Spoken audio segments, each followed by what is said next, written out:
It's Monday, 16th of August. Can't believe it either. Can you? 16th of August already. Soon be Christmas. Yeah, deck the halls with boughs of holly. The Taliban are covering over pictures of women as thousands try to flee. They don't like women, the Taliban. Looks like a giant gay club, doesn't it, really? I mean, there's enough of them all standing around, but with guns. But there's a big shop. It's a wedding shop in Kabul, and it's got pictures of attractive women. So it's all been whitewashed over.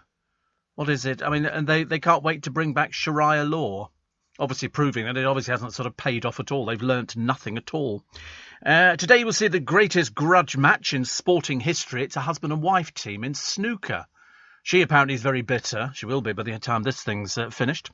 Plus, new blow for Andrew, as in Prince, as in embarrassment, who's been given their Christmas cards early by Marks and Spencer's. You'd think Holly Willoughby on the Christmas campaign. She's not. She's not. And barmaids and waiters are losing out due to card payments. You pay on a card, and they tend not to get a tip. Because you have to check, actually. Check, when they bring the thing round, check on the thing if it's got, where they've actually put a service charge on there. Because sometimes you can end up paying twice. A lot have the option to add the tip on the card machine. And I don't quite understand why. I've always had this thing. I tip everybody. I mean, I'm very good at tipping, but I don't understand why we tip. I really don't. I mean, yesterday I went out. I was doing some shopping in Kingston. I thought I'll treat myself, have a little breakfast in one of these little sort of cafe type things, and it was 60p an item. So a sausage was 60p, a portion of chips was 60p, bacon was 60p, and so I ordered 2 sausage, 2 bacon, an egg, and chips. £3.60 exactly, and then a cup of tea on top of that was another £1.20 or something for a cup of tea bag and a cup of hot water. Anyway, I'm sitting there and I heard the bell ring in the kitchen, bing bing, which obviously signifies chef has thrown it together. And I looked through, and she's walking around with my breakfast, not really knowing where it's supposed to go. Eventually, it arrived with me. By which time I was about to go, would you like to take it back and get it hot? But anyway, I didn't. I thought I'd omit that. So I ate it. It was okay. The sausages were rank. The bacon had obviously been cooked some time before. The only thing that was probably cooked fresh could have been the chips and the egg. But apart from that, it was a bit naff. But she seemed fairly cheerful, so I gave her £1 tip. But why do we tip?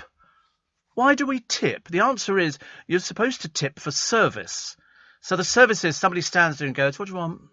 And you go, I'll have 2 sausages, 1 egg, 2 bacon, and chips. And that's it. And then she brings it from the kitchen. Why don't you just tell me when it's ready? I'll go collect it from the kitchen. It's not that I don't want to pay the service charge. I just don't understand why we tip in this. We tip everybody. In America, they're even worse. In America, you practically tip the entire country. And it's big business over there. That's how a lot of the staff make their money up. They make it on tips. They get paid very little, but they make the money on tips. And that's how it works out. And now because it's cards, I mean, tipping is not expected in Britain the way it is in some other countries. Although, to be honest with you, I mean, you still tip a hairdresser, don't you? The amount of people who go in there, so they charge you for the haircut, and then you tip them as well. So you're tipping them for doing the job that you've just paid for. You tip taxi drivers. Why? Why'd you tip a taxi? I don't know why we tip people. If somebody sort of does something over and above and they lift your luggage in or they... I mean, I can understand it, but I don't know why we're tipping. And it's not because, as I say, it's not because I'm anti-tipping. I tip. But I don't know why I tip. Go to America and you're tipping all the time. Somebody brings you a drink, they tip. Stringfellows here, I remember they used to bring you a little silver dish which had your change in it. I used to take the silver dish. In America... they serve slower if you don't tip. And there's always the danger, as I always worry about it, if you don't tip, that they might go and spit into your food. So that's always the thing that's worried me. So you have to be sort of careful, don't you, on things like that. I mean, I don't think anybody ever would. But it's just, you have to ask yourself the question, why do we tip? What is the point? Why do we tip? Strange enough, why do we tip black taxi drivers you tip? But you don't tip. I don't tip my driver in the morning because I'm on account. So what would you prefer, a tip or a service charge in a restaurant? Well, some people get both. And some people don't even get the money that they take as tips. The management take it. Whereas, in fact, I would always say, can you cross off that when you bring me the bill? I'm not paying a service charge. I'll give you the money separately. which you can do. You don't have to pay a service charge. Legally, you do not have to pay a service charge, but they'll all try and get away with it. So, and in some places, you wait till I tell you how much Jay Rayner discovered some place in London, some very well-known places charging for standard things like bowl of pasta, bowl of salad, bread basket. Bread basket, you have to be very careful in some places. They bring the bread basket. You think it's complimentary. Oh, no. You're paying for it. It goes on the thing. It goes on. The bread basket I found today is £16. To be honest with you, I'd expect chef to come out and cook it at the table. £16 for a basket of bread. But we all like that, don't we? TIP, Steve, stands for to improve service. Yeah, it's interesting, but I just don't know why we tip. I can't understand. I mean, why would you tip a taxi driver? I know we do, but can somebody explain to me why? It's not that they're sort of, going to sing you a song when you get in the back of the cab or something like that. They don't, for some people, I should imagine, there probably is a service there. But I just don't understand why. Especially if it's in a restaurant, they're bringing the food from there to here. I wonder why we're sort of not doing it ourselves. So, I mean, they do lose out. But what should happen is restaurants should pay them a proper wage. It should be classed as a proper job. Oh, I tell you, I've been loving watching something in Regent's Park. There's a bloke who's obviously got a cam thing on his helmet. And what he does is there's a piece in Regent's Park, and I know the road particularly, I just can't remember the blasted name of it. And it's a case of they queue to get over the road down the bottom. But what they do is they quickly nip onto the other side of the road and drive down there to turn right. So they're driving the wrong way down the other side of the road. So this bloke on a cycle stops them. Stop. Go back. And you want to see the abuse he gets from these thickos who are driving on the wrong side of the road because they're too bone idle. It goes on in Regent's Park all the time. Unfortunately, one of them, in fact, it was actually very, very good indeed. He also photographs people on their mobile phone in the park, and then he puts it into the police computer, and it goes on there, and these people get fined because he's got the video evidence. There was one woman on her phone, and he was filming her while she was there, holding the phone at the wheel. She's in traffic, but she's not moving. But you're not allowed to hold the phone or do anything else. And so he sort of then he knocked on her window, and he said, "I'm reporting you to the police." She said, "What for?" He said, "Because you're on your telephone. You're holding your telephone, and you're texting." And she says, "I'm not moving." He said, "You're not allowed to hold your telephone. It's illegal." And so there is one motorist here who's driving a Mercedes. He drives into the vigilante. And that's him. His name's Cycling Mikey. And the police arrived. The driver's given tickets for driving and public order offences. The woman who was on her telephone got a £1,500 fine, which was brilliant. But the car nudged him. Police arrived and the driver got tickets because they're driving the wrong way. He was trying to cut round the traffic by driving on the wrong side of the road so he could turn right. And he goes, "Go back. You must watch it on YouTube. It's really good. It's really good." But two of them are doctors, if you please. They start shouting obscenities. We're doctors, so. Yeah, you think he's a busybody? Oh, I see. I think he's great. I think he's fantastic. You're right, he's a busybody. But I think he's still quite good at what he does. These people, if you were a cyclist and there's a car coming towards you on the wrong side of the road, these people could knock you down and kill you because they think they're being clever. They can't be bothered to wait the extra few minutes. But anyway, when the police turned up, this bloke must have felt a complete fool. And there is the police. And here he is getting out because he was trying to get to work faster. And he's a Mercedes driver. You can find him on the internet. And he goes to assault this other bloke. He starts driving into him, almost knocking the cyclist onto the bonnet. He's a vigilante. And so the Mercedes they do it apparently every day. Every single day people do this bit because they can't be bothered, so they drive on the wrong side of the road, which surprisingly in this country is illegal. He's driving the wrong way in Regent's Park. But unfortunately, in this particular case, old Bozo got nicked by the police, which I thought was very exciting. I know he's a bit of a vigilante, but if you didn't get these, there was a woman driving through Twickenham the other day, open-top Mercedes. She's texting on her phone and she's got kids in the car. I nearly took a picture of her and went, "I'm putting that onto the police." Really dreadful. Too dangerous. Too dangerous. Okay. Dolly Parton has lent her support to Britney Spears. What does that mean? What does that mean? I have to work that one out. Love Island still goes on. Sorry?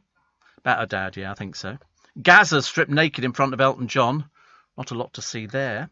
And personalised number plates raised £175 million for the DVL last year. £175 million for people having their personalised number plates. How lovely. Love Island still goes on, as I say, the usual bunch of has-beens. And I was watching who's the one who's married to the bloke who does the programme? Laura Whitmore. What a dreadful presenter. What a dreadful presenter, honestly. I don't know why they use her. He does all the stuff during the programme, and then she does this garbage at the end, where she's just so, and I'm thinking, who? And then they introduced us to a couple who apparently had been on the show last year. I didn't even know who they were. Not a clue. But apparently they're really excited to be invited on and classed as VIPs. Very exciting. Not really, I'm afraid. And Steve, my husband, refuses to tip, especially if service is included. I think he must be a good guy. After all, as I read that history goes way back, that carriage drivers were tipped to keep quiet about the destination. I've never heard that. I just don't know why we tip. Should they bring back the Children's Royal Variety Performance, says Martin. What for? Well, who would you put on it? I mean, there isn't anybody. You know, the people... I mean, gone are the days of, you know, sort of the Crankies and all that sort of thing that you could put on the Children's Royal Variety. I don't know who you would put on the Children's Royal Variety. I used to enjoy it when it was on there because it was good and all the kids would be... It was a bit like a giant version of Crackerjack. Crackerjack. I think you used to get that all the time, which was very good. So, I mean, should they bring it back? Well, if they could find some people, yes. Yes. My friend was in the States and didn't tip as the food was awful, but the manager called the police for not tipping. Oh, they like that all the time, actually, aren't they? They. I mean, you don't have to tip. You absolutely do not have to tip. I would stand there and argue the toss with the owner and go, your food's rubbish. Absolute rubbish. We know that. And I tell you what, I was watching, remember we were talking about that porn programme, Hardcore Porn, PAWN, and they were filming some woman. She was sort of shouting off, you know, I want $500 for that ring. And he went, it's not gold. Yes, it is. And they stand there shouting and screaming. And I suddenly realised what a setup the programme was, because as they were basically hoisting this heifer lump out of the shop, she had her microphone tucked in the back pocket. You could see the little power pack. And I thought, oh, it's a setup. It's a setup. They because otherwise you'd have punched them in the face, these people. They're ghastly. Ghastly. It's so rude. Hike up the fines for little outs, says the Prime Minister's father. That's a good idea. I go for that one. Changing rooms is coming back. Oh, God. Oh, no. It is, sadly to say, it's coming back. You're listening to a podcast from LBC. We're looking at the price of all this food ever since Jay Rayner went out to the Dorchester. And we were sort of trying to work out the cost of food. So this is where the bread basket is £16. Now, you know, if it's designer bread or artisan bread, it could be. The salad starts at £28. A bowl of pasta is £38, and a steak is £135. Wow. And here is crab cakes. This is diminutive and with a rigid shell, and so it's three things which are obviously deep fried. There's a lemon and a bit of muslin and a bit of mamby-pamby sort of, I don't know what it is, rocket or something like that. How much? And there are three of these little crab cakes. How much is that? £32. £32 for crab cakes. I ask you, honestly. It's the Polo Lounge, dismal food at inexplicable prices. I mean, it seems an awful lot to me. It seems a lot to you as well. So, in other words, a meal could cost you the best part of £400 if you're having, you know, the steak and the starters. I mean, £135 for a steak. I can go into Marks and Spencer's and for £12 get a nice piece of fillet steak. And I just don't understand why it would cost any more. It just, I mean, you know, unless theirs is that, whatever they call it, that Wagga stuff, which is, well, no, not Wagamama. It's this very expensive steak, you know, which is terribly, terribly expensive. Wagyu beef. But I mean, even so, I would object to paying that much money. It'd be easier to get a first-class flight to New York and just take the meal that comes with it, because that's quite nice. Thank you, dear. Pleasure. Ooh, water. I need water this morning. Got to drink more water, drink more water, drink more water, people keep saying to me. 4:20 is the time. I don't know why I'm telling you that. It's of no interest to anybody, the time. It really isn't. So there's a couple in the paper today. They won 12.5 million on the Euro Millions. And they kept it a secret. Well, you would do, wouldn't you? You wouldn't tell people you won it. And then they sent out cheques to friends and family. The only thing they haven't told you in any of these interviews is what the cheques are worth. I mean, are they 15,000 each? Are they 10,000 each? Or is it just a quid? You know, so they've kept it a secret. So now they've told you who they are. And they've said, we're going to buy a house for so-and-so and all the rest of it. And they said, we sent out 30 cheques to friends and family. But how much? That's the only thing they haven't actually told us, which is a bit sad, really. Noreen says, can you believe it's 44 years since Elvis died? We went to Graceland in the 90s, but sadly never got to see him live. Strangely enough, Noreen, I was just looking at Elvis this morning. I typed in Elvis concert openers, and there's Elvis, oh, see, right. What you have done. And but then he sings that, the one that goes, glory, glory, hallelujah. And it's really good, actually. I mean, it was on the evening of Tuesday, August the 16th, 1977. Elvis was scheduled to fly out of Memphis to begin another tour. And that afternoon, Ginger, who was his girlfriend, discovered him in an unresponsive state on a bathroom floor. According to an eyewitness account, Elvis looked as if his entire body had completely frozen in a seated position whilst using the toilet and then had fallen forward in that fixed position directly in front of it. It was clear that from the time whatever hit him to the moment he'd landed on the floor, Elvis hadn't moved. And his death was officially pronounced at 3:30 at the Baptist Memorial Hospital. President Jimmy Carter issued a statement that credited Presley with having permanently changed the face of American popular culture. Thousands of people gathered to view the open casket. One of Presley's cousins, somebody called Billy Mann, accepted $18,000 to secretly photograph the body. The picture appeared on the cover of the National Enquirer's biggest-selling issue ever. Aiden struck a £105,000 deal with the Enquirer for her story. Alden, sorry, that's Ginger, but settled for less when she broke her exclusivity agreement. Elvis left her nothing. Well, because she was just another girlfriend. That's all it was. But they moved his body. There was an attempt to steal his body in late August.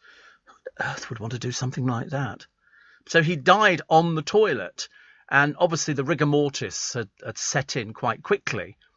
And then at some point, at what point ever, the body goes through, I've got no idea. He then falls forward and stays in that position.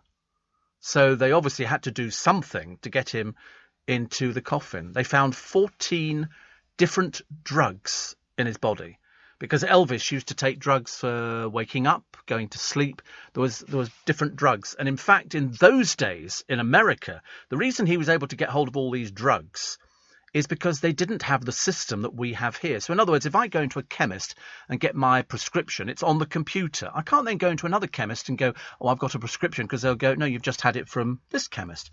In Elvis's case, you could go round to all the chemists and you could get the same drugs. If you had, and he had his own doctor who was supplying him with anything he wanted. So if Elvis said, I want a drug to go to the toilet, there'd be a drug to go to the toilet.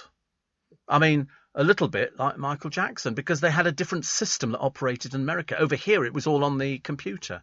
Over there, it wasn't. You could go to a little chemist in the middle of nowhere and just pick up all these drugs, as long as you had the prescription from the doctor. But 44 years since he died, he'd started putting on a lot of weight. But he was still Elvis Presley. People, went into a complete state of shock when it was announced that he died. The same as we do, don't we? I mean, to a certain extent, people who die in this country, we go, oh, can't believe it. It's like when Les McEwen died of the Bay City Rollers. I mean, I just imagined that he was going to go forever. Never even crossed my mind that we might lose him early. And we've lost loads of other people, especially as Noreen will tell you, in the music business. It's notorious for losing people. Absolutely notorious for losing people at a very, very early age, which is a great shame. Steve says, Roger, £602 for a meal for four with a few drinks. Thinking about it afterwards, really is a lot of money for a night out. It is, when you consider you've got to park the car, You've got to, and you might want to do something else, but it's the wine that can rack up. But in this case, at the Dorchester, it's the food, which is quite a lot of money. Quite a lot. Paul says, I spent a lot of time in New York where you were expected to tip. I went to Florida. I found out they don't tip. They're very strange. No, they tip in Florida. Believe you, I know Florida very well. The only place they don't tip, Copenhagen. You get a taxi from the airport and there's a sign in the back which says, do not tip the driver. But us being British, we go, oh, thank you very much, I'll round up the price or whatever it is. And they will take it. But in theory, you're not supposed to tip them. Japan, I think they don't tip either. But America is crackers for tipping. For everything. Nightclubs especially. Somebody brings you a drink and goes, leans forward, shoving their boobies in your face. You're expected to tip for things. Oh, it's a lap dancing club. But you're supposed to tip for all of these sort of things. And it's a shame, really. Channel 4 is celebrating the life of Nikki Graham in a new documentary. I don't know why. I think what they're basically saying is, look, she had all these problems, but outwardly she was. Although the whole idea when she was on Big Brother, she was mad as a broomstick. And that was the whole idea. That was the funny thing about it. She would have these immense screaming matches and all of a sudden go, oh, it's working. She had a thing once that didn't work. It was a little cassette recorder. She said, it's not working, it's not working. Oh, it's working. And we'd all laugh because that's what we did with her, which is quite sweet. So Love Island still goes on. I don't know why they're bothering with it, honestly. Right bunch of deadbeats. Right bunch. And then they have this boring programme afterwards with Laura Whitmore. God knows, honestly. It's enough to make you sit there going, this is the standard of British television. Bad, bad, bad, bad, bad. Also, the scooter trial chaos. These horrible scooters. 1,000 riders have been handed bans already. How are you supposed to know? How are the police supposed to see somebody? How would they know somebody's been banned? Do they have a little sticker on them, or do we spray them with luminous paint? You want to see them round here. They're a blooming nightmare. And in Twickenham. Very much a nightmare. Put a bucket in your shower to water the garden. Don't know why I'd want to do that, but it's always a good idea to recycle water. And you can recycle washing up water, even if it's got soap suds in it. It doesn't make any difference. It's very good for aphids. I don't personally do it, no, because I don't use that much washing up liquid in bowls and everything else. I do have water recycling coming off the roof. I have a water butt, and so when it rains, it can fill it right up to the top. It's amazing how much water comes off. Quite phenomenal. Quite phenomenal. Happy birthday to Julie Newmar. Go on. Only people of a certain age will know who Julie Newmar is. And what have they got? What else we've got? I'm still trying to find out this disaster, this shooting disaster that went on in Plymouth. I still want to know who was the person who gave him back his gun. I mean, it's been taken away from him and there was a reason. And then somebody goes, oh, give it back to him. And that's when he went mad and shot 4 other people and himself. Devon and Cornwall police are going to be investigated by the police watchdog. Who was that person who said, yes, you can have this gun? But I just don't understand how somebody who quite clearly has got emotional, mental issues going on, quite a lot of them, how they were ever able. I mean, the guns were removed by police last December following an allegation of assault in September. Both were returned in July, not knowing whether it was the same weapon used in Thursday's rampage. I mean, even Boris Johnson, they want to know how he came to legally own a weapon. Because apparently the UK's gun laws are among the strictest in the world. Quite clearly not. Quite clearly not. Don't treat us as a complete and utter bloody idiots. It's very annoying. A minimum of 4 deaths, not including the shooter in Great Britain by a civilian. That's, there's very few of these. He shot his own mother dead. But they gave him back his gun. Who was that person? Somebody somewhere had to make that decision. Somebody somewhere had to sign that piece of paper that said, you don't just go, oh, it's here in... do you want it back now, Jay? There you go. Doesn't work like that. Does not work like that. So, for anybody to own a gun in Great Britain, as you know, they need a licence that's granted by local police forces. And you've got to undergo a rigorous process to obtain one. Obviously not in the case of this particular bloke. All of them need a licence. Rifles, shotguns, muzzle-loading pistols. His was a repeater, I believe. And I just can't understand how. I mean, I think it was a pump action. I'm not entirely convinced. But, you apply to the local police force. And if they don't pose a threat to public safety, he'd had his taken away from him. What do you mean, pose a risk? Somebody somewhere has got blood on their hands because they gave that gun back to that person. Whether it was the same one or not, they gave a gun back to somebody who was mentally unstable. They knew that already. That's why they'd taken the thing away in the first place. We go, lessons have been learnt. What lesson's been learnt? What lesson has been learnt? There's some very stupid people in the police force. It really is. It's so annoying. It's even worse than annoying, isn't it? It just doesn't go that way. Sometimes running a business can feel like cycling uphill with square wheels. But Xero online accounting software can help predict the future cash flow of your business, so you can stay one step ahead.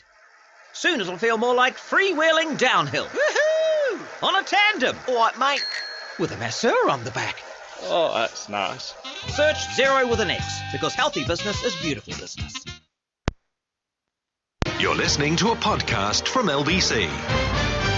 Princess Anne received birthday wishes from her royal relatives as she turned 71.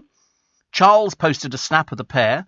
Don't you think, she'd be better off with a card and a present or something? Who wants to do that? But the Queen's official feed posted 4 photos of her daughter, including one of them together, and wishing HRH, the Princess Royal, a happy birthday today.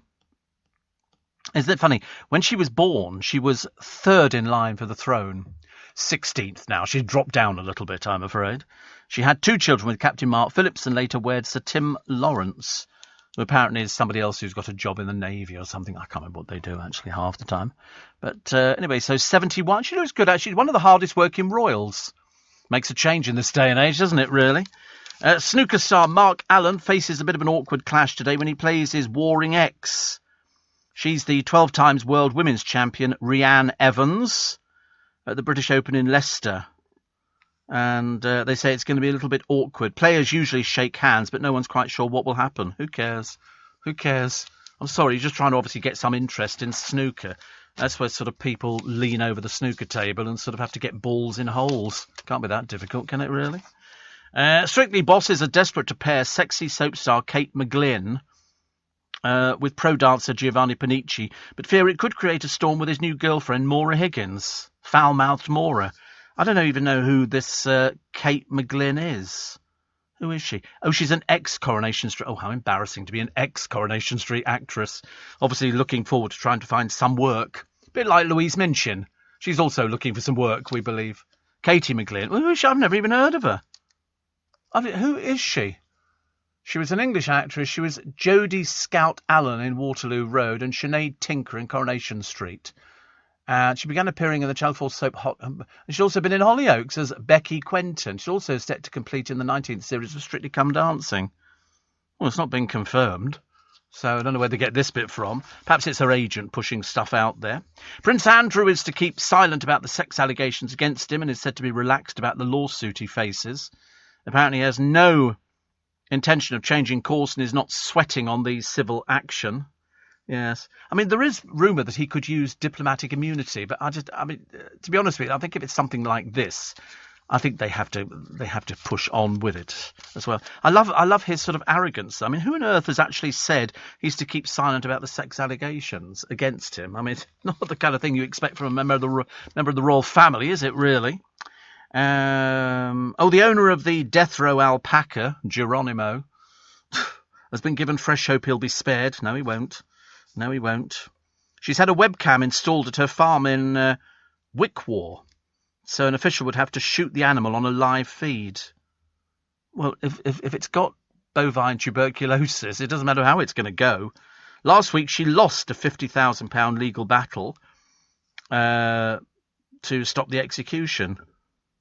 But now, apparently, she's lodged a claim for a judicial review. Do you know, I know I said it before, and I have to say it again. This doesn't bode well, I'm afraid. She's already lost £50,000. She must have loads of money. And Apparently, she added, it came to light other animals had been killed on the same basis as Geronimo. The government should have told us this when we raised the issue. It's definitely given me new hope. Authorities have ordered Geronimo to be put down after a positive bovine test 4 years ago. She says the results were a false positive because she's obviously an expert. It don't look good, does it? And especially she's in Gloucestershire. And what's running rife through Gloucestershire at the moment? Bovine tuberculosis. Where does that come from, I ask myself. Telly favourite, Ryland Clark Neal. Nobody's missed him. I don't remember reading any stories about they've missed him. Appears to be rekindling his marriage with good old Dan. We don't know what Dan does. He's a former policeman. He thought he was going to be a presenter at one particular point, but he was so wooden it was embarrassing. It was like watching Ryland and half of Sherwood Forest. Dan's Black Rover car has been spotted parked outside Ryland's property. Ooh, what does that mean? Well, honestly, I ask you. Regular exercise apparently offsets some of the damaging effects of air pollution. I've forgotten about air pollution. And a girl cheated death on a level crossing when she leapt out of the way of a passing train. Paige Kelly, 9, had been crossing the tracks when she got distracted whilst talking to her friends. She threw her bicycle down and managed to jump out of the way of the 55-mile-an-hour train. The driver slammed on the brakes but didn't stop for another 160 feet. Her family spoke out to encourage others to take more care on crossings. Well, you better tell Paige then, hadn't you? Better tell Paige. What do you mean telling other people? Stupid. She got distracted on a level crossing and had to throw her bicycle out of the way, and the family go, Paige says, I forgot to stop, look and listen. Then I saw the train. It was right there. Yeah, it's on the tracks, dear. Bit of a giveaway, that, isn't it? Perhaps they haven't explained to you and your family what a train is. You see people, I've seen people who sort of jump under or over the barriers thinking that they could escape trains. Not the brightest pennies. Not the brightest pennies. Toy prices. God, blimey, I've forgotten about that. Oh, you know why? Christmas. Toy prices are going to soar this Christmas.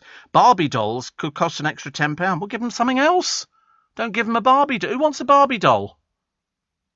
If you're listening, Brian, perhaps you can have another toy. And they could be in short supply. So what they're saying is start buying now. What a load of codswallop. What a load of codswallop. I'll tell you what, just tell the kids Father Christmas really busy this year. You can have them in January. Makes more sense, doesn't it? Barbie dolls could go up. Transformers could jump by as much as 30%. Also, My Little Pony. A shortage of containers means it costs $14,500 to hire a 40-foot one compared to $3,000. Because most of this stuff comes from China. That's where it's all made. I mean, all these sort of factories. So Ghostbusters, Afterlife, $41.99. Now it's £65.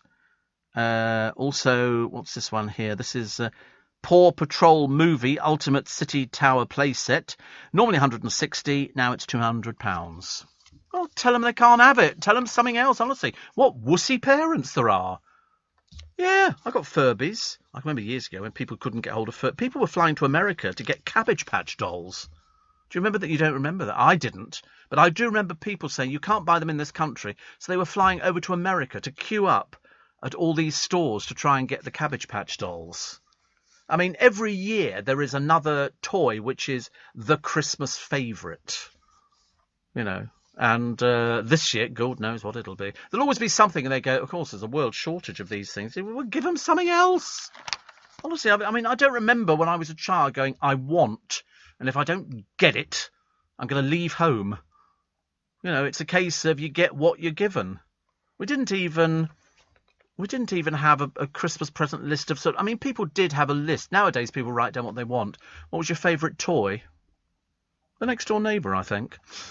I didn't really have a favourite toy as a child. We just got what we were given.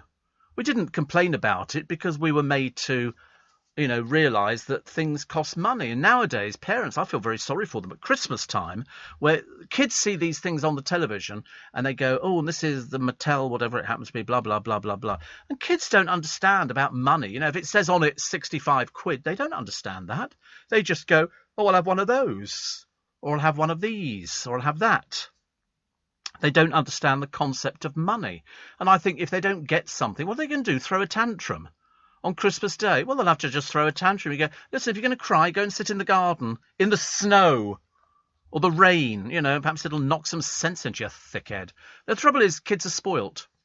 I was never spoilt. We just sort of got the one present when we were about, I can remember 13 or 14, and the value was £25. That's what we had for Christmas. Was what seems quite a lot actually in those days. But I remember one year I got a tape recorder, which was second-hand. I had a second-hand bicycle. We never got brand new stuff. My father was very good at repairing and making and things like that. But nowadays, the kids want everything. Why didn't I get a mobile phone? Because Father Christmas has run out. That's why you're not getting a mobile phone. I want my own television in my room. Well, you're not having it, are you? I want a computer. Well, I'll do one. Not getting a computer either. I love it. Una Healy has rebuilt her life after her divorce from Ben Foden. People are so keen to tell you about... I noticed on the television the other day, first time I've ever noticed it, I'd heard it was happening, that Uncle Ben's rice is now Ben's. It's changed, and I saw the first... Well, I thought I'd seen the first advert, because I hadn't seen it before. It's just called Ben's, yes, because apparently Uncle Ben's is racist. It's got to, don't ask me. I mean, people complain about everything nowadays. And so it's now called Ben's. And the fun thing is, the rice that they put up, the golden vegetables, one of my favourites. I use it for everything. Not obviously everything. So Uncle Ben becomes Ben's. Ben's Original. And they're removing the image of a smiling grey-haired black man from the packaging. I mean, do you think there really was an Uncle Ben? Like, there's a Colonel Sanders and there's the bloke from Remington and all these other people who front up. Do you think there really is an Uncle Ben, or do you think he was a made-up character? Because somebody must have had their picture taken. It must have gone, we're going to make you Uncle Ben. It was supposedly inspired by a Texas farmer known for his high-quality rice. The company asked the head waiter at a fancy Chicago restaurant, Frank Brown, to pose as the face of the brand. Do you think he made money out of it? Do you think they I bet he never made much money out of it. He should have done. Because Colonel Sanders was a real person. He actually existed, and he did sell chicken. He made money out of it, although he doesn't own the company anymore. Well, he's dead, I suppose. I wonder how they buried him. Probably in a party bucket, I should imagine, with sort of chips and a sort of a shake as well at the same time. How sweet. You're listening to a podcast from LBC. Hope you had a good weekend, and looking forward to a cracking week this week. I'm looking forward to very exciting. The car MOT today. Don't worry, there's no worry about it not passing. It always sails through the MOT. Should do. But I can't remember how much the MOT costs. I can remember thinking the first I had one done, and it didn't have it because I've already had a service. The service was done about 2 or 3 weeks ago. And I remember thinking, it was only because I went online, and on the DVLA you can put in your car number plate and it tells you when your tax is due and when your MOT is due. It doesn't tell you when the insurance is due, but I can tell them that now because I think it's the end of this month. And I've already heard from the insurance company, and they do it automatically. They say it's gone down. It's gone down a couple of £100. Now, the only thing in my life that has gone down, apart from my stomach, which is very nice indeed. Mr. Neil went out the other day. He went all the way to, as you remember, Padstow, which was very nice. And he went to one of the best places, Rick Steins, and then he sent me a picture in. There was Gemma Collins. I didn't even know she was still around. I had no idea there was still a career. There's not really. She goes wet and wild bodyboarding in the sea after falling in love with Cornwall. She's a bit shallow, actually, I'm afraid. Poor old Gemma. He says, having a great time. He says, I hope we don't bump into her. But actually, Rick Steins, he said, had a great meal at Rick Steins. I like Neil because he enjoys his food. He enjoys his food, and he enjoys good food as well. And a friend of mine went down there and went to Rick Steins, and he seems to own so many businesses in Padstow. My brother went down there as well, and they were trying to get into places, and then somebody said, well, go and do this first, then come back, and that was very good. Long time no email, says Danny Cohen. Oh, blimey, where you come from? He says, but still proud of being part of the Spike. Julie Newmar... Do you remember Julie Newmar was the original and best Catwoman when she was offered the part opposite Adam West Batman? It was her brother who said she had to take it as he was a huge fan. Now, what was that other film she was in? To Love from Wong Fu, Love Julie Newmar. And it was where they all did drag, including Patrick Swayze. Was it? Yeah, but Patrick Swayze film. I can't remember. I watched it, and it's 3 or 4 of them do drag and they go touring. around the country, and they meet Julie Newmar at the end of the film. She's 88, I believe, today. That's right. To Wong Fu, Thanks for Everything, Julie Newmar, with Wesley Snipes, Patrick Swayze, and John somebody else. And they all put on drag. And it's a great film, actually. It really is a great film. But I didn't know who Julie Newmar was. But they actually get to meet her at the end of the film. Because she's like, she's a legend. And she's 88. 88. So that's it, which I love.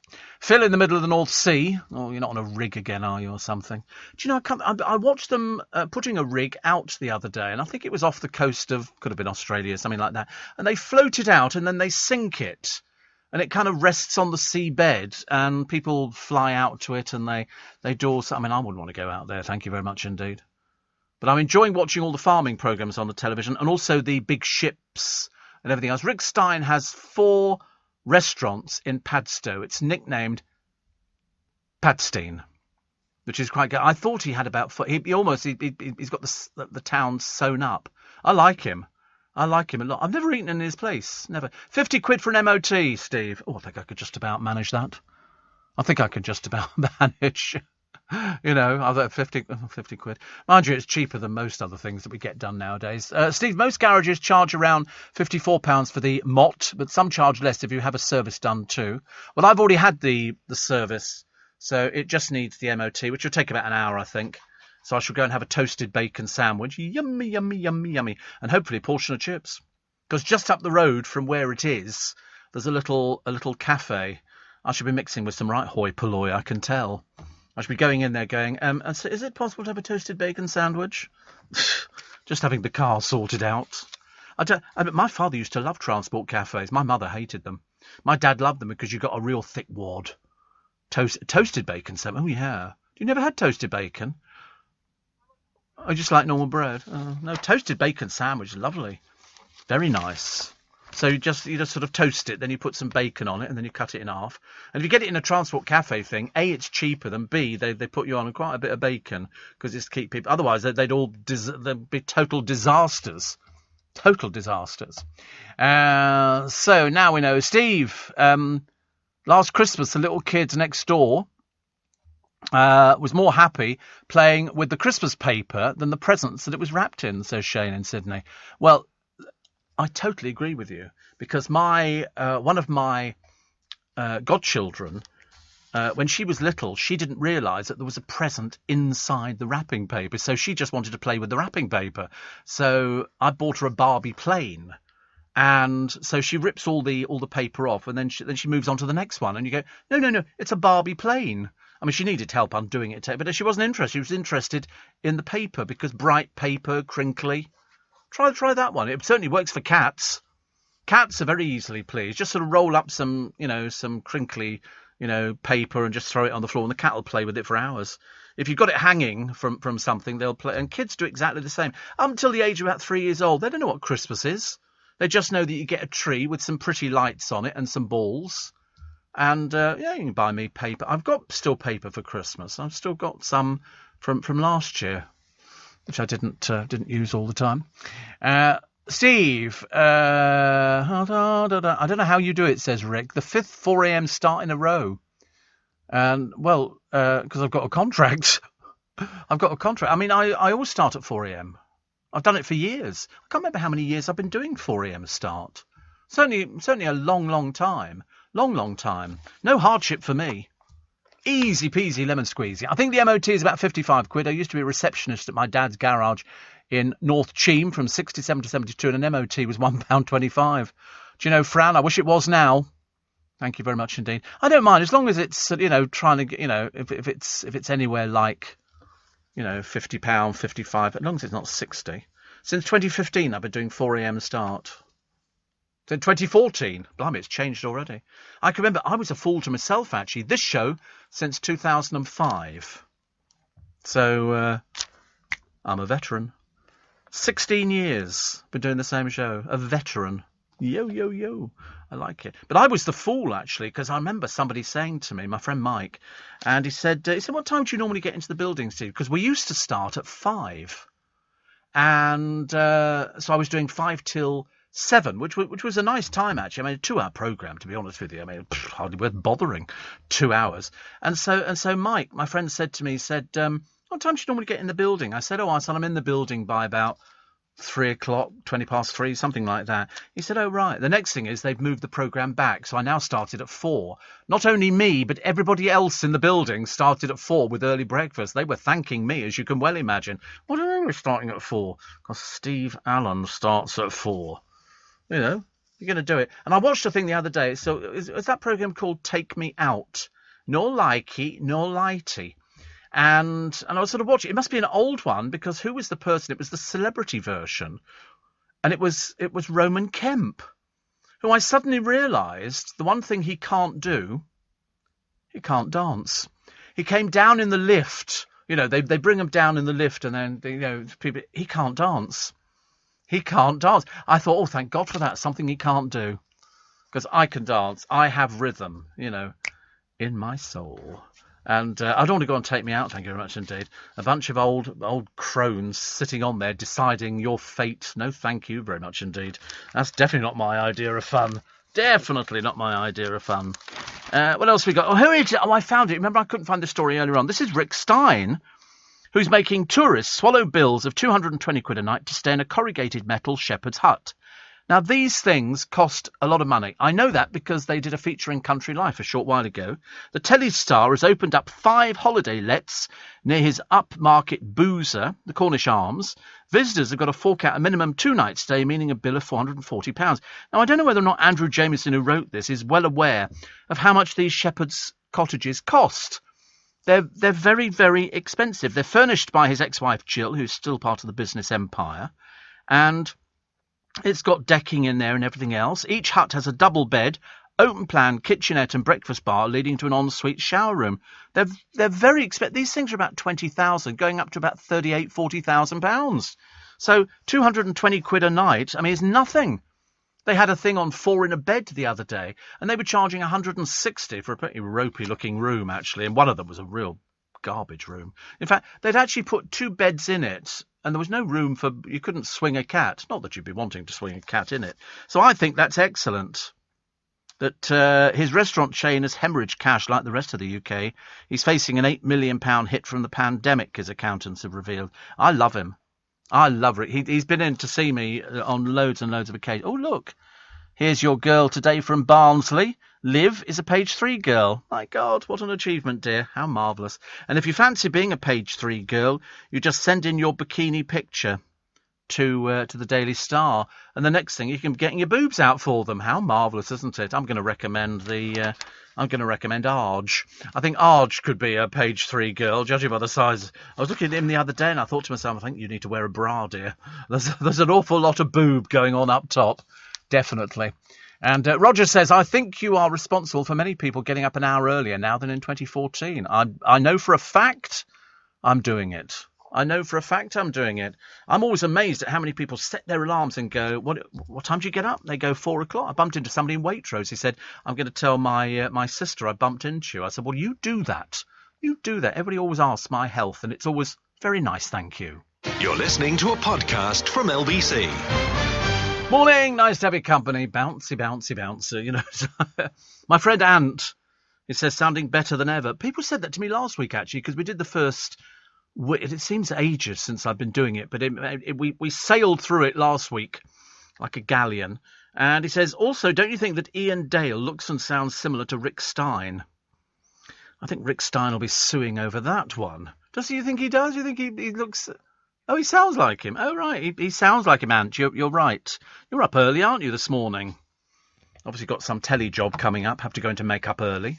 You know what it's like. I love all these things. But it was true, actually. I did watch Take Me Out, and I'm sure it was an old one with Roman Kemp on it.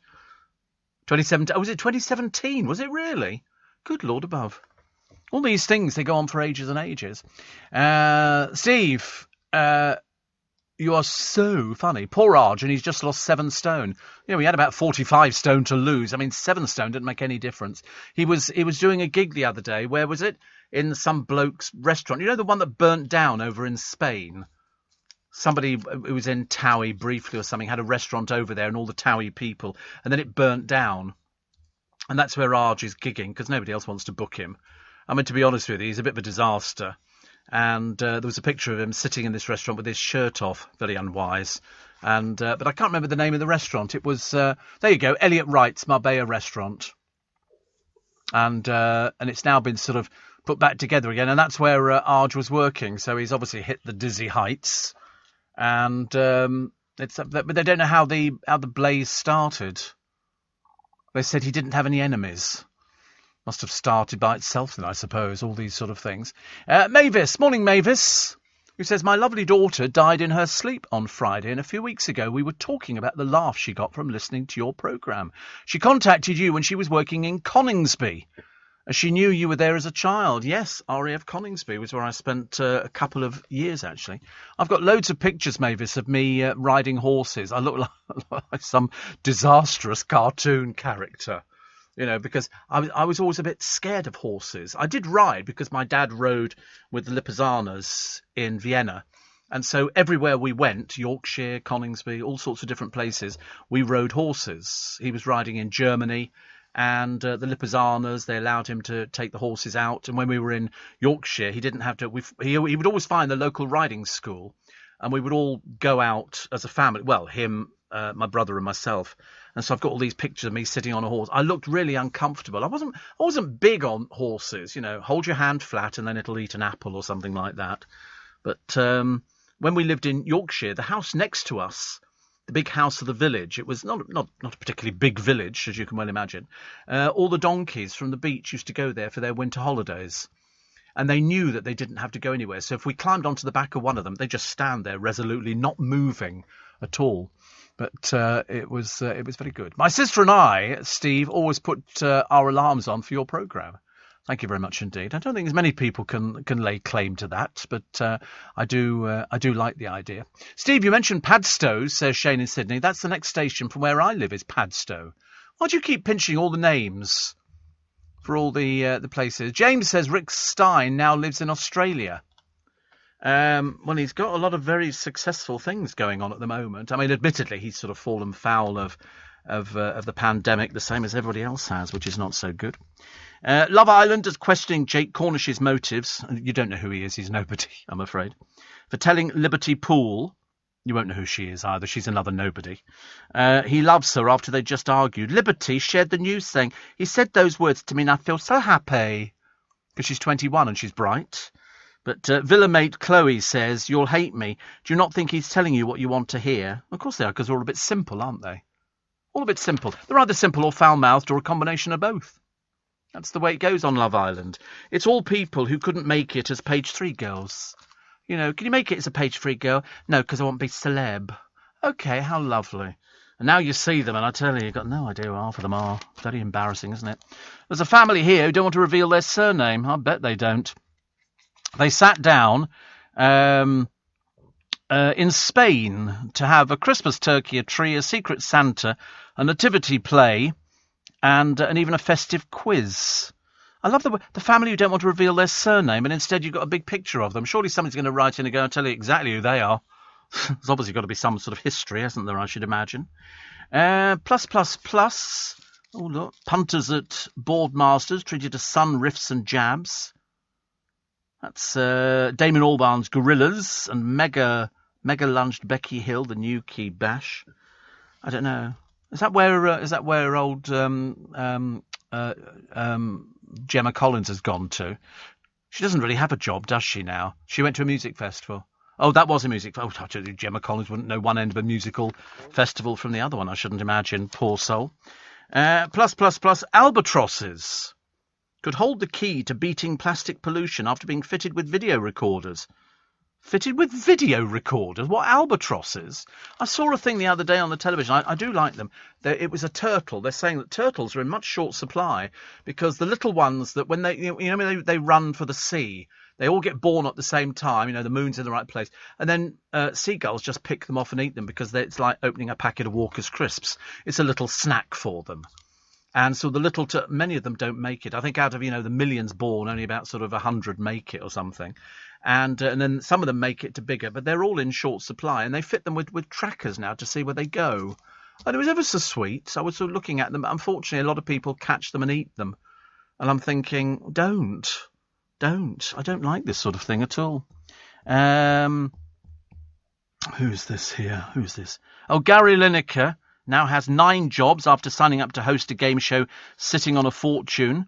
He also writes books, has a role with the production company, presents on La Liga's English language TV channel and promotes several brands. But he's boring. He can't help it, I realise he can't help it. Now he'll be straddling the BBC and ITV after bagging a role to host Sitting on a Fortune. Oh, that's another one of these things. Why do these people think that they can present quiz shows when 90% of them cannot present quiz shows? There's an art to doing it. And they do it, I suppose, because they just take the money. It's like every time I turn on the toad, there's Eamon Holmes again, advertising something. There's so many quiz shows on television nowadays. And have you seen the naff celebrities that they've got for Celebrity Bake Off or something? Oh, my godfathers, honestly. They must have gone round to an old people's home or something and dredged them up. MasterChef, is it? Or Bake Off? I don't know. They just seem to add the word celebrity, and I'm supposed to know who they are. But as I've said to you before, I feel a bit disappointed, actually, that I don't seem to know any of these people. I might understand 1 or 2 of them, and then there's another programme where it's sort of somebody, I mean, here, this is, which programme is this? This is Celebrity MasterChef. Bez from Happy Mondays. I mean, dear God in heaven, somebody who might be able to string 2 words together. Dion Dubin. Should be Dublin. Who's that? Holmes Under the Hammer. Never heard of him. Duncan James. There's the man who's had all the Botox and all the rest of it and has ballooned. Gavin Esler. God, how embarrassing, honestly. 1 minute a journalist and TV presenter. The next minute you're in the likes of Joe Swash. Actor. When was the last time he acted? And TV presenter. Johannes Radaby. Professional dancer on street. Who? I'm so sorry, darling. We don't know who you are. Megan McKenna. Towie star. Failure. Melanie Sykes. God in heaven. Melissa Johns. No idea. Michelle Collins. I've heard of her. Munya Chawawa. Comedian. No idea. Nabil Abdul Rashid. Comedian. No idea. Patrick Grant. Fashion designer. No idea. Penny Lancaster. Model and Loose Women panellist. Rita Simons, we know, of course. Sue Pollard, we know. And Will Kirk, who apparently is the furniture restorer and star of The Repair Shop. That'll please the bloke who fronts the programme. Now Will is the star of the programme. And these are celebrities. I mean, Bez, is it trying to find somebody who can sort of appear standing up in an upright position and attempting to do something? Have you seen the kids' version of this? Oh, blimey, there's more attitude going on there than you can shake a stick at. I mean, it really is. It's one of the campus things I've seen on television. Kids attempting to cook something, and then they either drop it on the floor. It all goes to pieces, I'm afraid, which is not so good. Also, here's. Oh, England cricket fans branded drunken hooligans after being accused of blitzing a rival player with champagne corks. Yep. I mean, to be honest with you, that seems to be the thing nowadays, doesn't it? You take away the pandemic and go, don't worry, there's not a pandemic anymore, and immediately they're all out there getting very drunk and behaving badly. Ding dong, here's the lineup for the new series of Married at First Sight. It's kicking off. I don't know whether they're British people or not. I've got no idea. But I think they might actually be British people, but as I say, it's another bunch of desperados. I don't know where they get these. Is there an agency? There must be an agent. It's an American one, is it? They're all American. God, they look even worse than our lot. They've got all sorts of programmes in America, which I don't even understand. Lawrence Llewellyn-Bowen isn't bothered if Changing Rooms gets a backlash online. Kate Garraway claims I'm a Celebrity really is tough. She had squalid conditions. Yes. They've got... the show will be back at this castle in Wales. The chase is Jenny Ryan. She's the least well-known out of all of the chasers. EastEnders Jake Wood and Drag Races The Vivian are all tipped to take part. Riveting, a drag queen on a programme, and apparently that makes you a celebrity nowadays. Embarrassing, isn't it, really? I think I'll buy some flowers, actually. Cheer myself up. Why not? You're listening to a podcast from LBC. We visited RAF Coningsby, Steve, a few years back to play golf at their club. It's not on base, as we found out when trying to enter, and got swiftly turned away.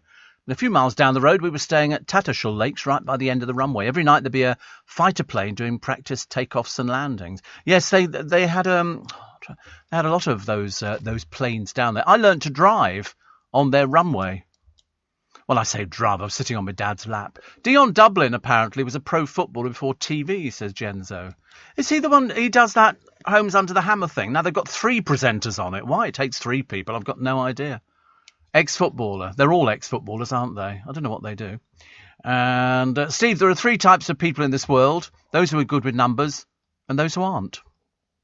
Get the gag? Okay. Reason to wake up 4 a.m. Monday. Zora, reason to wake up at 4 a.m. Tuesday to Friday. Tuesday to Friday. I'm not sure about Tuesday to Friday.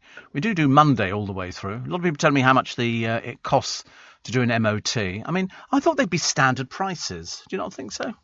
I thought that's how it would work. Standard price. It doesn't really matter, actually. I'm not going to make a big deal about how much it costs to get an MOT. Also, what do we got here? Loads on the fall of Kabul and stuff like that. And then people sort of saying, why would you ever want to go to Afghanistan? The Paras are helping 6,000... What are 6,000 Brits doing over there? That's the only thing that worries me, because, I mean, I can't imagine you wouldn't exactly go, let's go to Afghanistan on holiday. I don't think you would, but they're trying to get out as quick as possible. The 600-strong force is protecting Kabul airport after the Taliban entered the capital. Boris Johnson said the US withdrawal had accelerated things, and Afghanistan could again be a breeding ground for terror. So there you go. And there's pages and pages. They say it could be an Al-Qaeda safe haven and a threat, but there's all sorts of people trying to get out, people who are they don't want to do it, they don't want to live under that regime. And mums now demanding an inquiry, basically saying, did our sons die in vain? Because a lot of people died, and they've got pictures on some of the front pages of the paper saying exactly the same as, Lieutenant Corporal James Alderton, Trooper James Munday, loads of people, and then they were all sort of pulled out. We know war is a dirty business, they say, but if you're going to play Russian roulette with our children's lives, at least have the decency to give us the truth. There are 457 reasons why no soldier must ever be sent there again. That's what the mums have said in a letter to Boris. Terrible. And Roger says, I'm grateful to informing us about the clowns appearing in I'm a Celebrity. Saves me wasting time watching the show. It's just that I don't know enough of the people on there. And also, do people just accept the fact that they are celebrities nowadays? So somebody says to the weather girl on the BBC, you're a celebrity. And she goes, am I? And you go, no, you're not. You're just somebody who passes on the weather. You know, you've got Dan who's going to be prancing his way around in the sequins. And you think, but you've destroyed any credibility you ever had. I was very disappointed to hear he was going to be doing that. If not for poor old Louise Minchin's sake, because she was hoping to get that gig. Where's she going to go now? I've got no idea. She'll have to do a cookery programme. And you know how bad that is. I mean, they've even picked on one of them, I can't remember which one it is, that they're going to use Jordan. Well, she boils a cup of tea. She can ruin a cup of tea. She can't cook for toffee. That's Celeb MasterChef. And you think, I mean, well, anyway, whatever. Nina Wadia from Strictly says role players kept her marriage alive for 23 years, which is good. And the goodness gracious me actress will be in the BBC Ballroom show this year, says she and her husband put on accents in the bedroom to spice things up. I watched that programme, what's it called on the television, where they have to tell lies. They'll bring on somebody and they go, this is James. Would I lie to you? It's ever so good because I get it wrong most of the time. But they had somebody on yesterday. This is Jamie, and how do you know Jamie? And then the 3 panelists describe Jamie, and it was done years ago as part of the Pyramid Game with Steve Jones. You know, people come on and say, "Hello, my name is Steve, and I train parrots at London Zoo," and then the other people on the other team have to try and work out whether or not you really did train parrots at London Zoo. They do a parrot show at London Zoo, actually, incidentally. Yeah, have you never seen it? Yeah, you sit in this sort of like outdoor tent kind of thing, and they bring on all sorts of animals, including parrots. One that flies over your head and then goes to the toilets. You have to duck. It's trained to do it, which is very good. And Jim says the Black Cap in Camden could soon be reopening. I thought it was Flats. The Black Cap in Camden Town, which used to be a very gay drag pub some years ago. In fact, it was gay drag for years and years. He said, I had so many great nights there, I'm not gay. I thought it was turned into Flats. I didn't think that it was able to open up as a drag pub again. But that was one of the places people went to. There was one in Battersea, the Cricketers. There was another one in Hammersmith, the Royal Oak, which turned into a lap dancing bar. Obviously nothing to do with drag, but I remember there used to be drag in so many London pubs, and then it's just started disappearing. But the Black Cap, there are flats above it. Oh right, but people have been trying to. Sorry, he's typing as fast as his little fingers will do, trying to protect the building. Yeah, I mean, I was amazed that they sort of closed it. I'll have to check with John Warrington. He knows about these things. He knows about these kind of things. Exercise at 11 to stop teens getting fat. We used to do that. Did you do things when you were younger? Did you at school? Did you do the exercise? Did you do all the usual? Yeah, you did the exercise. Didn't kind of work, did it really? In our class, when we used to go out and they'd do, okay, now you're all going to run round the field, there'd always be the poor kid in the class who couldn't run for toffee, and he'd always be the last one. So we'd all be back in, change, had the shower and all the rest of it. He'd still be going round the field. I just feel a bit sorry for him, actually.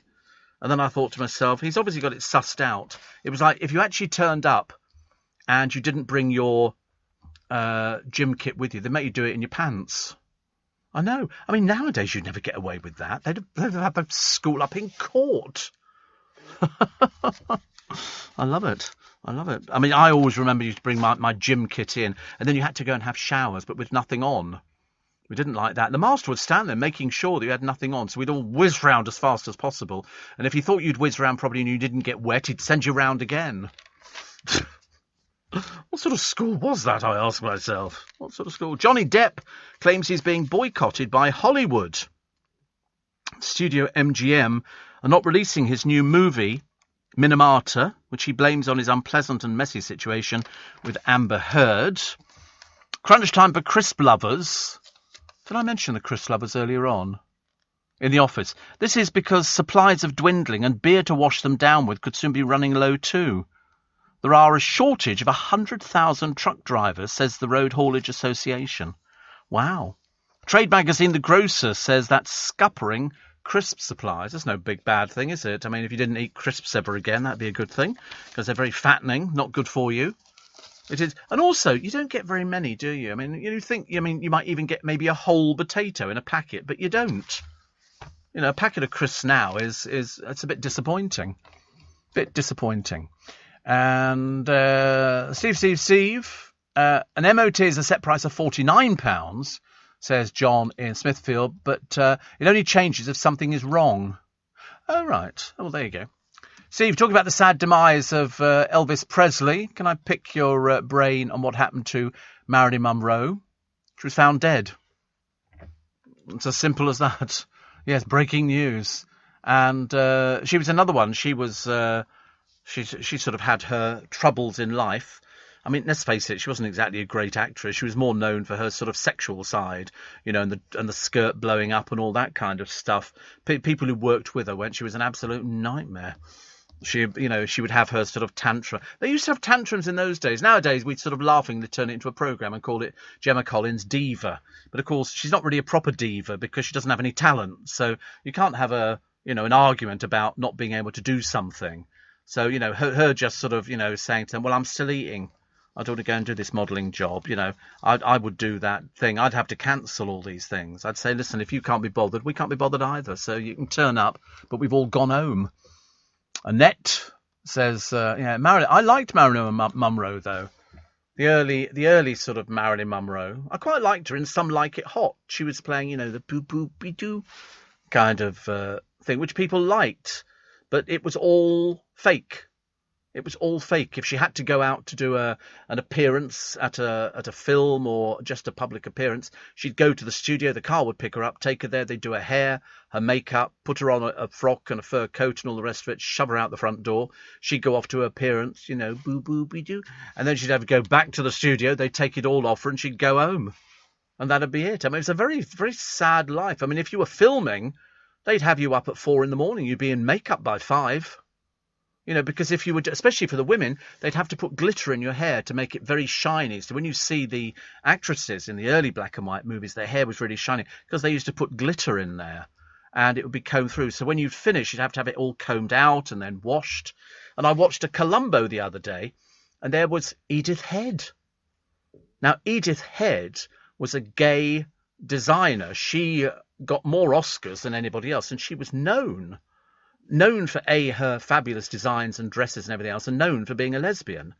And I saw this woman on the Columbo thing, and I remember thinking, looks like Edith. She had a very distinctive hairstyle. And I remember thinking, God, she looks like Edith Head. And then they said to the character, oh, this is, with the other person in there, they went, this is Edith Head. She was always known for wearing the glasses, bottom right there.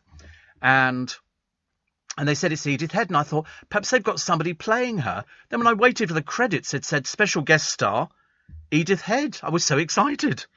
So excited. I mean, she costumed, I think, 30 fantastic movies. She knew exactly what looked right. I mean, she was just absolutely amazing. Absolutely amazing. But when I thought maybe she was a lookalike, but it wasn't. It was actually her. She appeared in a Columbo. Because they've got a channel where they keep showing them, and very good they are too. Very good they are too. And Steve, a brilliant documentary on Channel 4 about crisps, says John. Sam says, now you're back. Has Eddie Mayer restored the Steve Allen quote of the day? I don't know. We haven't checked, actually. We don't know. Steve, I had the TV sound off. Couldn't believe a contestant put his hands on Anne Robinson's boobs, says Jackie. Really? Oh, Buff, honestly. I do like watching her. She's you can see that she's aged, though, can't you, when you sort of watch her on the programme. But it's very good. But I like all of these other things. We have Fridays. He did do a soundbite on Friday. This is Eddie Mayer. He always does a Steve Allen soundbite of the day kind of thing. And this was Fridays. You really are thick, aren't you? See? Now, what it was talking about, we have no idea. It could be anything. Absolutely anything. We sometimes get it right. We sometimes get it wrong. But each day he picks something out and we always go, we sometimes sit here and go, I wonder what that was. What was that to do with? I think he just sort of listens to it and then sort of goes. It was just before 5 p.m. You get every night you get the Steve Allen soundbite. Honestly, I tell you, I give up. Andrew Lloyd Webber says he'll have to sell Cinderella, his musical, to the Americans if it's not allowed to open. That's the problem that they've got nowadays. And also the scooter trial chaos. 1,000 riders have been handed bans because it's dangerous out there. I see them on the pavement, on the roads, not the ones that they've rented, which you can use on the pavement and on the roads because they've got insurance, but these other ones that people buy, and you can buy them all over the place, they're not covered. They're not covered at all, and you're not supposed to. But I think the police sort of take people off the road and then they go, you can't ride. Well, how are they going to know this? It could be anybody, couldn't it? You see somebody whizzing past on a scooter. I don't know what they look like properly. We all want to do our bit for the environment, but there's one way you can do even more. Leave a gift in your will to the Royal Botanic Gardens Kew, and your donation will support our research into preserving vital plants and fungi, helping to halt biodiversity loss and fight climate change. Despite the problems we face today, you can leave the world a better place. To find out how you can leave a gift in your will, visit kew.org/gift-in-will. You're listening to a podcast from LBC.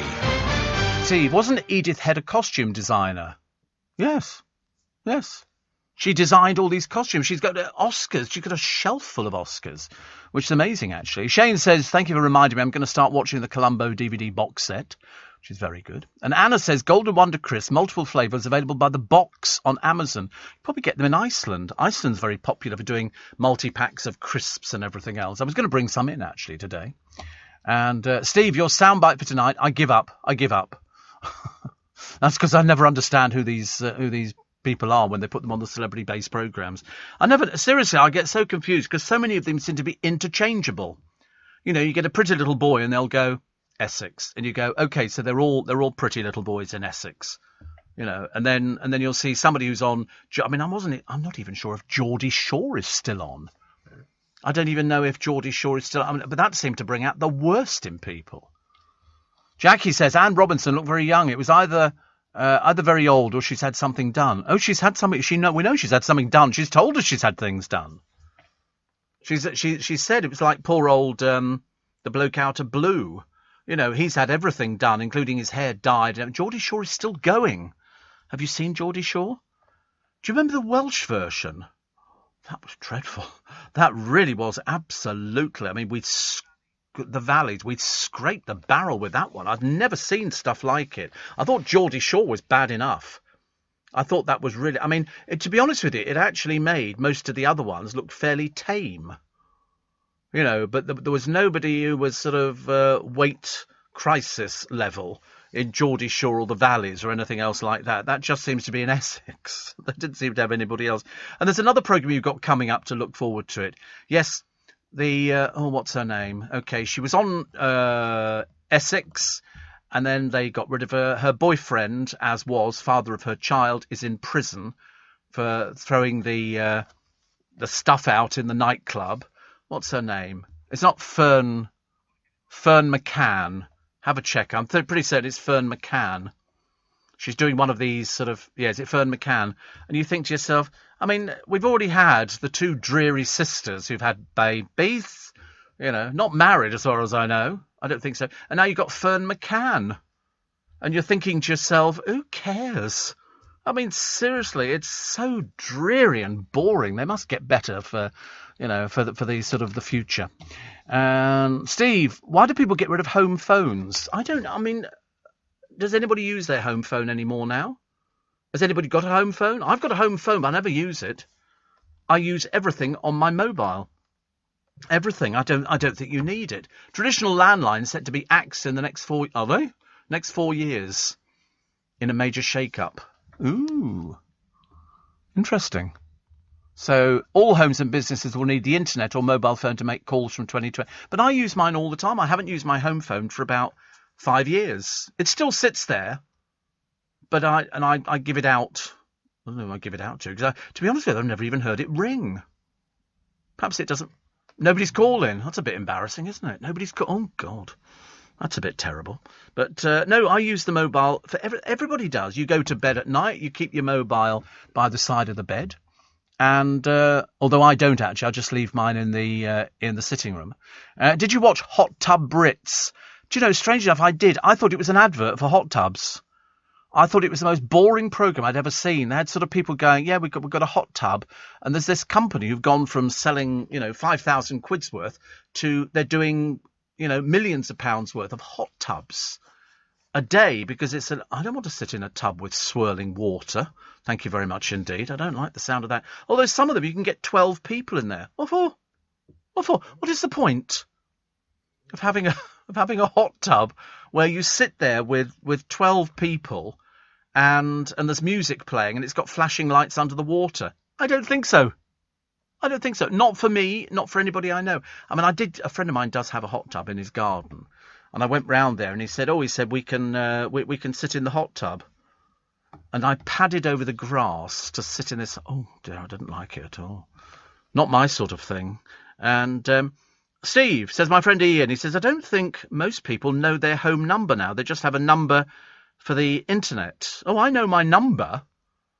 It's just that I don't use it for anything. I use the mobile, and I can remember the mobile, thank God. About one of the few things I can remember nowadays. So Geronimo, the alpaca, if you're waking up, yes, you could be forgiven for thinking that the alpaca is no more. No, it's going up again, and they're still deciding. Who's been given their Christmas cards by M&S? Holly Willoughby. Holly Willoughby is not going to be modelling for them this Christmas. They've got an American model. I don't know why. It's Marks and Spencer. It's a British company, isn't it? Why can't we have Holly Willoughby? People like her. And the BBC are going to pay how much to charity for the Diana interview with the Martin Bashir one? £1.5 million. That's our money. We're paying for it. Not the BBC paying for it. Having raked it in and realised what a cock-up they made, they're going to give £1.5 million to a charity. for the embarrassment that was caused by the Martin Bashir interview. £1.5 million of our money. I mean, it's good that it's done, but why should we have to pay for it? We didn't make the cock up. They made the cock up. The Prime Minister's father hike up the fines for litter louts. I knew somebody who, if they saw somebody throwing something out of a car window, they'd pick it up and throw it back through their window again, which I thought was very, very daring in this day and age. Like the bloke we talked about before, you know, the one who was reporting people for doing an illegal right turn in Regent's Park. Plus, the soggy summer could end with a bang in time for the August bank holiday. So you're going to get a bit of sunshine. So I'm assuming that comes at the end of the month, doesn't it? Does it? And I was saying, when does it come? 2 weeks today, you get the August bank holiday. Yeah. A bumblebee rescued by some girl strikes up a relationship with her and for a week stays with her. I was talking about this a short while ago. I never understood why bumblebees and stuff like that you couldn't have a bumblebee as a pet. I don't know why you'd want a bumblebee. Yeah, I mean, I didn't fancy it. But they've got pictures of her with this bumblebee on her head and all the rest of it. She found it by the side of the road. And I remember thinking, yeah, it could turn, though. So nasty, couldn't it? And it could sting you. But the difference is that bumblebees don't sting, or unless you've really done something horrible to it, because they know that as they fly away, they leave half their abdomen in your arm. Because that's what whereas wasps can sting you time and time again. I watched Hot Tub Brits, Steve, says Ian, because I like some trashy British TV here in the States. I didn't enjoy it as much as the doc on Wetherspoons. Was he also? Did he have a hot tub as well? The Doctor on Wetherspoons. That's good. I believe that my ex-producer Corey's family have a hot tub in their garden up north. They've also got a shed which has got a bar in it. Not too sure about it. Very strange. Steve, I use my landline for some calls. And what about people who only have a landline and telephone engineers who will lose their jobs, says Maggie. I didn't know there were such things as telephone engineers. But they can do it all from base. They don't need to come out to your house to do anything now. I mean, that happened years and years ago. Gone are the days where a little man turned up and went, hello, I'm from the GPO. You know, wearing their sort of khaki outfits. No, they don't do that. It's like if we have a problem here on the computers, then we contact a company and they do it remotely. I've got a friend who, you know, cleans my computer up remotely. He doesn't need to come round to physically do it, thank God. And Sunny says, have you tried bacon with Nutella between 2 slices of toast for breakfast? God, you must be the size of a whale, I should imagine. Nutella and bacon. Ugh, how disgusting. And Anne Robinson does have some quite large bingo wings, says Roger. Bingo, poor old Anne Robinson. I mean, she doesn't look as though she's sort of with it half the time on that pro. I have watched her a few times, actually. And she looks a little bit bored. Mind you, Eamon Holmes looks a bit bored on this morning.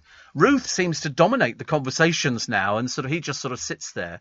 But I've said before, the worst time is when it gets to the food that they cook. The camera will come back and there he is stuffing his face as fast as he can. He's got to cut back. It must be quite dangerous to have people cooking lovely food for you and then you get to eat it. He should be very sort of, you know, economical. So what else do we have, actually? We had, the Dam Busters Jack. He's one of the original members. And he's 100 and they got people to send him in cards. He had over 1,000 cards, which is quite, I mean, not much use to a man of 100, really. I mean, I can't help feeling they go, you've had some more cards in, Jack. Hurry? You've had some more cards. Lovely. I mean, you know, what do you do with them? I don't know. Dolly Parton lends her support to Britney Spears. I just thought of all sorts of funny jokes to do with Dolly Parton lending her support. And Channel 4 celebrating the life of Nikki Graham, who died all too suddenly. I mean, she was only young, 38, but she was the one that you remember. You can find her on YouTube. You can find all these people on YouTube. YouTube is an absolute godsend for finding. And they're going to celebrate the life of her. So they'll show you all those clips which you probably had forgotten. And some of them were absolutely hilarious. Absolutely. And she went out with that bloke from Brighton who had Tourette's. Pete. She went out with Pete. She went down to Brighton and he was about the first person, I think, who I'd ever realised what Tourette's was. Up until that moment, I'd seen a few people with Tourette's on the television, but I didn't quite grasp the meaning of it. But very good. Very good. So they'll be celebrating her life in this new documentary. You're listening to a podcast from LBC. People keep saying to me, have you seen the Jeremy Clarkson farm? And I don't think I have, actually. So I'm either missing it. Oh, it's on Amazon Prime. That's why I haven't seen it, actually. I've seen it. People have told me about little bits of it, and I thought I do like Jeremy Clarkson. One of my in conversation sometime with the whole team, Jeremy and the other two as well. And I thought they were great fun. They work so well together. Absolutely brilliant. Steve, I remember the GPO man coming out to fix the house phone in his yellow comma van, says Roger. Yes, I don't remember that, actually. I remember people coming around to fix your phone line because they could unplug it, and there was a code that they could put into your phone that made your phone ring. And they test it. They go, and I had a little trim phone, the ones that went prr, prr, prr, prr, like this, and you dialed, and it had a luminous dial as well, very useful. And I remember thinking to myself, that's unusual. And he could make it ring. He could key in a number like 3131 or something like that, and it would ring the phone back so I could hear it ringing. It was very exciting, very exciting. I'm a bit late to the party, Steve, but the hype got the better of me, and I finally watched Clarkson's Farm on Amazon. Have you seen it yet? It's great. The little bits that I'd seen I thought were very good. Rob the hairdresser says, have you made your famous mince, beans and cheese with a swirl of cream? No, this was... it's quite delicious. It's a case of you literally get some mince. You can get 5% fat, or you can get very low fat mince. Just sort of brown it off in a pan. Add a tin of beans. Stir it all round till it gets hot. And then some grated cheese over the top. And then a swirl of can be single or double cream. Delicious. It's absolutely delicious. I mean, I promise you, if ever you're going to make something that's easy, it's what's commonly known as student food. Because students have learned how to make food, and I do variations of mince. If you do it with sweet corn, it becomes Chinese. But you can still add the swirl of cream, and the swirl of cream seems to add something to it. And I then became obsessed with doing it. And it just became really quite a nice thing, actually. Shan't be having it today. I'm still trying to get over the fact of Nutella between 2 slices of toast for breakfast with bacon. Oh, crikey. Bob in Bracknell says, Steve, my mother can only use her landline as her arthritis is so bad in her hands. She can't use a mobile and wouldn't know how to use one at 85. They do a really simple one, Bob. They do what's commonly known as a pensioner phone, and it's just literally a telephone, and it's got big numbers on it. So it's not. I know you sort of look at it now, and it's got little numbers on it, but this has got big numbers on, and you just push the number. That's all it is. It's just a telephone. I know a lot of elderly people who know how to use it, but they're absolutely huge, bigger than this. But you can buy that one. They're all over the place. Just go in. In fact, they have lots of things so that for elderly people who, I see people on the bus, elderly people using a mobile phone. I'm quite impressed, actually.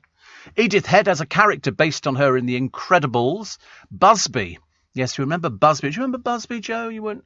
He was part of the GPO thing. Busby, he was a bird who sat on a load of wires. No.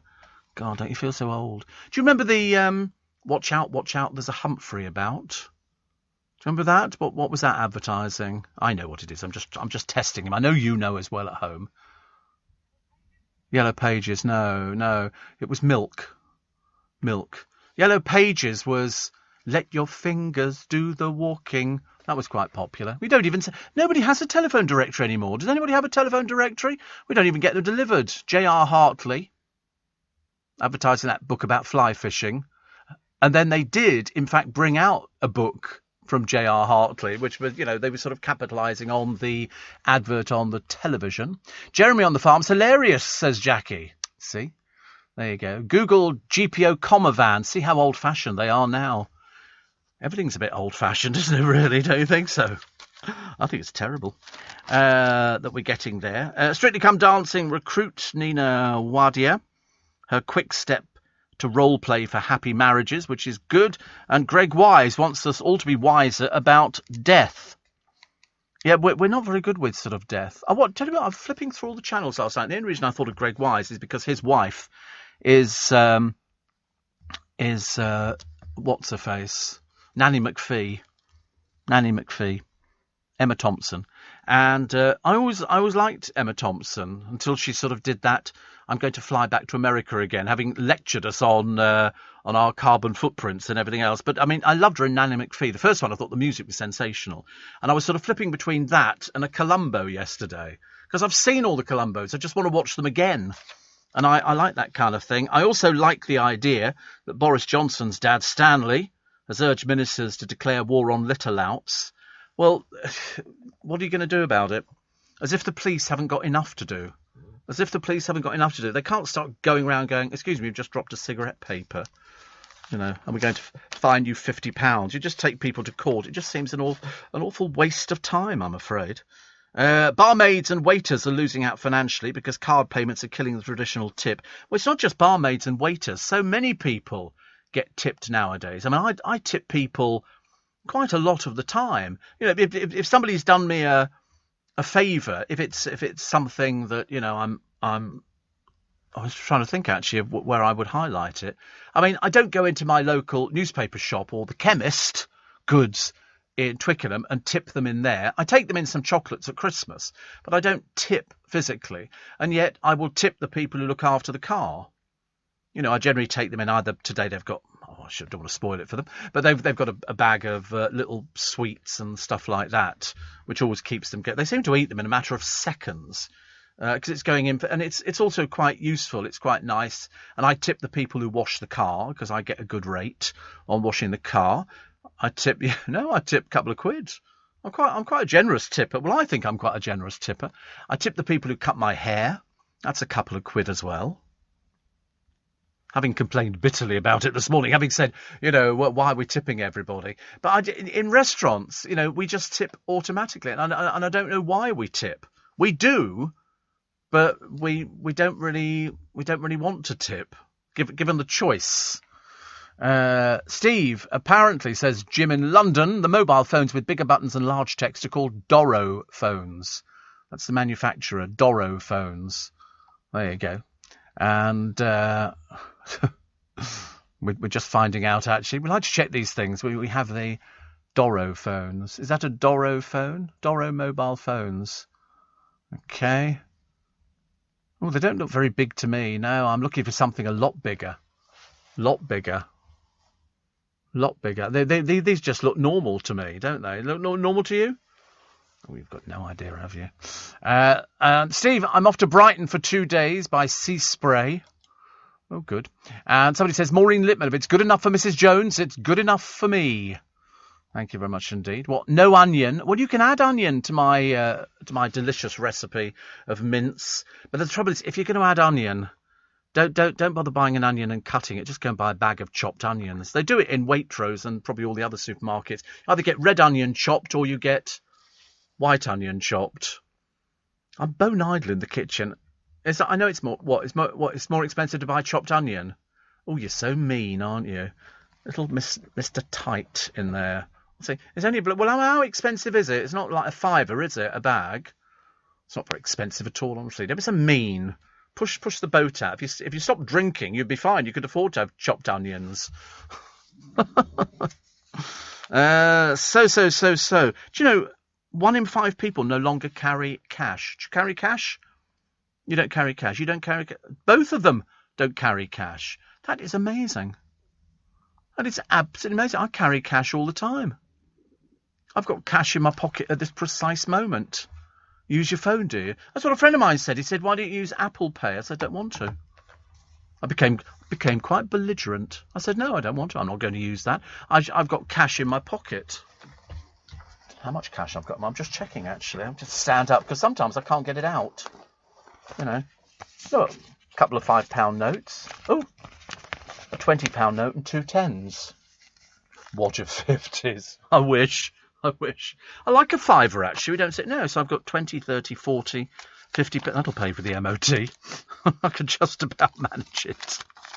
Nigel will be thrilled. All he'll do is just do a thing, and then I'll phone up and pay for it on credit card, probably, so the 50 quid stays in my pocket. Whoopee! But no, most people use contactless. Apparently, Take Payments Limited surveyed more than 2,000 people. Many don't like tipping using contactless because they fear their money will never reach the waiter's pocket. I would think you're probably quite right. A lot of companies do actually add it on and make it part of the bill. And I think that's a swizz. I think that restaurants should tell you if that money on the tip there for the service charge is going to the waiter or if it's not. Because there's so many different waiters. There'll be a maitre d' and people like that. So how do you divide the money? But some places keep it. And so that's why I always ask for it to be taken off. And I will say to them, I'll pay the waiter separately. If I think somebody deserves it, if not, I tend not to, but I do. Bev says, thank you, Steve. And but I was in MasterChef. I do not buy chopped onions. Well, you should. You should buy chopped onions. So much easier, isn't it? I can't be bothered. I remember coming home, my mother was crying in the kitchen. I said, what's the matter? So I'm cutting onions. Because it used to... Now there's ways of doing it. You have to put the knife in water, don't you? And then it... Am I facing the right way? What is going on this morning? Honestly, this is our own MasterChef. You're listening to a podcast from LBC. I know, we hate Monday. Traditionally, you go, why can't the weekend be longer? And they go, I don't know. And it seems to whiz through so fast now, doesn't it? You sort of go out there in the morning and you do all your little bits and pieces, and then you generally come back, you have some lunch, and then you put your feet up and then you go to sleep. That's what weekends are now. All these different people who seem to work all the hours that God sends. I don't know how people stay awake. I really don't. I love putting my feet up on the settee and going, I'll just just close my eyes a little bit. And then I before I know where I am, I've been out for an hour. Can't do it this morning. Otherwise Nigel will be on the phone going, where are you?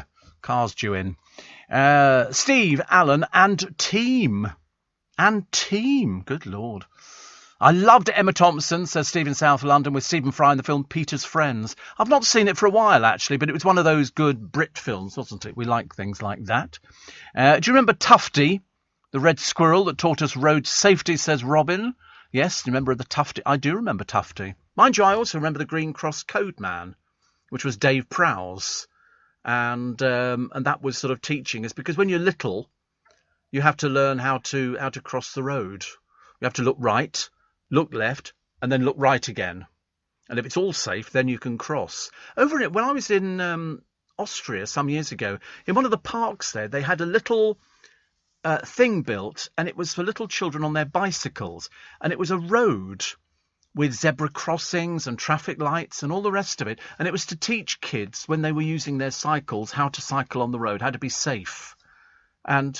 no, not a railway line. As if you podcast the programme, you'll hear the story about the railway line and the 9-year-old girl who sort of got distracted crossing it. I don't know how you get distracted crossing it, but anyway, her parents have now said, oh, can we tell other people? I thought, no, why don't you tell your daughter? Definitely. We had a Tufty club at school. They were all over the place, weren't they? All over the place. And Steve says, Barry, I've been in Spain for 3 months, not even touched €1, never taken my wallet out, all Apple Pay on the phone and the watch. I keep meaning to buy one of those watches. I quite fancy one. And then I thought, no. I've got such a heavy month with so many bills coming in at the moment. It's a bit disastrous this month, but it doesn't matter. I'm being a good boy. I got a thing through the other day because I had all these. I took them out. Very expensive month. I don't know. Sometimes you get that, don't you, when you get all the bills that arrive in together. And just when you think, oh, that'll be nice. And I think I've got about 3 bills in to pay for the end of the month. So I'm being economical. But I've got 3 pensions. Well, I'll have the government pension, and then I've got 2 other pensions. They're not worth a lot of money. And I don't know whether to take them out or leave them. I really can't decide, actually. Another one that says, wait a minute. Oh, I've lost the thing. I fell out with a friend of mine in Los Angeles as I refused to tip one of the barmen as he was so rude. They then asked me to leave. Oh, dear. Not sure about that, actually. And great laugh all the time. Can I be part of the groovy gang, says Brenda, as I work in Radio 2? Well, it depends which part of radio you work in.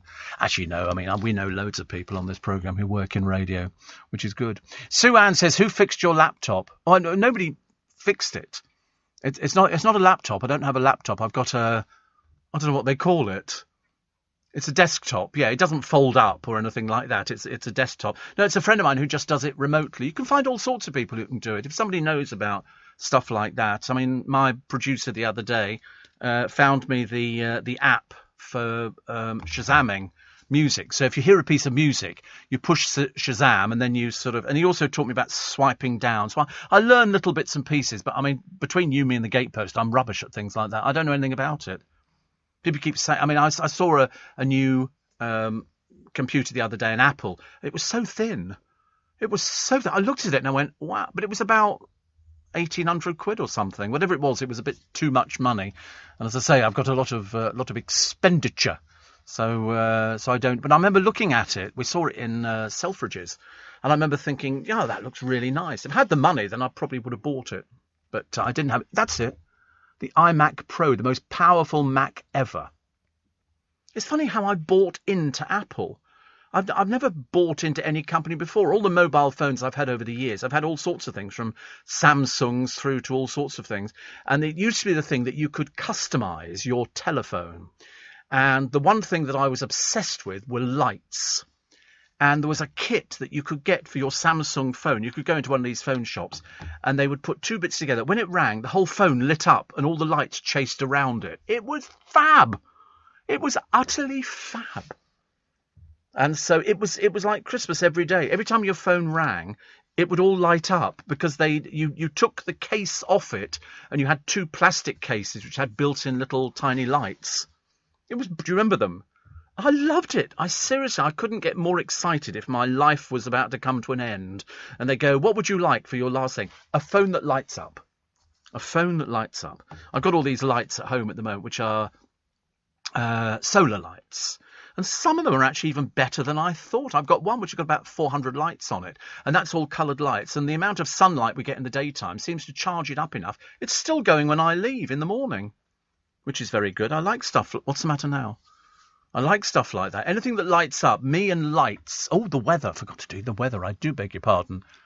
Not much. So light cloud and a moderate breeze today. 19 degrees, the high. Not so brilliant. 19 degrees Tuesday, which is slightly overcast, isn't it? Does that look overcast? Yeah. Wednesday, 21 degrees overcast. Thursday, 20 overcast. Friday, overcast, 22. Saturday, overcast, 23. Sunday, you get cloudy with rain, 22. Monday, and so it goes on. It's not very brilliant, is it? This is where it starts. You walk out in the morning and you start going, it's a bit nippy. Somebody said to me this morning, and dark and nippy. Dark and nippy, which are, two things I'm not particularly bothered about. But I tell you, winter's only just around the corner. And by what I've heard, it doesn't sound as if it's going to be too brilliant. Our internet, Steve, was hit by lightning recently, says Faye, and nothing worked. At the same time, coincidentally, my mobile died. Thankfully, I used the landline to call Sky. The next day, an OpenReach BT came round and fixed it. Landline is always useful as a backup. Yeah, well, you're absolutely right. I mean, my computer, I think, goes through my landline for my mobile phone. I always think some people have got, I should have updated years ago. This is my third computer, though. I've had two before, which were laptop type things. And then this one is an Apple. But I seem to have bought my phone is an Apple, but I've not updated this for donkey's years. I couldn't even tell you which one this was. I go for the updates when they say, overnight it's going to be, if you plug it in, it's going to be an updated thing. But I don't know. Which one have you got? Have you got an updated one, Joe? Oh, yours was stolen, so you've got an old one. Oh, right. I've kept all my old iPhones. I don't know if they're worth any money. Yes, I think they're worth a little bit of money. Steve, lovely to hear you. As always, says Scott on LBC. Apple / Google Pay contactless is absolute nonsense.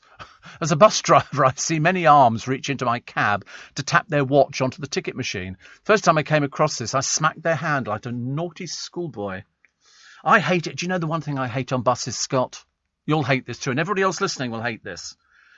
You're on the bus, it pulls in, somebody will get on the bus, and then they start ferreting around in their bag to find their contactless card. And you think, you're sitting at a bus stop, get the ticket out now, thicko. Oh, people doing that at the tills. You go into a supermarket. Now, I always have a race The faster the woman pushes the thing over the magic eye, the quicker I pack it in the bag. I'm very fast, and I've always got my wallet out ready to pay, either cash or I can use my my card. But you get the people, put in here and then in here, and then the girl on the till would say, sorry, do you have a Waitrose card or whatever it is? Or failing that, they go, are you in the car park? And they go, yes. Okay, have you got your ticket? Then we take that off. And then they start looking for how to pay the bill. Like it's a big surprise. We're in a supermarket. Honestly. But it's the bus thing that really annoys me more than anything. Steve. Read telephone directories. Kingston upon Hull still supply both white and yellow pages as we have the country's only independent provider, Kingston Communications, says Lee in Hull. Do you know, we used to live near to Hull, but we only ever went into Hull, I think, on about 2 occasions. We lived up there 2 years. Isn't that funny? How we survived, I've got no idea. I don't think we had... Yes, I mean, I don't think we had a big supermarket locally. We just had a little shop which seemed to provide everything. And my mother cooked, something that's quite a rarity in this day and age. In my day, Steve, the 1950s, says Philip, we had the curb drill to teach us how to cross the road. Look right, look left, look right again. If all clear, cross the road. Just don't see the lorry coming from the left-hand side. But no, that's what we were taught. We were taught how to cross the road, and it sort of stuck with us. Steve, says Mike, there is one of those bicycle areas for children in North London in the Lordship Lane Recreation Park. It's got zebra crossings and used to have traffic lights. Been there since the 1960s. It's a brilliant idea. It's an absolute... because it teaches little children. I used to love being a little children. I was very happy. A little child. I absolutely... loved it because I used to love playing with plasticine. I used to love painting, where they give you like a baking tray with all the different with all the different colours in, because we used to have powder paints. And you go, I'll have some green, and you put green in, then some blue and some yellow, and then you have your big brush. I used to love things like that. I haven't done it for ages. It doesn't, it's grown up a little bit. Mentally, I think I've stepped back in time. But I used to love doing painting. Love doing painting. Everybody did the same painting. A house with sunshine and a gate. And that was it. Nobody ever did anything else. I wanted to do a rocket ship. Yeah, a tree. Sometimes I threw in a tree, but mainly it was a house with 4 windows, a front door, and smoke coming out of the chimney. God, honestly. I'm surprised I managed to make it this far into life. You're listening to a podcast from LBC. Morning. Apparently Kim says, Steve, there is a setting on your iPhone to make lights flash when your phone rings. Don't ask me where it is. My grandson set it for me. Really? I'm looking at the producer and he's looking fairly quizzical. Also, exactly the same at airport security, Steve. People wait till they get to the X-ray machine and start undressing. Do they? When I used to have to go through the X-ray machine at Heathrow Airport, my advice to everybody would be the same. When you go there, make sure you've got nothing in your pockets, because taking all your change out and all the bits and pieces, then take your belt off, then you've got to take this off, and it just is... You can get the torch. Yes, I've got the torch. Oh, you can get that flashing, can you? Oh, apparently you can. When you get a call, it flashes. I'm not sure I could cope with that. That would probably frighten me, but I'm glad you told us about it. Steve, you can get the 2122 BT phone book for £10 plus VAT from BT Online, says Jackie in Watford. Our favourite restaurant, Steve, says Bob, Joe Allen's, is due to have the grand opening in September. According to their website, they will start to take online reservations over the next few weeks. Good Lord, be still, my beating heart, be still. I used to like it when they used to do blind date, because they used to, one of their things was they used to send the contestants to Joe Allen's. Mid-September. Well, if my account's still good, I shall have to check. I should imagine it would be. I've been a very loyal customer for 36 years. Been desperate. Yes, yeah. Just been waiting desperately for it to reopen again. But, they used to send all the contestants on blind date, because you'd look at them and the girls were always terribly made up, whereas everybody goes to Joe Allen's. You go there because it's a showbiz restaurant, but you go there for... I have to be honest, it's going to sound really odd. I've never been there for the food and gone, oh, I like this, although I do like their liver and bacon. You go there for the atmosphere. You go there to, to be with your friends and have a nice time. And so that's good news. I like good news. Do you remember, says Duncan, when Jeremy Clarkson had a bit of an altercation with his producer? I do. This was over a meal, wasn't it? Do you remember Clarkson turned up at a hotel and there wasn't a hot meal for him? But that, strangely enough, that also happened with Albert Pierpoint, who was our last hangman in this country. His very similar. His deal was that he went to the prison and he would go there and he would check the prisoner and they would then provide him with a hot meal. And on this particular occasion at one of the prisons, they didn't have a hot meal ready. The chef had gone home and he went ballistic. Because in those days, having a hot meal was considered nowadays we just take everything for granted. But in those days, a hot meal was what he wanted and they offered him a salad. Yeah, bit of a diva. And anyway, he wrote and complained and said he wouldn't do it again. So there you go. You probably heard of the supermodel Lily Cole. She's a 33-year-old Cambridge graduate. And she's revealed that she's not straight and that the term she prefers to use is queer. Now, strangely enough, she says here she likes the openness of the word. It's an umbrella term for anyone who is not straight or does not identify with the gender they were given at birth. Although it was once used as an insult, it's since been reclaimed by the gay community, but some people still consider it offensive. So, you see, she has a boyfriend, but she sees herself as queer. I never get my head around these sort of things, actually. I must be on another planet because I don't understand it. So does that not make her bisexual if she's got a boyfriend? She's got a boyfriend and she has a 5-year-old daughter as well. Would that not... Queer umbrella term. Oh, okay. Still not bisexual? Gets very confusing, doesn't it? Watchdog blueprint to banish web ticket touts. A lot of people have fallen foul of ticket touts. Almost 30 seats for a game against Scotland on ticket resale site Titcombo that originally cost £43 are now sold for £1,000, one of which cost £2,000 with a £400 booking fee. You have to be very careful, actually, if you're buying anything online. I only say that because I get no end of people writing saying, we've been caught out on this and caught out on that. Always check things very carefully. And if you can, put something on a credit card because you are protected that way. Okay. A devastating earthquake has left 700. It's gone up to 1,200 people now in Haiti dead. Rescuers are picking through the rubble. Homes, schools and churches are among the buildings razed on Saturday in the quake, which measured 7.2 on the Richter scale. They barely recovered from the quake in 2010 that killed more than 200,000 people. Honestly, rescuers are now searching for survivors. It's gone up to 1,297 people. They don't have much luck there, do they? Really, it's terrible. 7.2. I don't know where this thing came from. Apparently, 5,700 have been injured. Southwest of Haiti appears to have suffered the worst of the damage, especially around the city of Lekki. Footage shows residents desperately trying to pull victims from ruined buildings. Ghastly, isn't it?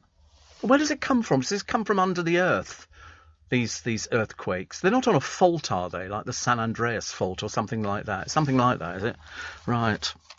The BBC reportedly in talks to make a £1.5 million charitable donation in gilt money to atone for the Martin Bashir scandal. I don't know. That one's gone on, hasn't it? And James Cameron. How old's James Cameron today? 58? No, 67. The Canadian directed the first two films that grossed more than $2 billion worldwide, Titanic and Avatar. I hated Avatar. I really didn't get Avatar at all. I wanted to like it.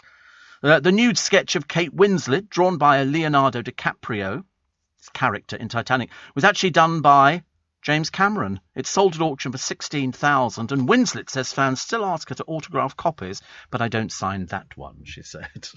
That was all the bit that was sort of added to it, wasn't it, really? I thought it was very good, but the film was ruined for me when they showed you how they made it. And I didn't want to know about blue screen and everything else. I wanted to believe they actually had built a liner, a replica of the Titanic, because they hadn't. Anyway, just thought I'd tell you that now. And Steve, I wish we had Joe Allen's down here. It sounds great, says Shane in Sydney. Well, I mean, I'm an aficionado because years and years ago, when our studios used to be in Fleet Street, on a Sunday evening, we used to have a lot of people in the studio. There'd be about 7 to 10 of us in the studio, everybody doing different bits and pieces. And we'd all hang around afterwards, and then we'd go up to Joe Allen's. And I remember saying to Christopher Biggins, I said, well, we're going to Joe Allen's. He said, you need an account. So he opened me an account at Joe Allen's. There's very few of us left who have accounts there. And it just means you can sign for something and then you pay at the end of the month. But what I used to do, which was my downfall, is I'd sign for it, but I'd take in the money from everybody else. So when the bill came through, you'd think, well, I have actually had the money, but unfortunately I've spent it. But there would be about between 7 and 10 of us going up there every Sunday evening. And we just liked it. We didn't get sort of tiddly or anything like that. We just had a few bottles of Prosecco or wine. And that was quite nice. I like it. And Roger says, just to make matters worse, Haiti's about to be hit by a hurricane. Yes, it's hurricane season, isn't it? Doesn't really help. Doesn't help. Geraldine in Ilford says, Lily Cole, an attention seeker. I've never heard of her. Really? Oh, blimey, she's well known. She's a super... You must have heard of her. Even I've heard of her. I don't hear of many people, as you're aware.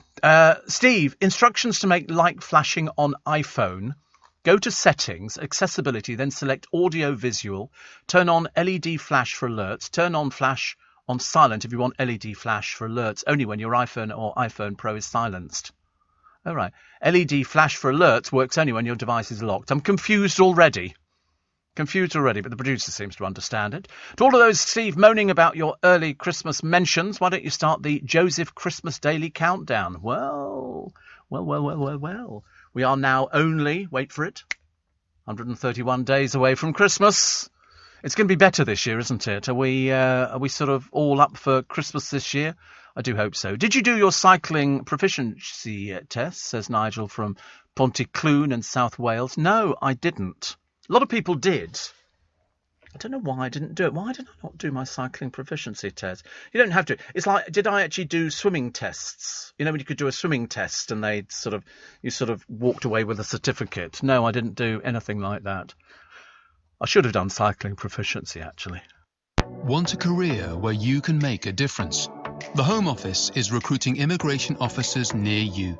With competitive salaries from £32,000, plus an annual allowance of almost £6,000, and with full-time, part-time or shift working, you can find the working pattern to suit you. No experience necessary. You'll join a supportive team and be provided with all the training you need. Search Home Office Careers to find out more. You're listening to a podcast from LBC. I won't believe this. What happened in 1969? What happened in 1969? No. In 69, the first issue of the football magazine Shoot was published. And it ran until 2008. Do you remember Shoot? I remember it as well. I never bought it, obviously not. We didn't have things like that. And this is somebody you won't know. James Casey.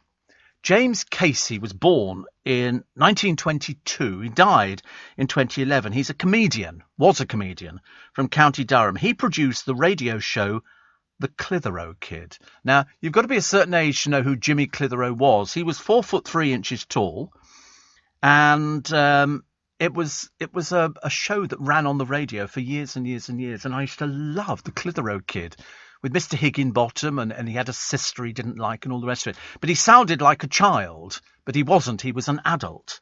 And he was the son of the gravel-voiced variety artist Jimmy James and cousin of the stuttering comic Eli Woods. Do you remember Eli? No, see, all these people are before your time. As an officer in the Durham Light Infantry, Casey landed in France on D-Day, and he later discovered Les Dawson in a club. I remember being stuck behind Les Dawson in a car in London once. He was going off to a well-known club called Tramp. And I remember sort of sitting there thinking, I'll be here all day now. And out the back gets Les Dawson with the usual cigarette on. I remember thinking, God, it's Les Dawson. Still get impressed by seeing people. Steve, if you could go back and do anything different, what would you do? I'd eat different food. Different food. I mean, I was reading what Victoria Beckham eats, and to be honest with you, I don't know how she's still alive. She doesn't seem to eat anything that's normal. I mean, you want to say to her, have you had a kebab recently? Rest of the family seem to eat normal things. Steve, they did build a replica of the Titanic for the film. No, they didn't. No, you can't tell me anything about the Titanic. I'm the expert. Well, I'm not the expert, but I mean, they didn't. And John in Colchester says, no, the Titanic was real. Here you go. What does Victoria Beckham eat for breakfast? You know, she starts with 2 tablespoons of apple cider vinegar. Then she has fresh lemon squeezed into boiling water. Not surprised she doesn't smile. She looks as miserable as sin. Prawns are one of her favourite food, and she eats 3 or 4 avocados a day, and she credits them for keeping her skin healthy. It's just not normal food, isn't it? Do you think she wants Frosties or something like that? In March, she shared a video of the 9-year-old's efforts. This is Harper, who could be heard saying, so here we have the salmon, prawns, and then we have sugar snap peas, cucumber, avocado, and broccoli. Sounds boring as hell, doesn't it, really? I don't know how she survives. I bet the rest of them don't eat all that stuff. Most people want spaghetti and things like that. I mean, I don't mind prawns, but I mean, you can't eat them every single day. Yeah, kebab and mash. I mean, come on. I might have that today, actually. I might have that today. I don't know why, honestly. It's very sad, isn't it, really? All I need is my accountant to send me the thing of how much money I've got to pay for the VAT. And then Nigel will be waiting with open arms to take the car round the corner. Get the MOT. And then we've got this new petrol coming in, haven't we, in September. You do know about this petrol, don't you? Because I mentioned it to a friend of mine the other day. And he didn't know anything about it. And I said, no, it's coming in. I think it's in September. And it's changing. So the 95 octane petrol grade in Great Britain will become E10. Now, in Northern Ireland, that happens, I think, in early 22. The change in fuel applies to petrol only. Diesel will not be changing. Now, almost 95% of petrol-powered vehicles on the road can use E10 petrol, and all cars built since 2011 are compatible. If your petrol vehicle is not compatible with E10 fuel, you'll still be able to use E5 by purchasing the super grade. So petrol pumps will clearly label petrol as either E10 or E5. You can do a vehicle check. Okay, the government has set up a website where you can check whether your car will run on E10 fuel, but it warns it will not be liable for any damage to vehicles as a result of drivers using its checker, especially if the car's been fitted with replacement parts. So there you go. So, I mean, every car built after 2011 should accept E10. Yeah, every petrol car. But it won't be compatible with some older vehicles, as many as 600,000 of those. So you go to the government website. What do? Do you put in your car registration number? We don't know. Yeah, we should go to the website and find out in a moment. And then we can sort of, put the car number in there. Important E2. There you go. Continue. Oh, select your vehicle manufacturer. There you go. Yeah, so that you can go to the website. Apparently on Bentley, models after 2010 are suitable for use with E10 petrol, except for the Mulsanne model, which will continue to use E5 petrol. It gets quite confusing, doesn't it, really? So we're lost already. Carl from West London, he said they did make a scale model of the Titanic for the movie, parts of which were sold at the prop store auction. Yeah, but most of it was sort of green screen. Last night, says Connie, I found a set of keys on the bus and handed it over to the driver. Is there a way this person can still get through the entrance door to go home? Did it ever? No. Well, I mean, I don't know. Some people are good. I mean, I can actually get into my place without a key, but a key is an easier way of doing it. And Steve, I had to take a London bus on Saturday morning. I've never seen any inspectors on the 372, and I counted only 2 of the 20 passengers wearing masks. That's why people don't want to travel. Yeah, I mean, you're seeing more and more people not wearing masks. Not wearing masks now. And you're right, I've only ever seen an inspector once. Same on the tube. Esso garages in Peterborough have E10 already, says Daphne, which is good. And somebody else was saying, talking about phones, this wee old phone I'm using at the moment is almost kaput, Steve. I'll have to shop for a new one.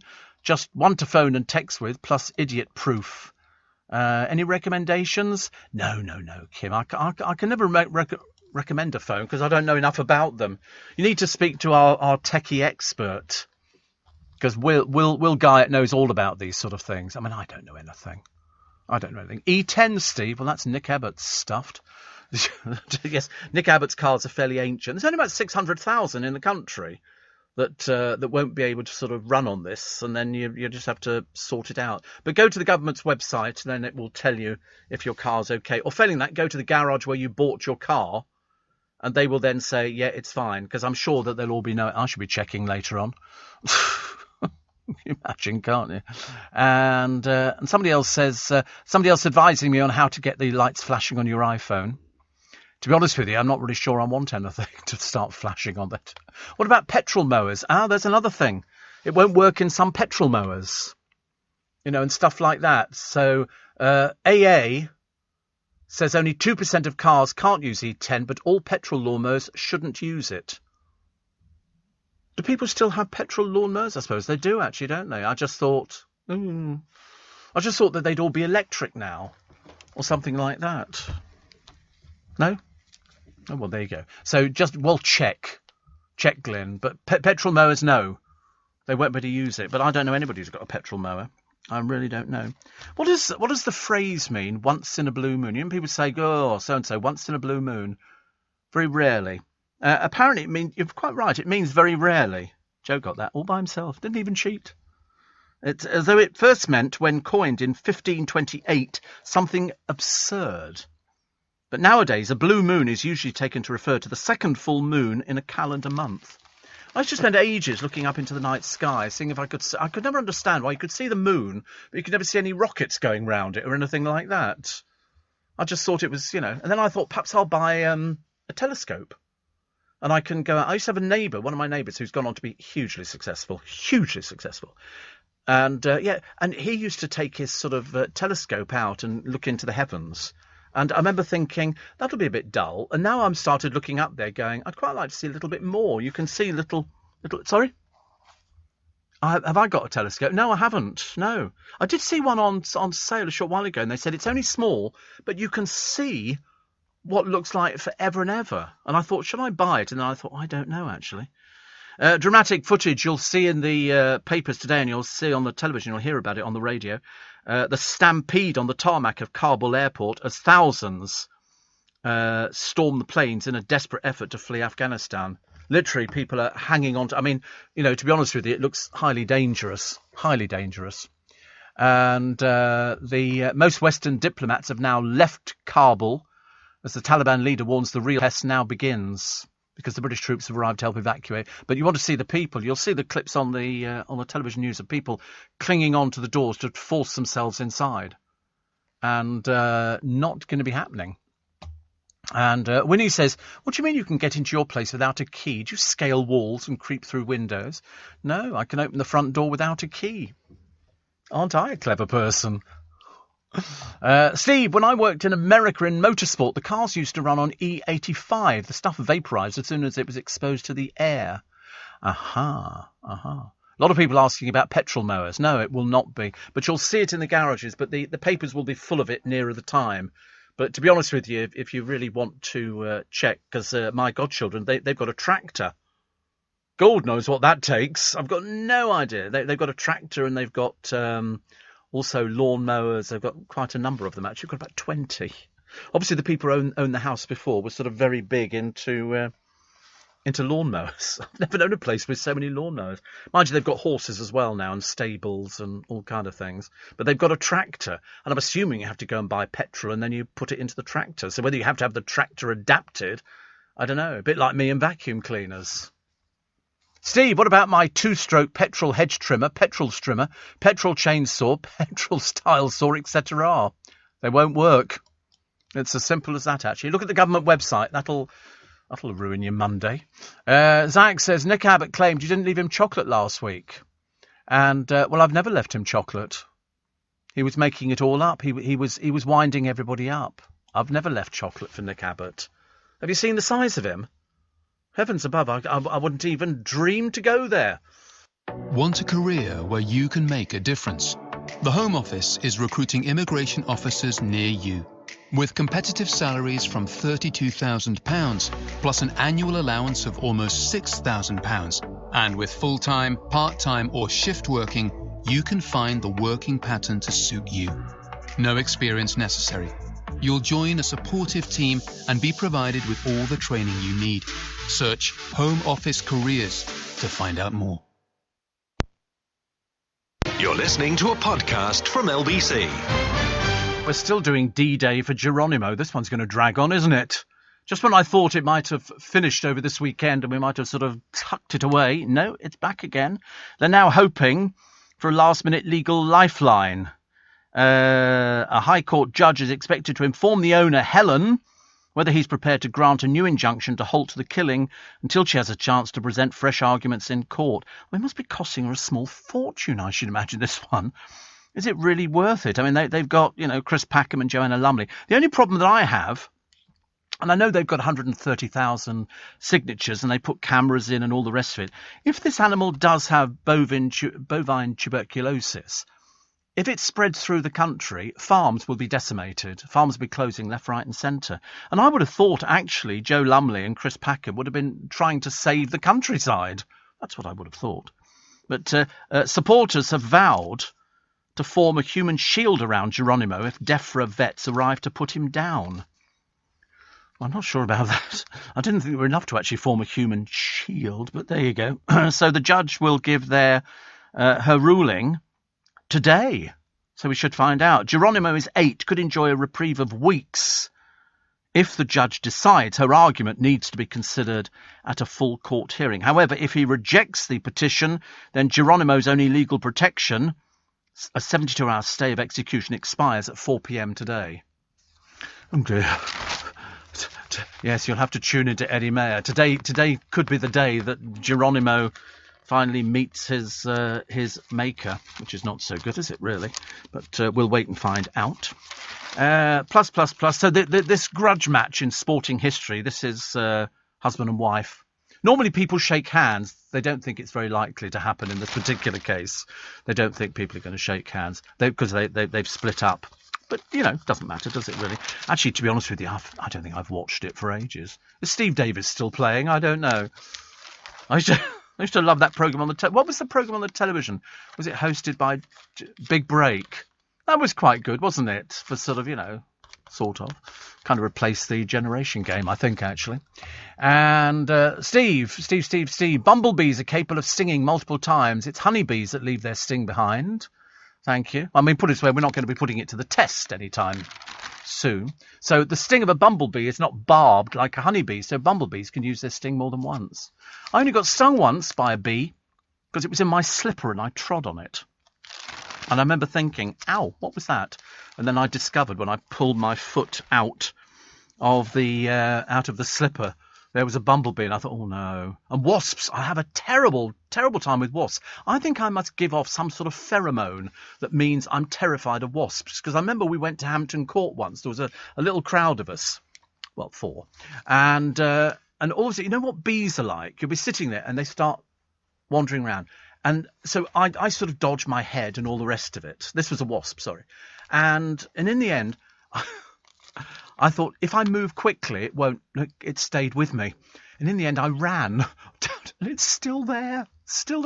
I looked about as butch as you could look, as if you were knitting a Tom Daley jumper, being chased by a wasp. It was the most awful experience of my entire life, and I remember thinking, and I tried to look, because anybody watching wouldn't know what you were running from because you can't see these things. But wasps, we've had a couple of wasps' nests at home. And we've had to call somebody in to remove them.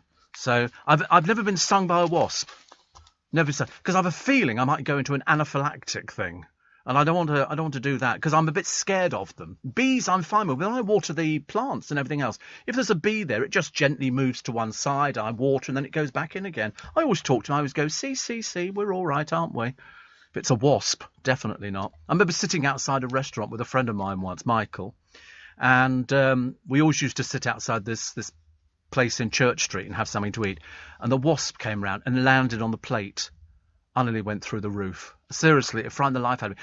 And I always go, don't brush it away, because it'll get angry and bring all its friends back. And he went, no. And he's like, oh, no, don't do it. Don't touch it, please. So wasps I have a fear of, together with snakes and quite a few other little bits and pieces. I'm just not very good with anything that sort of flies and makes a noise. Mind you, my brother's the same with moths. Moths. My parents always used to sleep with the bedroom windows open. I do the same thing. And if a moth comes into your bedroom at night, that's a thing that frightens you, isn't it, really? Definitely. 84850. And do you like lavender, says Sue-Ann? I do. Do you know, I tried to find it. Oh, I went in the other day. Where did I go to yesterday? Oh, I went to John Lewis in Kingston. I thought, I'll treat myself to a candle.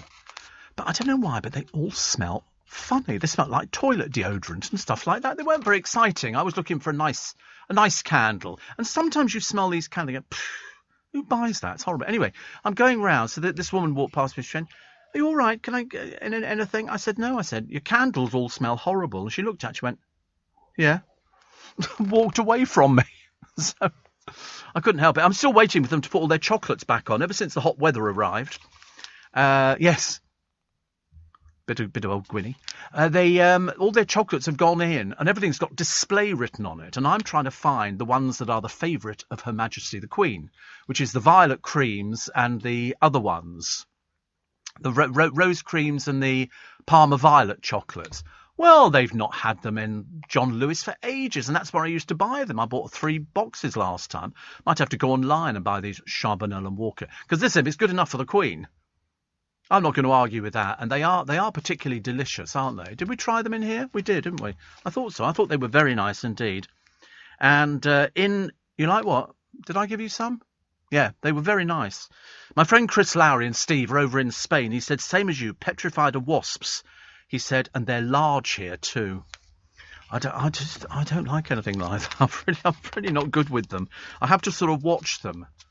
And I remember seeing there was a car. It's on YouTube. The interior, a queen bee landed inside this car. The next thing, 40,000 bees descended on the inside of the car. I would have had a blue fit, ladies and gentlemen. Absolutely terrible. Thousands of Brits fleeing. They're going to run with this morning. You're going to hear more on the thousands of Brits trying to get out of Kabul. But if you see the images on the television, it's not looking very promising for an awful lot of people. And the army are over there. The West fleeing as Kabul falls to the Taliban. That's the front of the Guardian as well this morning. The Haiti earthquake, the papers were still running in 724 people dead. It's over 1,300 people now. 1,300 people have died. Plus, who needs Harry? Spurs stuns City after leaving out transfer target Kane. But it's the Taliban fighters patrolling the streets in eastern Afghanistan. Further west, the forces moved into Kabul, and now they're trying to get people out as quickly as possible. And Ruby Wax talking to the Times today on the fact that she was jealous of Louis Theroux. I like Louis Theroux. I do get the feeling that sometimes there's a bit of an act when he talks to these people. I always think, I'm not sure whether that's you being you. Listen, I've got to go. It's a Monday, and somebody says about the... I've just spat my water out about the lady in John Lewis. And you can get Parma violet candles from John Lewis. Yes, I know. I ended up going to Waitrose. Bought one there. On today's free Little Bit Extra podcast, Tom Daly's been on a pub crawl in Soho. A lot of people say we look very similar, actually. A lot of people have said that. Or perhaps it's the knitting. Simon Cowell's bringing out a new show to rival Top Gear. Oh, please don't. And Ed Sheeran's restaurant is struggling, but I'm sure he will not go hungry. Tuesday, it's the 17th of August, and over in Kabul, it's an absolute cock-up. Left, right and centre, people running onto the runway, people sitting on the top of planes. And then when the thing takes off with people sitting on the top of, they fall off from a great height. And I begin to wonder whether, is there any organisation over there? No. Has the Taliban reformed itself? No, they're still the murdering thugs that they were before. Women have now been taken off the streets. Not surprised people want to leave the country. But have you noticed, most of them are men. Most of them are men running from the Taliban. You know, you do see women, but not very often. They just want to get out. They don't want to be under the Taliban. And having seen the pictures of them, they're all a bit peculiar. A little bit peculiar. I was trying to remember a program I'd seen on the television looking at the life that people have over there, and the answer is they have no life. They have no life at all. But there's still 6,000 Brits were trying to get out. What are they doing there? I mean, so on holiday? You know, come to Afghanistan, great place. But it's the people at the airport who are climbing up ladders, clinging onto every bit of the plane that they can cling to, thinking that that's going to get them out of the country, which it isn't. I mean, the 6,000 people, some of them are interpreters. I wonder how many people are going to be lying, because there appears to be no ticketing system. It's just a case of run onto the runway, get on a plane and get out. There's diplomats and there's people who are stationed out there and things like that. But as all the families have said, did our sons and daughters die in vain? It does appear it's the biggest cock-up we've ever had. I mean, the US plane, which was taxiing yesterday, I mean, Afghans clinging to the wheels. They're that desperate without realising that the wheels go up into the housing and then it shuts off underneath. And they had that before with somebody from years and years ago, some bloke who had got himself into the housing of a wheel, and he managed to wedge himself in there. The wheel came up, which was the way that the plane was flying. When it came in, I think it was over Heathrow, the doors opened, and of course, because he was asleep, he fell out. And there was a story of some bloke who was sitting in his garden, and this person landed next to him from a height of God knows what. I mean, absolute carnage. This stowaway's frozen body plunged more than 3,500 feet. Narrowly missing. I mean, an act of sheer God. I mean, he was dead, I think. There was a man sunbathing in his back garden. That's how desperate people are to get out. So the SAS, I think we've just sent over more SAS troops to get people out. But how do we know who we're getting out and where are we putting them? I mean, if all these people are just climbing on planes, you know, do we have any system of finding out who they are? And the answer is apparently not. Apparently not. Fergie, oh God, honestly, just when you don't need any more Sarah Ferguson stories. Now she's back at Balmoral. If Philip had been alive, she would not have been at Balmoral, I'm telling you. But the Queen is much easier going, and she's now started doing her brown nosing with the Queen. This time she said, you know, the Queen is like a mum to her. Yeah, Philip didn't think that about you, dear. He thought you were a big embarrassment to the royal family, like everybody else does. Hugh Edwards apparently is in all the papers today because he's considering his future on News at 10. He's 60, I think, tomorrow or yesterday. I thought he was about 70, 80. Seriously, I've never said... Only 60 and he's thinking of quitting because apparently it's really stressful reading an auto cue. When he gets over £500,000 for reading an auto cue, it's like, you know, Big Boys television. And they all make out it's so difficult to do. Somebody puts the words up on a screen and somebody sits there with auto cue and they turn a little dial and you just read the big words on the screen and go, this report from our man in Kabul over to there. You know, he gets £529,000 a year for reading an auto cue. And he's thinking of leaving because it was leaked how much he earns. But I mean, you know, he comes from a generation, although he doesn't really, where people didn't discuss their money. It's like people never discuss their politics. The BBC have to tell you if they earn over 150,000. Nearly £550,000 for reading an auto cue. Somebody does his makeup. Somebody will press his suits and all the rest of it. Must be a really tough life being a newsreader. But he'll be thinking of something else. And they're thinking of putting a girlie in to do the job. A girlie reading the news at 10. As if it was some big deal in this day and age. You know, and of course, who are the ones in there? Fiona Bruce. That was the one who had the run-in with Prince Philip. Do you remember? She did a great interview with Prince Philip, and he didn't want to play ball with her. She was doing her, aren't I flirty, aren't I flirty? And she was asking all these dumb questions. And Philip was saying, no, and just sort of basically blanked her. But when you look at what they're earning, Gary Lineker, he's down, 405,000. Zoe Ball is up, apparently. She gets one, you know, for a pitiful audience like that. What they need to do is change the producer of that programme and try and get her an audience. Graham Norton, up 115,000. Steve Wright, up 10,000. He gets nearly £500,000 for doing a programme. Hugh Edwards, little bit less, down 25,000. Vanessa Feltz, but she has to do about 500 jobs and clean the studio as well, is 409,000. Fiona Bruce is on 455,000. Alan Shearer, 394,000. Stephen Nolan, just under 400,000, whoever he is. Who's he? What's he do? Never heard of him. We've got no idea who that is. But I mean, so Hugh Edwards gets nearly £500,000 for reading words.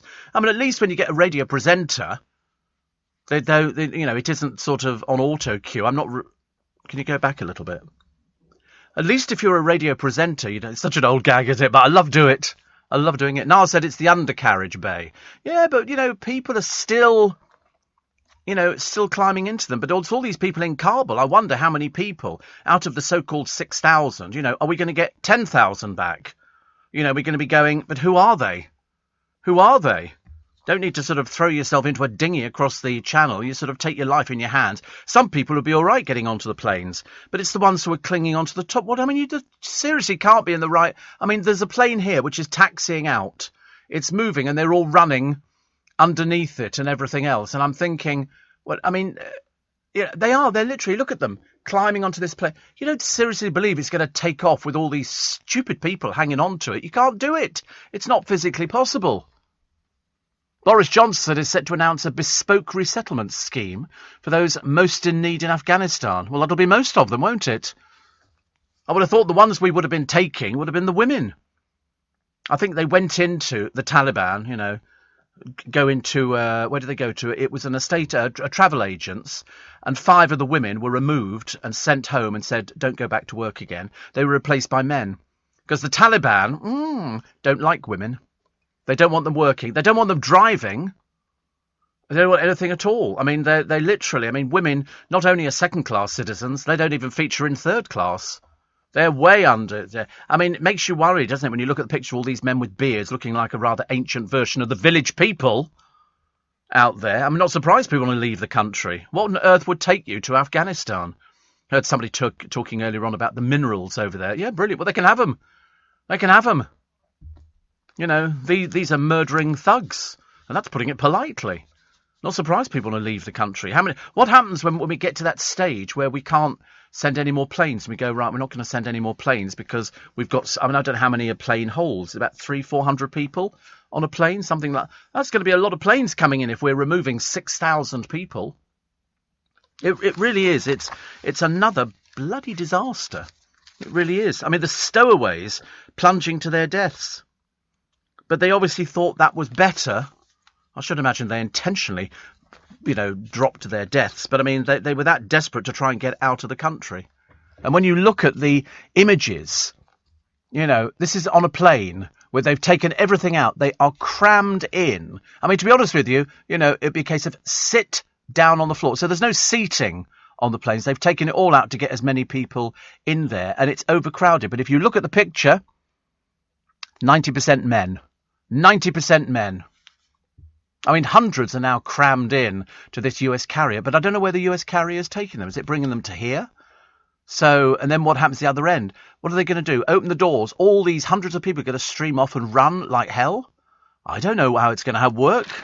Don't think the government know how it's going to work either. Honestly, what a mess. What a horrible, horrible mess. Prince Andrew's lawyers could try to get accusations he sexually abused a teenage girl thrown out by the court by claiming he had diplomatic immunity at the time of the alleged offence. So what are they saying? What are they saying? He's got diplomatic immunity. I mean, we've had this with other countries. I seem to remember some years ago, I think there was a diplomat's son who committed an atrocity. And he just claimed diplomatic immunity. And the police went, oh, sorry about that. And it could happen to Prince Andrew. But it makes you wonder, doesn't it, really? Why would... I'm going to sneeze. Here we go again. Always 2. 3. Blimey, it's a miracle. Yeah, there we go. 1 a kiss. No, I can't remember what they say. Anyway, so Prince Andrew, I mean, so he's got immunity. So what are they saying? Immunity from what? Immunity from nothing? He's not been charged with anything. There's no charges against him. He's actually denied everything. And, of course, I mean, luckily he doesn't sweat. Oh, thank goodness for that. I got so worried. I was going to send him some deodorant for Christmas, but I thought, better not. 84850 steve@lbc.co.uk. $529,000 a year. If my maths is correct, after tax, that's $7,500 a week, $30,000 a month, says Zach. Yeah. and the problem with that would be $30,000 a month. I mean, to be honest with you, was it nearly 20 years ago, Chris Tarrant was earning £1 million a year. He was the top paid radio presenter. On Capital Radio, he earned £1 million. And I remember thinking at the time, it's unbelievable. Unbelievable that, he could sort of earn that much money. But it was like a sponsorship deal done with one of the breakfast cereal manufacturers, and that's why. And he was pulling in the audience. If you pull in the audience, you can get that. So for Zach to go $7,700 a week, that's certainly not unheard of in radio. Certainly not unheard of. 30,000 a month, 30,800 a month, not unheard of. In fact, in this day and age, it's, quite normal. Somebody says Stephen Nolan is on Radio 5 in the evening at the weekends. What, just 2 days a week? Lord above, honestly.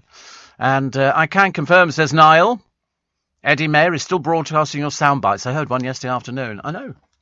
He loves me. He loves me. We get all the sound bites on the programme, which is good because we get this. It's called cross-pollination and fertilisation. It's, I promote his programme, he promotes my programme, which is very nice indeed. So, the Duke may try to say he's got immunity, and he won't say it. His lawyers will say it. They'll say because he's a member of the royal family, he's got diplomatic immunity, which basically means you can do. I mean, does that cover everything? If it was just supposing it was somebody in another country's royal family and they committed an atrocity, say a murder or something like that, does that mean because they've got diplomatic immunity they don't get charged with anything? Is that what it would be? Yes, and we're going to find out after the break because I don't know the answer to that. But the Afghans clinging to the last chance of freedom here. Obviously don't want to hang around with old men with beards and machine guns in their hands. And that's the Taliban for you, those murdering thugs with hardly a brain cell between them. To keep my business ahead of the game, I knew I needed some fresh ideas, and fast. That's why I decided to host a young person on a T-level industry placement. My student has already brought loads of new skills into the workplace. Plus, we're getting first pick of new talent coming into the construction industry right here in the east of England. It's been a total win-win. Go next level with T-Levels. Search Skills Revolution. You're listening to a podcast from LBC. Morning, nice to have your company. It's Steve Allen's Early Breakfast. This is where everybody comes out to play in the morning, which is good news for it's a Tuesday. I've got to get a haircut today as well. Honestly, batteries and haircut. And if you don't understand the battery story, which you won't because we haven't done it yet, you'll hear it on my Little Bit Extra podcast. It's been a bit of a strange day yesterday. But the good news is the car sailed through the MOT. Sailed through because I classed it as a ship and it was fantastic. No, I took it in. It's never failed. My car has never failed the MOT. Nigel looked after it yesterday and it was the cheapest, about 57 quid. About the cheapest bill I've ever had, actually. So what is diplomatic immunity? You've heard it. You've heard people talking about it. What it is, and just to put it into context, it's sort of a legal protection which is given to diplomats to allow them to avoid the force of the law in their host countries. So in the UK, it's governed by, I think it's an international treaty, which was the Vienna Convention on Diplomatic Relations, and a Parliament Act called the Diplomatic Privileges Act. So in other words, if a member of an embassy or other mission staff have diplomatic immunity, they can avoid a police investigation or prosecution if they commit a crime or can avoid the need to defend themselves in a civil suit. So in order for them to face justice in their host country, the country that employs them will have to waive immunity. So that's how it works. I mean, who decides who has diplomatic immunity? Well, the decision on who has and who has not immunity rests with the country which posted a diplomat in the first place. There's loads of people who've got away with loads of stuff. It can also apply to the husbands or wives of diplomats and other family members, as in the case of that old bag who drove the wrong side down the road and killed that boy. She immediately skips as fast as she can to the airport to get out of the country. She was claiming diplomatic immunity. That's another one. I mean, whilst they can't be tried, they can be expelled. So in theory, we could expel somebody who was trying to claim diplomatic immunity. How it works with the royal family, I have no idea. I have no idea. Zach said, apparently the average salary for a UK radio presenter is 42,000. Oh, to be so stupid. A week, yeah, maybe. A week, maybe. I mean, you don't want to believe anything that you read. You know, salaries on radio presenters, £42,000. I mean, good God, I mean, I know, blimey, I wouldn't even like to imagine. I mean, it varies hugely. There's no, you can't say that. I mean, to be honest with you, I mean, BBC, local BBC, you know, the local vicar, most of those people wouldn't be working for money at all. I mean, it says here, the highest salary for a radio presenter in the United Kingdom is £97,000 a year. Don't be so ridiculous. I know loads of people who earn, oh, blimey, loads more than that. Loads of, Zoe Ball's on 1.1 million, so you're way out. Way out. And he says the lowest salary for a radio presenter is 18,000. Much lower than that. BBC Local Radio, give you threepence and you get a free cup of tea. 42,000 and 97,000 a year. That's the highest salary for a radio presenter. I don't know what they're working on. I tell you, I know people who wouldn't get out of bed for 97,000. They'd get into bed for 97,000. That's just rubbish. Absolute rubbish. I can tell you that for a fact. I work for a company who employs lots and lots of radio presenters. We have more radio presenters in this building than you can shake a stick at. But it's like, you know, doctors and surgeons, how much do they earn? You know, lots of people earn lots of money. But it's almost people getting jealous of what people earn. You know, you're bound to sort of get someone writing and saying, what, radio presenters earn more than 97,000 a year? And you go, yeah, of course they do. What do you think they do? It's like motor mechanics. I mean, I was looking at Steve doing the cars yesterday, and it kept going through my mind. I was thinking, he's got this much talent. He can literally, you know, take a whole engine out of a Rolls Royce or a Bentley and put it back to... I said, that's a talent. That's a talent. You know, he should be paid a huge amount of money for doing that. I wouldn't even like to hazard a guess at what he earns. But I bet you anything, it ain't £97,639 a year, which, of course, is a load of old rubbish. Russell Howard, he's had all his teeth done. Did you notice that? Yeah, I noticed it. He has had it. I like him, actually. He's very nice. He sort of pops up on all these programmes. He went travelling with his mum, Ninette, and his wife is a doctor.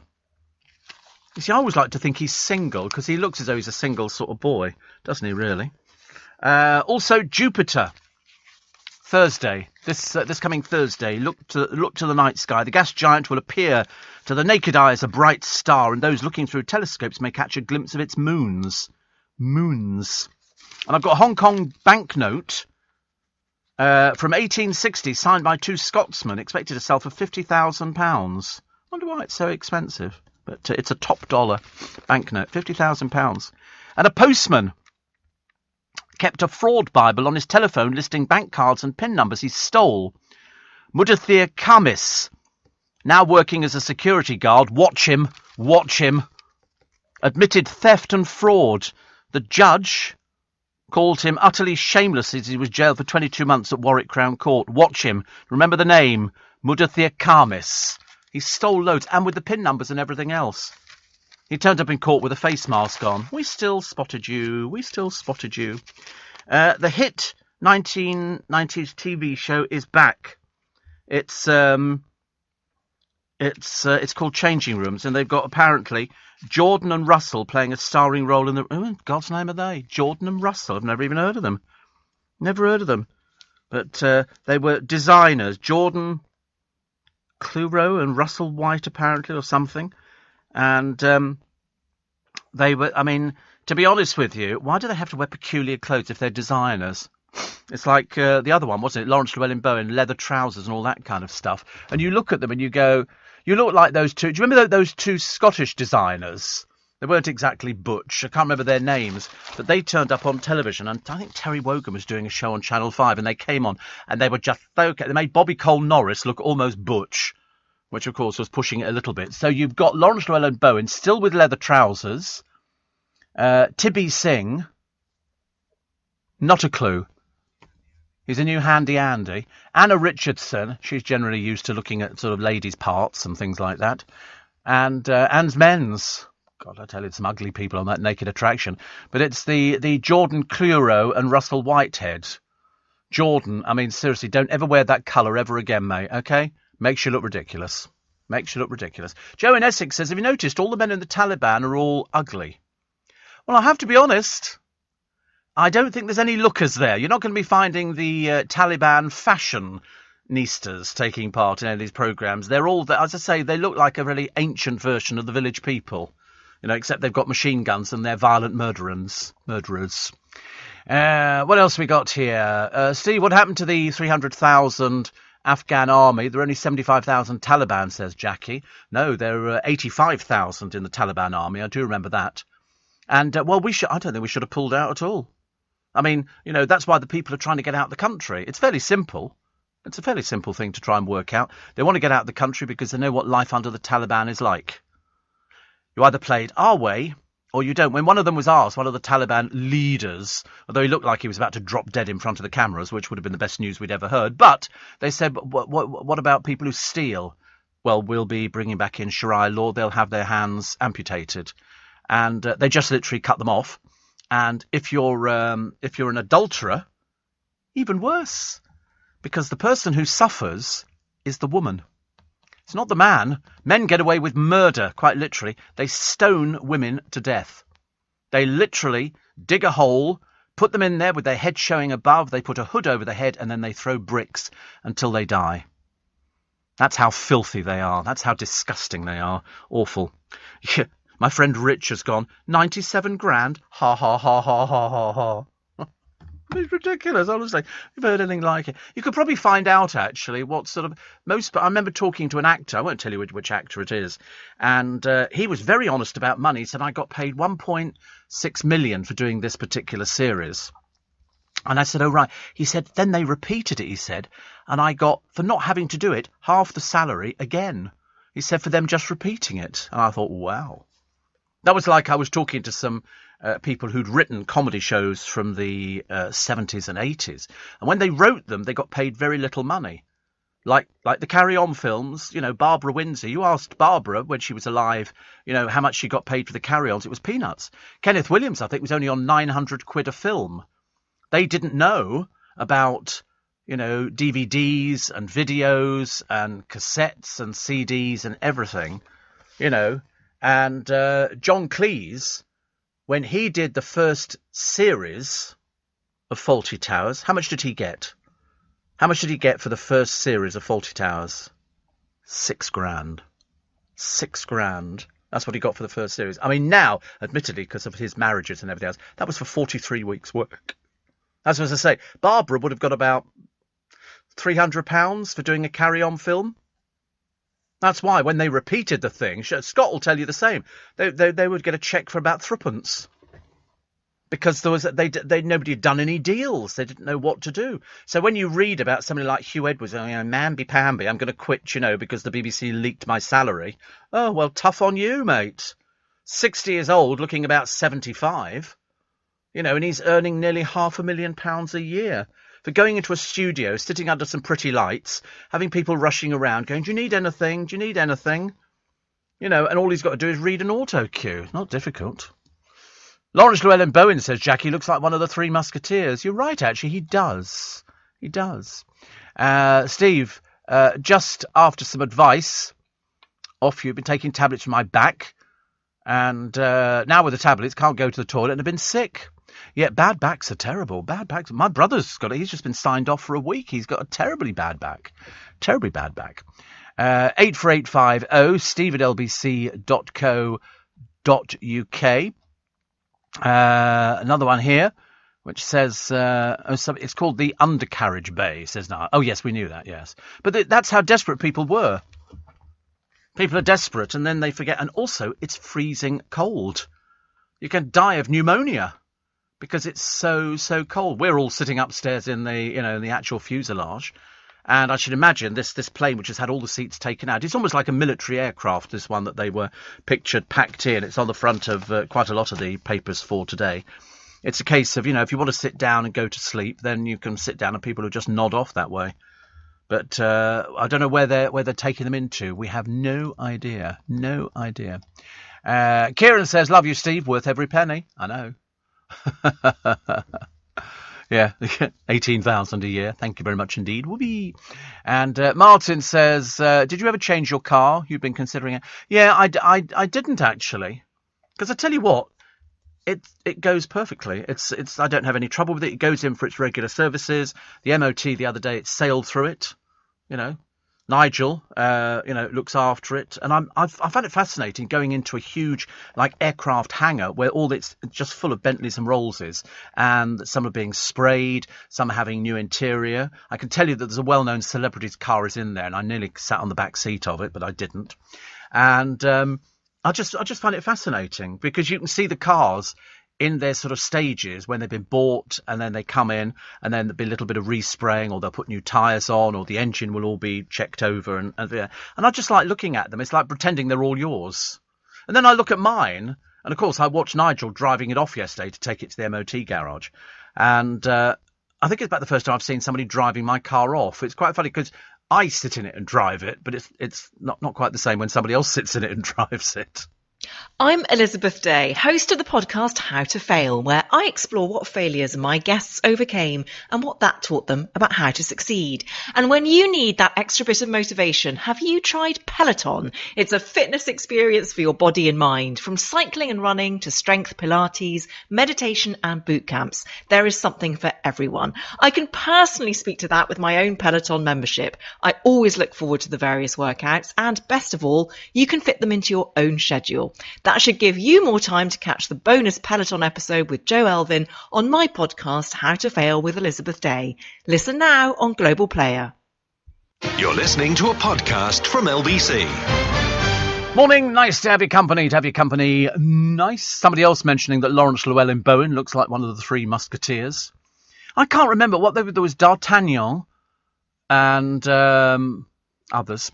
I can't remember what the Three Musketeers' names are. I only remember D'Artagnan. That was the only one that I remember actually on these sort of programmes. So the human shield around. Wait for it. Geronimo. Yes, Geronimo. We're still waiting because there was a slight stay yesterday. Now apparently today by 5 o'clock, if they haven't reached an agreement or something, then it'll be shot. Or injected, or whatever they do. I think they just... Do they give injections to animals now? I seem to think they do. Except when they did bovine tuberculosis before, they literally shot them. They had the thing... Because in the abattoir, they use it looks like a little tube, and they put it up against the animal's forehead, and that gives it a shock and numbs it. I don't think it kills it. I think it stuns it. Looks like an ultrasound. Yeah. Having had an ultrasound on a few occasions. There's a bizarre thing, isn't it? Have you ever had an ultrasound? No. Difficult to get through your stomach, I should imagine. But anyway, no, I mean that in a caring way. Yeah, I mean, I had the sort of the ultrasound, and they sort of just move it, and then you can see the picture of your stomach. I had is it an ITC or something like that? A huge machine, which looks like a giant... it looks like something of a space program, like Star Trek. And you lie on that, and you go through like a giant peppermint. And it raises itself up and down, and that covers, all of your body, and then they can sort of see. I love the way they all leave the room and leave you in there to the mercy of this piece of equipment. And you're sort of lying there, and it just goes up and down your body. And MRI, yeah. I've had loads of those sort of things. I don't mind the ultrasound. I know women who are having babies have them, and so you can see the baby in the womb, which is quite nice, isn't it? Just thought I'd mention that, because it's Tuesday and some people might be worried about it. Going to get a haircut today. Woo! Love it when I get a haircut. Unfortunately, because I keep my hair cut really short. It's not that I'm losing it. I just need it cut short. And it's a case of it only has to grow like half an inch or an eighth of an inch out, and it just starts looking fluffy. I'll start looking a bit peculiar. So once I've had it done, yeah, I'll look a bit rough. You know what I'm saying? Don't tangle with the Allen. And I just sort of... I remember thinking, let's go and get a haircut today. I must have a little trimette, which I quite like. 84850 steve@lbc.co.uk. And so I still can't work out, actually, why this woman, Geronimo's owner, whose name is... What's her name? Is it Helen? Helen MacDonald. She's got a field full of alpacas. And yet Geronimo's kept separately, mainly because once you've seen one alpaca, you've seen they all look the same. They all look the same. But as I've said before, the hearing date awaited. DEFRA lawyers have accepted her legal application for material non-disclosure. But they said they won't kill him today. He's twice tested positive for bovine tuberculosis. But she breeds alpacas at her farm, has insisted the tests are unreliable. She's obviously an expert. She knows these sort of things. I don't think. I think they're going to end up killing this animal. I just don't. I don't have good feelings about it. And Steve, cattle are stunned with a captive bolt, says Richard. Yes, I mean I've seen it done, but I think if you take an animal to the vet, they give them an injection, don't they? Because I remember seeing that Noel, the super vet, and the family had a cat, and it was apparently non-savable. He said it's suffering. It had cancer and all sorts of things, and he said, listen, he said, we'll bring the cat in, and they gave it an injection while the family were there, which I thought, I mean, I'd never heard of that before. I thought that was quite nice actually. I think that was actually quite a nice thing to do. So the kids were able to sort of, pet the cat while it just basically drifted off to sleep, and I think the injection just sort of closes down all the little bits and pieces. And I'm assuming that's what they'll do with Geronimo, the alpaca.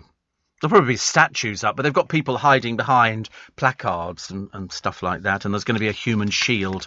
I mean, to be honest with you, there won't be if they decide to go for that, because the police will be there. They'll just to make sure there isn't a breach of the peace. Cherie Blair wants to go to the Garrick Club. Oh, get over yourself. You can't go in as a woman. You have to sort of, and she stood outside one time in the freezing cold. Well, buy a coat then, dear. Not like you and the family don't have any money. Goodness sake. More repair shops on the way. Oh, God, how boring. More people taking in a pile of old rubbish, and then somebody go, yeah, I can repair that.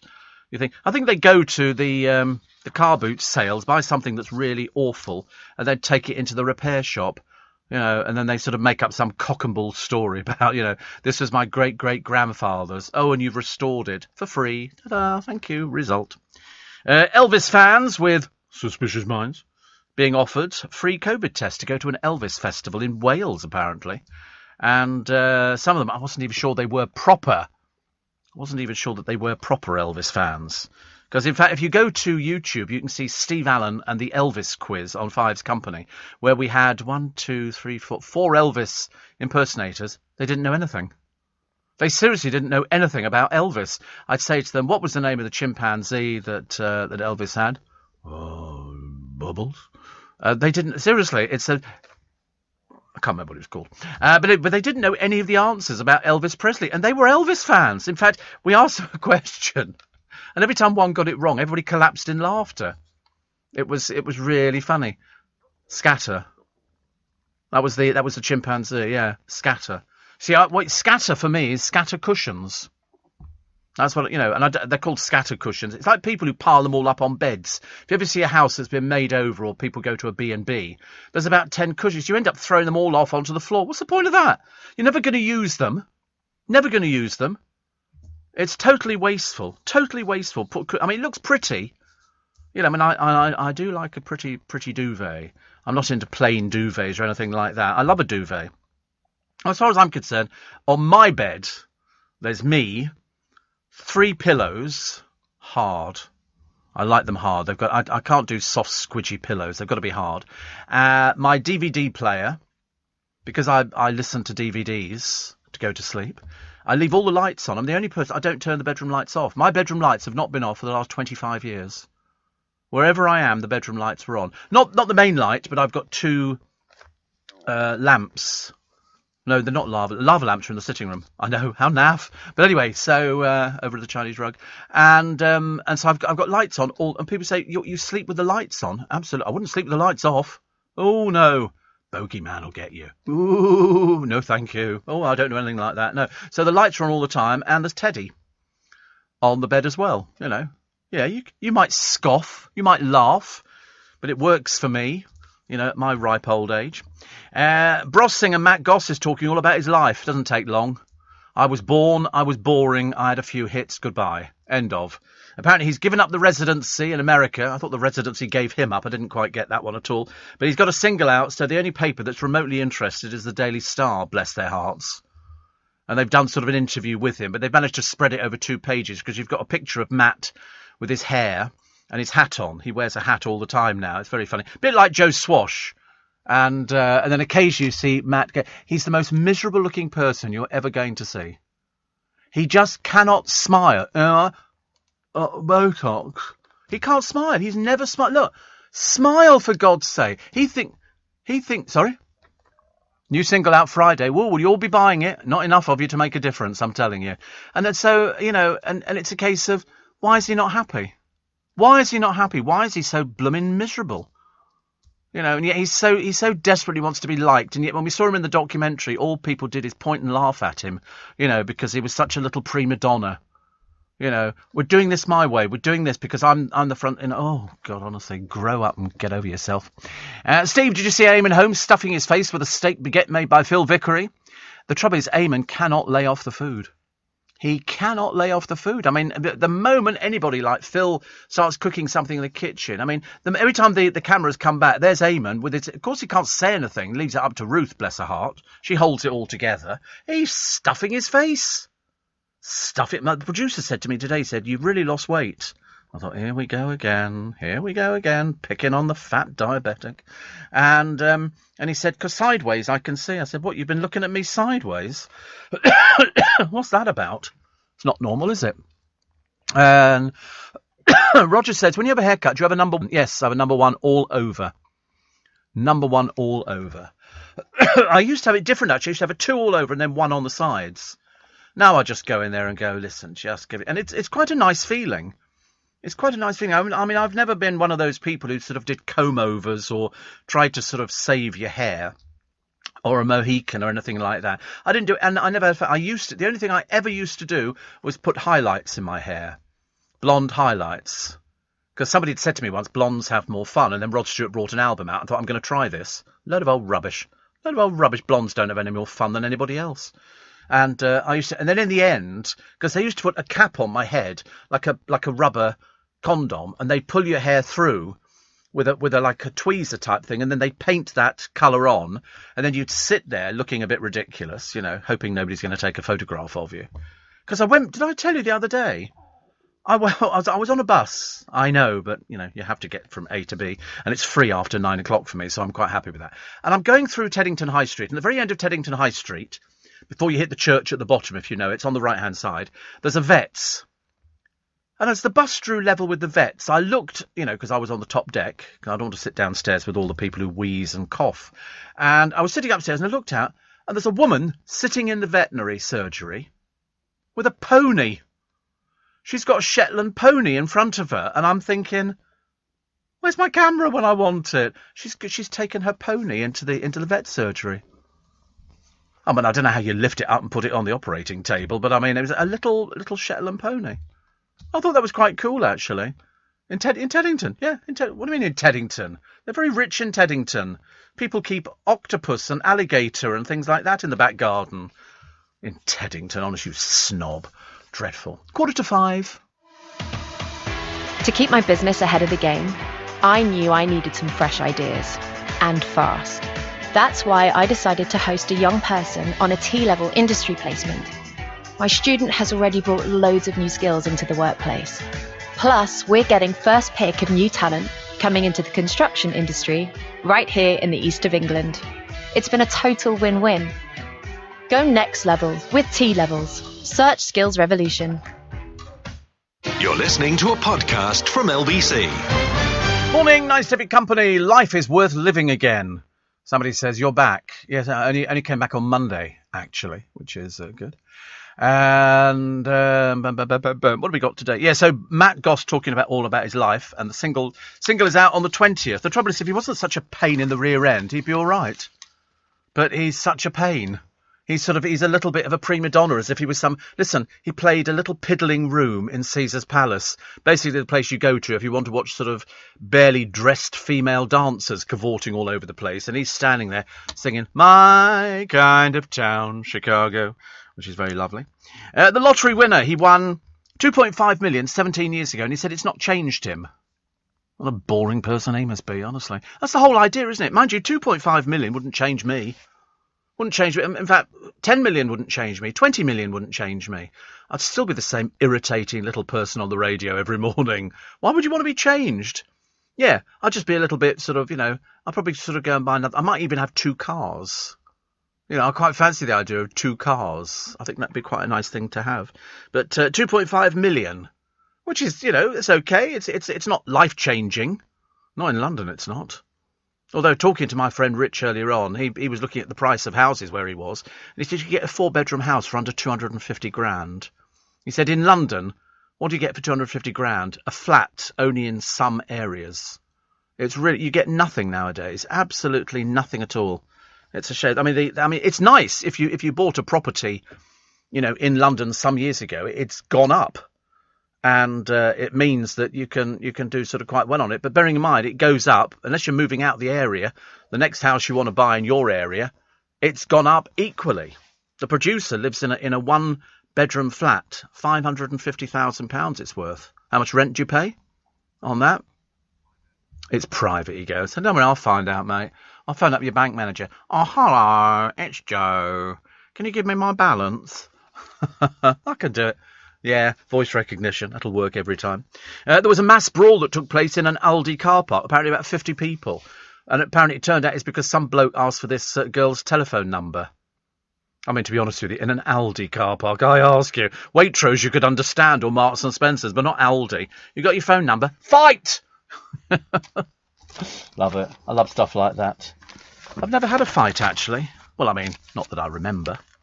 Lewis Hamilton, cosy with Camilla. She's one of these girls who sort of likes the celebrity lifestyle. Noel Gallagher says he forgets lyrics to his hits on stage and then sometimes makes them up. Oh, amazing. How riveting. What a boring story. And what else we got? Dark days are coming again by the Defence Secretary. 5 years in Kabul. It's a shame, isn't it? The Taliban, they obviously just want to ruin the country. That's the way it goes. I'm trying to find something that is really... They're all such depressing stories. There's nothing really that it's not, apart from Lewis Hamilton, Perhaps that this girl he's going out with, Camilla Kendra, whoever she is, can sort of maybe sort out his attire. He's got no sense of fashion whatsoever. He's turned up in some very odd outfits. The Queen is going to remain at Balmoral. Unfortunately, she's kind of stuck with Fergie up there as well. Oh, you're just like my mother, just like my mother. This poor soul, honestly. So she's got a castle full of them. Andrew, Princess Beatrice and husband Eduardo, and Prince Edward and Sophie. All the staff at Balmoral are tested for COVID. Can you imagine them all going on? You won't believe it. Fergie. Oh, my God. You want to see what she stuffs down at breakfast and all this? They'll always be telling tales out of school. But Mike and Zara Tindall are going to turn up as well. Lovely. I still like the Queen. I don't care what anybody says. I think she's fantastic. I mean, she works really hard. I'm not interested in anything that Sarah Ferguson has to say. She contributes zero to the royal family. Jack Grealish, apparently, has been spotted on a celebrity dating app. I mean, can't these people find it? They have to go on... How embarrassing. You have to go on an app to find yourself somebody to go out with. Can't you meet anybody? Is it because you're boring? Because you're a footballer? I mean, he's a footy sensation, but obviously that doesn't count for anything.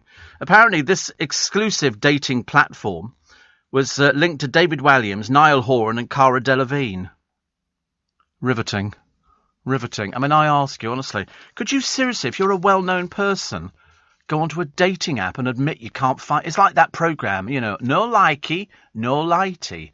All those poor, sad old biddies on there who can't find anybody to take them out. And then you look at them and you think, I'm not blooming surprised. No likey, no likey. I mean, some of them, I tell you, rough. God's truth, honestly. If you put them up in a police station, they'd be arrested within a matter of minutes. Roman was on there the other day, but apparently it was filmed ages ago.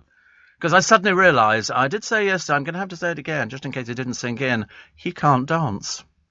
He's got 2 left feet. He sort of came down in the lift, and they're supposed to look a bit athletic, but he doesn't.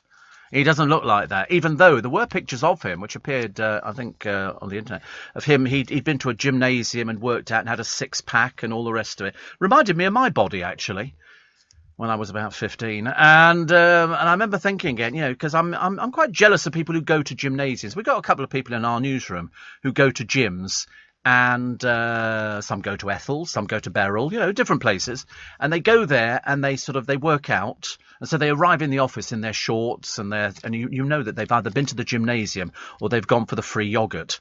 And there's a few people out there, and you can tell by somebody who goes to a gym who works out to do the bodybuilding stuff, because their skin looks a bit tauter than that. Dom Dominic out there, he goes to a gym. He's built like, but he's only about 3 foot tall, and Ollie, bit taller, but I mean he's slim, but he wants to bulk out, but in the right sort of way. And I look at them, and I'm kind of thinking, I don't know, I don't want to stand too close to them, because I don't have one of those bodies that people. If I stood next to them, I would look gross. I would look like Gemma Collins on a beach in Cornwall on a very bad cold winter's day, where she's holding a surfboard. The surfboard, incidentally, was on the left-hand side of the picture, just in case you couldn't quite work out which was which. So poor old Jack, he's sort of on this dating site. He says visiting London from Birmingham. I mean, it's a bit tragic, isn't it? I've always said to people, if you want to sort of find a partner and you live in London or any big city, or in fact anywhere actually, get a job in a bar, because you'll meet everybody, and people want to be. Dating apps are most popular way of meeting, but it's for sex, isn't it? I mean, I've heard of some of them, and it's sex. You know, there is Tinder and Grindr and stuff like that, which is dirty. And people then go, I remember a friend of mine, he was on Tinder, and he said, there's somebody within 50 feet of us. And I'm looking around thinking, well, where are, perhaps they're hiding in the salt cellar or something on the table, you know. But I mean, you know, it's that, do you know the date? Have you seen that dreadful American program? God, what a pile of old rubbish that is. And it's the Millionaires Dating Club, and there's this old bag, and she sits there. She can't find anybody either to go out with, and she's matching people up with other people. And she's quite rude to them. All these people apparently are millionaires, and they want to meet basically a bunch of gold diggers. And so the old gold diggers turn up in the office and go, oh, I went out with him. I mean, you could tell half these guys are gay. They're not remotely, they just want to be on television. But the woman who runs the agency, she's really horrible. I'm not at all surprised she can't find anybody. It's like the Housewives of Orange County. You know, their relationships split up left, right and centre, but I love it. I'm addicted. The millionaire matchmaker. There you go. She was the owner, or she is the owner. Her name's Patricia, an American businesswoman and reality television personality. Personality is the one thing she ain't got. She's also founder and CEO of Millionaire Club International. What a pile of old rubbish that is. Thank God it's in America. Perhaps it'll stay there. They've had 8 seasons of this rubbish. And, wait a minute. I think she's one of the executive producers as well. It is the biggest pile of rubbish you have ever seen in your life. It's finished. Thank the Lord. See, there is a God. So, who's going to get an award at the National Television Award? Please, God, it's not Ant and Dec again. Not Ant and Dec again. Not for the record 20th time. It's a case of there isn't anybody else. And what will it be for Saturday Night Takeaway? When was that on last time? When was that on last? They haven't been on television for ages. Very shortly they're going to be going back to Wales for that ghastly, I'm a feeble, Z-less celebrity, get me into here. You know, my agent recommended I do it. And so that's also nominated, plus Taskmaster, the biggest pile of rubbish I've ever seen on the television.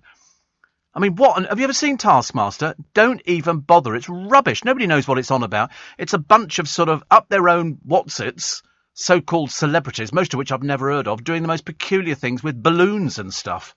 Very odd. Michael McIntyre's The Wheel, another pile of rubbish on the television. Seriously, ghastly. And that's the Bruce Forsyth Entertainment Award. The Graham Norton Show is nominated. Can we give it to Graham Norton? He's done very well consistently. Ant and Dec Saturday Night Takeaway is a miracle of editing. That's what it is. It's live, is it? No, they have inserts. I know they have inserts, yeah, definitely. And best serial drama performance. Billy Price, Sid Sumner. There you go. Guess on that one. Hollyoaks. I ask you. Danny Dyer, Mick Carter, EastEnders. Sally Carman and Abby Franklin, Coronation Street. I mean, it really is most peculiar. Factual programmes. Caroline Flack, Her Life and Death. You know, that's a factual programme. Gogglebox is classed as a factual programme. Gordon, Gino and Fred, The American Road Trip, another pile of rubbish. And Paul O'Grady, For the Love of Dogs. Let's give it to Paul O'Grady, most genuine presenter on the television. Comedy, Vicar of Dibley. What? Well, how old have we? Afterlife, Friday Night Dinner and Sex Education. Daytime, Loose Women, The Chase, The Repair Shop and This Morning. Well, it'll go to This Morning. It has to go to This Morning. The Chase, I mean, even though we love The Chase, we think it's very, very good indeed. But I'll run through some of the other ones. The talent shows, the returning drama, TV presenters. It'll be interesting on this one. And newcomers and stuff like that, all for the National Television Awards. It's an opportunity for sort of people with very little talent from Love Island going out there with their boobies hanging out, which is marvellous, isn't it? Because we love, sexually reduced television. All of that after the news, which is next. Last year, many under fives were hospitalised with flu and often in need of A&E care. This autumn, children with underlying health conditions from 6 months old and children aged 2 to 3 can get their flu vaccine at their GP, with children from reception to year 11 to be offered the vaccine at school. The vaccine is a quick and painless nasal spray and greatly reduces a child's chance of needing a hospital visit. The Autumn Flu Vaccine, helping to stop the spread. You're listening to a podcast from LBC. Morning, nice to have your company. It's LBC. It's Steve Allen's Early Breakfast with you till 7 o'clock, Monday through Friday. And you can podcast. We've got the 2 podcasts every day. Steve Allen's a little bit extra. Don't read too much into it. And what else we got? Oh, and Steve Allen, the whole show. But you're lucky. We take out the adverts, we take out the news, we take out the travel, and you just get the programme. So you could be listening to it right now, couldn't you, really? The Shetland pony, says Joy. That's nothing. My friend's got 4 giant tortoises, various iguanas and snakes, a scorpion and a kinkajou, whatever that is, in his back garden in Mitcham. I can probably cope with an iguana, I think.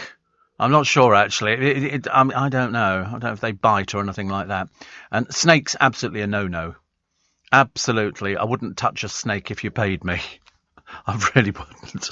Even thinking about him, it makes me feel somewhat queasy. Roger says, Camilla Kendra is 5'8", brown hair, blue eyes, thin and from the Dominican Republic. Not bad, I suppose. Yeah, so it makes a change, doesn't it, for sort of poor old Lewis to actually find somebody. And somebody says, oh, how I've missed you. That was like a song, wasn't it? How I've missed you. And the song was Miss You Nights, Cliff Richard. My favourite Cliff song, though, was Fly Away Peter, Fly Away Paul, and it's called Silvery Rain. Butterflies dance on invisible strings, which is lovely. You like Millennium Prayer? What was the last record you bought, Joe? It'll be something mad, won't it? It'll be something. Years ago. And you see, nobody buys records anymore, do they? You don't go and buy them? Yeah, you just download something, yeah. Don't live it, dream it.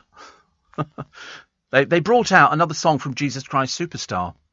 They've digitally remastered and done everything. My favourite is I've got Miss Saigon in Chinese. I've got Miss Saigon in... Is it Miss Saigon or is it Phantom? It's one of them. I can't remember which one it is now, actually. I've got a huge poster in my hall. It's about 9 foot by about 5 foot. And I bought it from Dress Circle years and years and years ago. And then I bought the album. I started buying it. I think I've got Phantom in Hungarian. And I do listen to. I've got a big folder with all my CDs in of all the shows. Because, Blood Brothers I've got in various languages as well. I quite like it. And especially when you hear, have I got Les Miserables? I think I might have Les Miserables in Chinese. Which I think is just, it's really, I can't sing it, obviously, it's ridiculous. But it just sounds so funny, because you're trying to work out what words they put in. And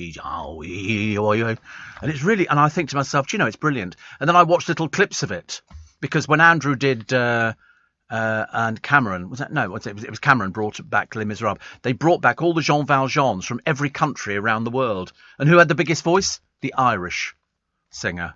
The Irish singer had the biggest voice. Do you hear the... And it was such a huge... And everybody was turning around to look at him. Except this voice came out of nowhere, which was amazing. Donnie says, does Prosecco go with Weetabix? No. I don't think so. Somebody says, it's like somebody reading my thoughts and voicing them over the radio. Lovely. Thank you. And Steve, I spent 3 hours watching the man stopping those cars on Gandalf Corner you were on about yesterday. The one with the doctors... was terrible. They acted so entitled whilst breaking the law. Yeah, they were driving the wrong way. Oh, I didn't do the national television. I'll come back to those in a minute. Anyway, you have to go to watch it on YouTube. It's this cyclist, and he photographs people because they can't be bothered to queue up and wait to turn right. They go down the wrong side of the road. And these 2 doctors get out of the car and start arguing with him. Doctors, how to make yourself look really, really stupid. You're riding the wrong way down the road, but it's worth watching. So here we go. The National Television Awards shortlist. The Challenge Show. Okay, the Challenge Show category. Celebrity SAS Who Dares Wins. Anybody remember who won that? No, me neither. Love Island. Ugh, ghastly. Honestly, a bunch of foul-mouthed nobodies. The Great British Bake Off. Ugh. Fed up with cooking programmes. And the Great British Sewing Bee.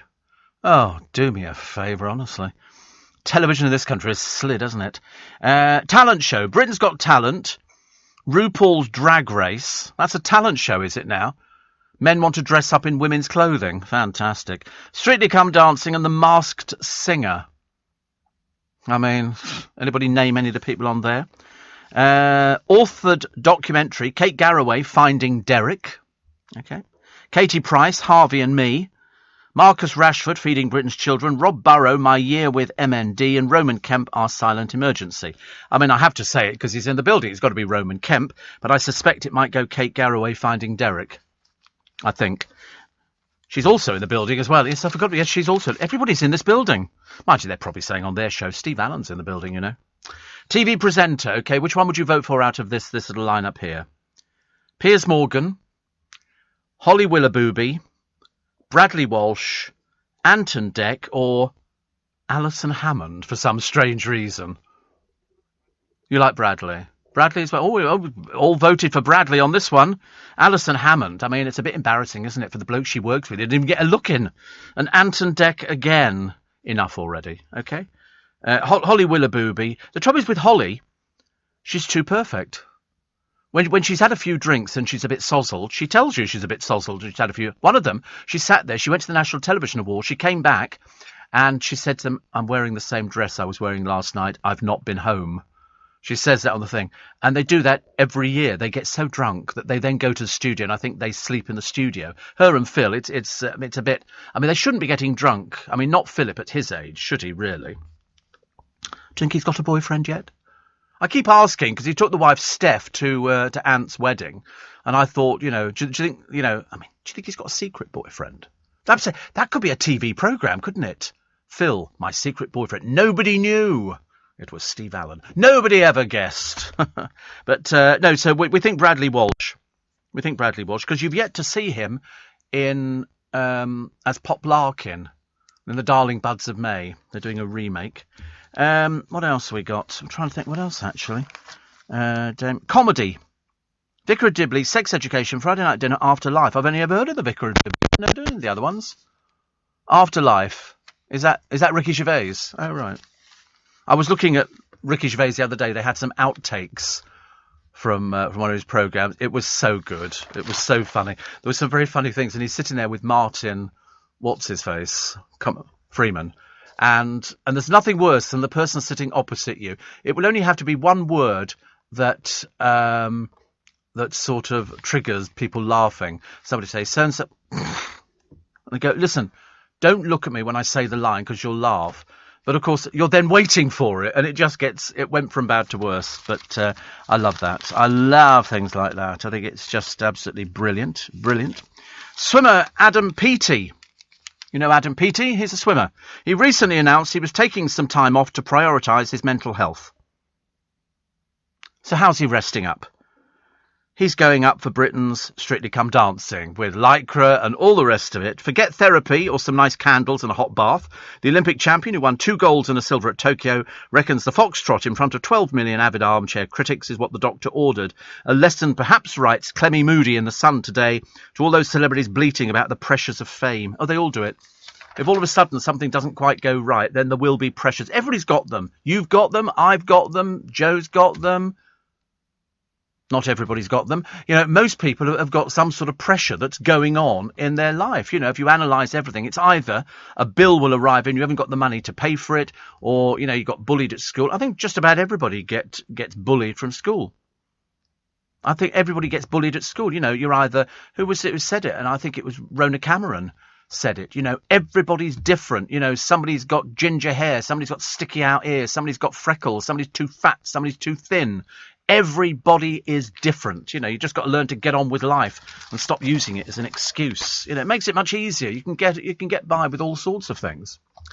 And Silvery Rain, apparently, was also done by ONJ on her Physical album. It's such a good song. It is such a good... I mean, it really is such a good song. Fly away, Peter, fly away. Have you ever heard it? No. Yeah, homework for you today. By tomorrow, you better have listened to Silvery Rain.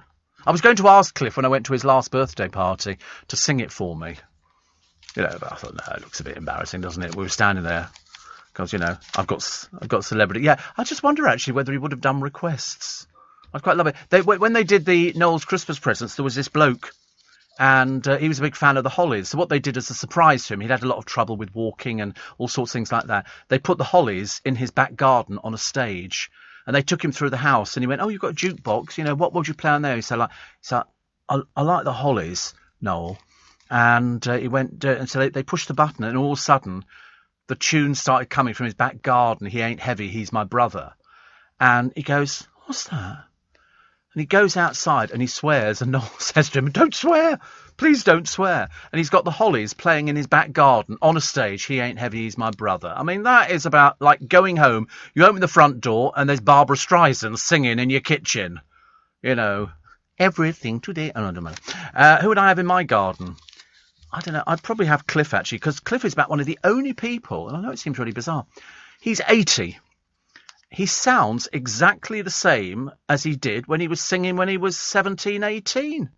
He literally, he doesn't sound any different. He's not enhanced or anything like that. You go and see one of his shows, and all the fans will tell you he sounds exactly the same now as he did when he was having all the hits in the charts. It's as simple as that. Roger says, "I saw the first episode of The In-Betweeners last night." Have I seen The In-Betweeners? I can't remember. With the school kids. Oh, is that the Rude one? Oh, no, I don't like Rude. Don't do Rude. It's like Naked Attraction. I only watch purely for research purposes. I'm not really remotely interested in what everybody else has got. But you do look at these people and you think, are you really going to be taking all your clothes off? I mean, one of them, he'd never taken his clothes off in his entire life. I don't think they've ever been out with a woman. And we were all sitting there going, cringe, cringe, because they put it on Gogglebox, I think, which was one of those one of those strange things. Would you like to come to the Eastbourne Folk Dancing Club on Thursday? I think not. I think not. I'm busy on Thursday, actually. I have a programme to do. Donnie says, you ever been to Dijon? No, but I've eaten the mustard. But I've never been to Dijon. I have been to France. I've drove through it. Dale and I drove through when we went to Cannes on holiday. What? Drove through France. Everywhere you go in France, it's really bizarre. Every village, no matter where you are, there's a sign that goes Paris this way, and it'll have the mileage down on every lamppost, but there's nobody there. No, there's nobody on the little villages. It's like everything closes down in the middle of the afternoon. We had a thing, actually. Dale used to have this little trick they used to play. We'd be driving along, and all of a sudden, he'd take his foot off the accelerator casually, and he'd go, "Oh, we've run out of petrol, Steve." And I go, "Oh, God," thinking we're in the middle of nowhere. How are we going to get petrol? And then he put his foot down on the accelerator and go, got you again. And he did it one time. And I said, "Yeah, April Fool to you." He said, "No, we really have run out of petrol." And we had. In the middle of nowhere in France, we ran out of petrol. We had to hitch a ride on the back of a farmer's wagon to go to find a garage to get petrol. Never seen anything like it. Seriously, every disaster that could befall us befalled us. You're listening to a podcast from LBC. Morning, 18 minutes past 5. Who cares? It's Tuesday. What happens on Tuesday? Does anything happen on Tuesday? I can't remember, actually. Is there anything that we're supposed to be celebrating? There must be some religious festival taking place somewhere in the world, do you not reckon? I think there must be. They've got this picture. When you see this picture on the front of the Mirror this morning, you'll have to do a double take. You will not realise that this is the inside of an aircraft. You will think that they're waiting in a departure lounge, but it's the inside of an aircraft. And there's people clambering all over Cam Air, locals sitting on top of the aircraft. I mean, you can't sit on top of an aircraft and then it takes off, even if you were clinging on. And they've got a picture of people appearing to fall from the plane in the air. And it's a case of, what else can they do? How do you cling on to it? You can't do it. You cannot do it. People scrambling. You know, the SAS are on this mission to save the stricken Brits. They've just got to get as many people on there. And in Afghanistan, there are 3.3 million girls in education. Not for much longer. Not for much longer. And, today the presence of women in Kabul was very few.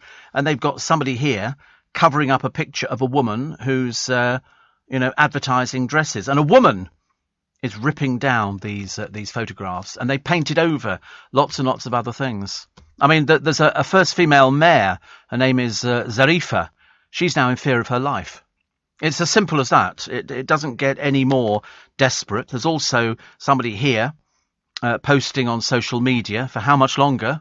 We have no idea. And whether or not these people are still alive, we have no idea.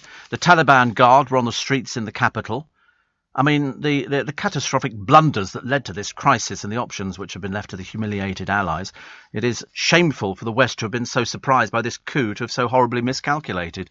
Didn't take them long, did it, the Taliban, to move in? And they've just sort of taken over. And yet at the airport, they're trying to get people out as fast as possible. The mum of Coronation Street, Anthony Cotton, wept after a Good Samaritan returned her purse. She's obviously a bit emotional about the whole thing. 77. She's been in Coronation Street, apparently, and she realised it was missing and then was thrilled to find it was handed to store staff. Yeah, you do actually get people who are quite, good in this day and age. People sort of do return things. Not everybody nicks stuff. I mean, I don't know whether or not there was money. She said, my whole life is in it. A bit of an exaggeration. It's got a bus pass, a driving licence, bank cards, even a note from my mum I've had for 45 years. Oh, right. Her name's Enid. She said, I started to cry. Honestly, nothing worse than drips, is there? I've got my wallet back. The Elvis fans with very suspicious minds, 40,000 of them, will attend 20 venues at the Welsh seaside resort of Porthcawl in the world's biggest tribute to the King. Judging by these pictures here, it's the biggest embarrassment for the King. But organisers felt caught in a trap by the Welsh Government. Now Elvis fans will be able to pick up free tests from chemists and testing sites before the event, which runs from September the 24th. Elvis fans are very loyal. They're like Cliff Richard fans. Very, very, very loyal. You know, when Elvis came back a few years back, they packed out the theatres. 44 years ago yesterday since he died. But he was back at the Palladium, wasn't he, a few years back, where they had him. He was superimposed he was a hologram. He was singing to a live band on stage and an orchestra. Very clever. Very, very clever. I remember seeing an amusement. It was in a place round here. There was an amusement arcade in Leicester Square. I'm not even sure if it's still there, actually. And they had a thing, and you sort of put coins in it. And right in the middle, there was a little glass dome. And there was a little woman in the middle of the glass dome. Help me, Obi-Wan Kenobi, she would say, and she'd turn, and you could see her all the way round. You walked round this thing, and she was a little tiny person. It was like a little hologram in the middle of this.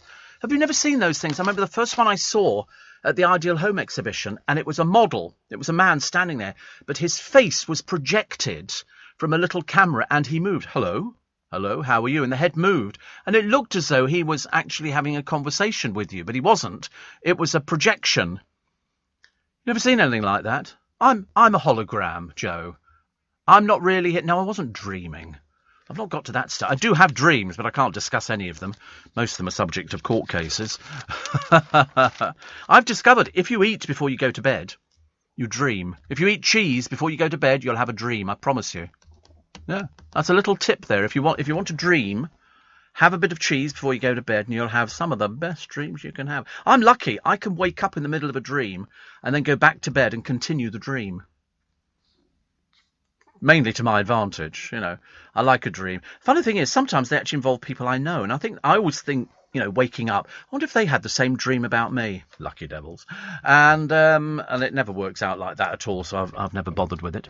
Here's old Sarah Ferguson again. My God, honestly, she drones on. She's now revealed the Queen has been more of a mother to her than her own mother. You imagine the Queen opening up the papers going, "What's she said now?" Yes. Fergie, who's staying with the Queen and scandal hit Andrew, says, because I went through so much pain losing Mum, I lost my way and I became deeply insecure. Yes, you've certainly been a bit of a disaster. But Her Majesty has been a great honour to me and makes me want to cry. Oh, God, honestly, that's all we need, isn't it? Small wonder Prince Philip didn't want her anywhere near anybody at all. Saw her as the worst embarrassment to the royal family. Of course, if he'd known more about Prince Andrew, there'd have been two of them in the royal family. And then, of course, there was one of their daughters whose husband was off playing with the topless model on a boat. And then Sarah goes, "Oh, no, he's our James Bond." Shut up. You make yourself look silly. You really do. What have we got here? We got a trophy hunter I don't like trophy hunters. I've never liked them. We had the American dentist. You remember Walter Palmer? He was a vile piece of work. He went out to Africa, and he was just basically killing animals. And when he got back, they besieged his little dental practice. So it was at the Lion, wasn't it? Cecil.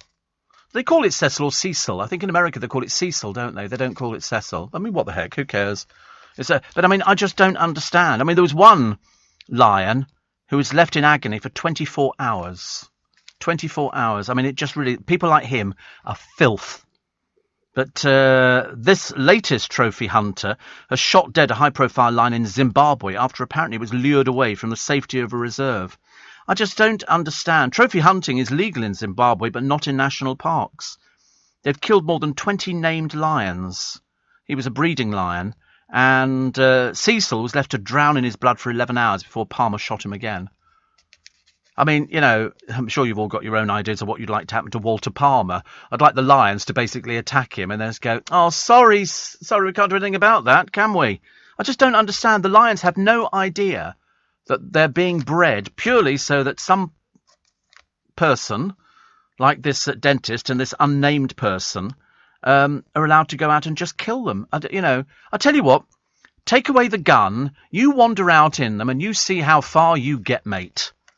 It really is just disgusting. And to leave an animal for 11 hours just to basically bleed before you go and finish it off, frankly, I hope you suffer really, really badly. Steve, greetings from Ireland, says Christine. How are you? Do that all the time. Just listening to the nominations for the awards, it has to be Ricky Gervais. Afterlife. I'm waiting for season 3. It's out in September. It's absolutely brilliant. So Christina was right, it's in from Ireland. Because I was born on St. Patrick's Day, so I feel a kinship, you know. I feel a bonding with sort of Irish people. I don't know. They don't feel the same with me, it has to be said, you know. And I've never been, no. I've eaten Kerrygold butter, you know, and stuff like that, but I've never been to Ireland. People say you should go to Ireland, but I said, I don't know, they all over here, working on my show. And but I've never been. I used to have when I was on Fives Company, our dresser, she went to live in Ireland with her boyfriend because she was living in the middle of nowhere. She said it's fantastic. It's really fantastic. It's very pretty. I've often wanted to do one of those things, you know, where you just meander down a country lane in a horse-drawn carriage. I've often fancied that idea. And then I thought, but the trouble is, if I go to Dublin, it is just basically alcoholic heaven. It is a lot of Brits going over there just to get drunk. But I love the music. I used to play a lot of Irish music, including all sorts of Irish. If I mentioned them, people would be saying, oh, you're sure you should have been playing that one? Because it was all sorts of things. Bewitched. Yeah. No, not Bewitched. So what else in the paper? Michaela's 2 dogs poisoned by crystal meth. And because dogs eat all sorts of strange things, not so good. And Leslie Joseph once got so drunk she showed Mel Brooks a picture of herself in her underwear. I have to tell you, ladies and gentlemen, that I have had Leslie Joseph in her underwear in the back of my car. Yes, I have. Oh, yes, I have. I had Leslie Joseph changing her clothes in the back of my car. We went to the Laurence Olivier Awards, and we went to the theatre for the awards, and she had pictures taken. Then we get in my car and we then go to a top London hotel, and she changed in the back of my car. So Leslie was down to bra and pants in the back of my car, and she put another outfit on. I said, why are you changing outfits? She said, because if they've already got a picture of you at one end wearing an outfit, they don't want another picture of you wearing the same outfit at the thing, so she changed outfits. It's all very carefully calculated, you know. So Dorian knew what she was doing. Piers Morgan nominated for National Television Award. I wish they'd hurry up and put him back on the television. They didn't get rid of him. He sort of walked out. But, you know, all sorts of people are up for it. He's 56.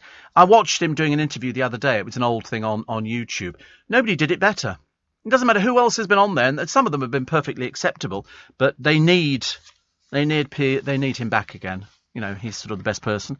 Rio Ferdinand and his wife Kate. Kate's the one who was the failure on Towie and now wants to be famous all over again through basically doing absolutely nothing. Nothing at all. Do you know that night shifts can raise women's risk of a potentially fatal heart problem by 64%? Men are prone to atrial fibrillation. I don't think that's very good. It sounds medical, doesn't it? It doesn't sound very good at all. This is apparently Professor Yingli Lu says night shifts have public health implications. But I always knew that, especially if you try and maintain a normal existence if you do a night shift. But you can't maintain a normal existence because it's not normal. You're sort of topsy-turvy. Topsy-turvy, and you just have to learn to accept it. So if you're a single person and you're hoping for a bit of the old how's your father, you'll have to wait till the weekend. Because you can't do anything during the week. It's just not physically possible. It really isn't. I mean, relationships suffer terribly, especially if one is working during daytimes and the other one is working in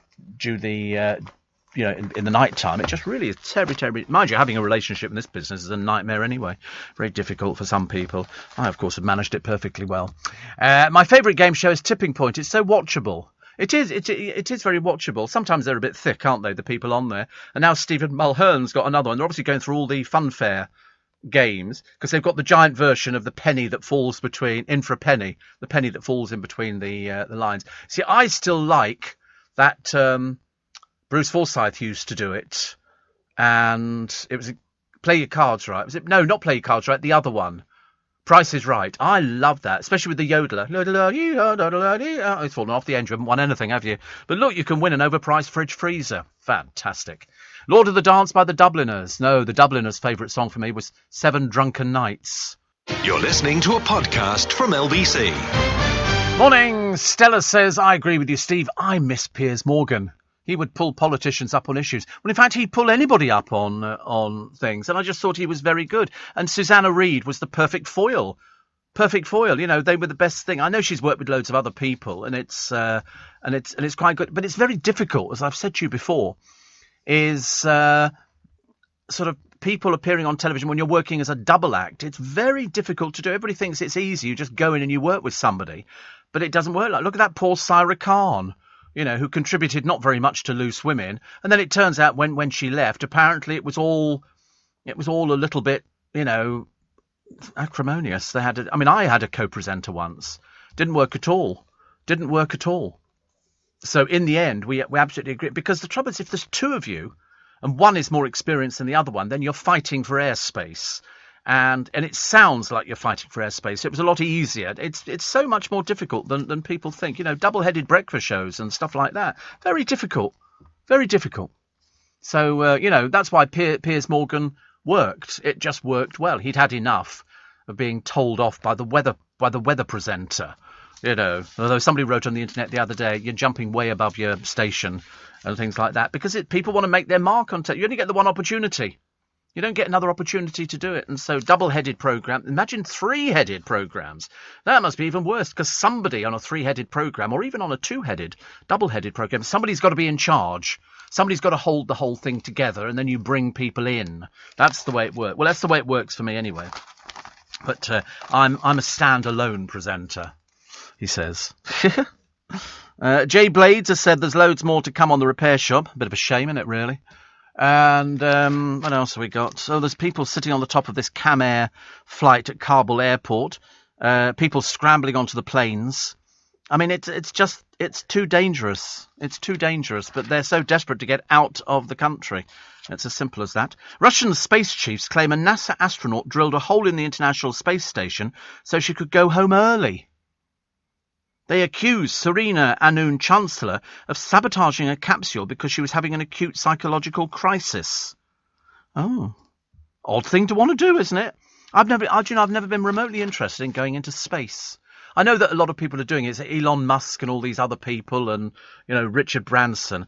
I mean, not at the prices they're charging. I mean, bring it down so it's acceptable. But even then, do you really want to go to space? I mean, do you really want to go and land on the moon? There's no corner shops. The milk will be out of date. I can tell you straight away. I mean, Virgin Galactic have reopened ticket sales. It's $450,000 a seat.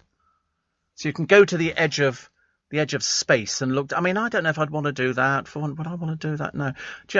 No, you can't even get out and have a walk around, can you? And take a few pictures. Okay, ta-da! No, it doesn't work. The one thing I would want to do then, I've always said this, ever since I've been at LBC, I've always said I would love to go down to the Titanic.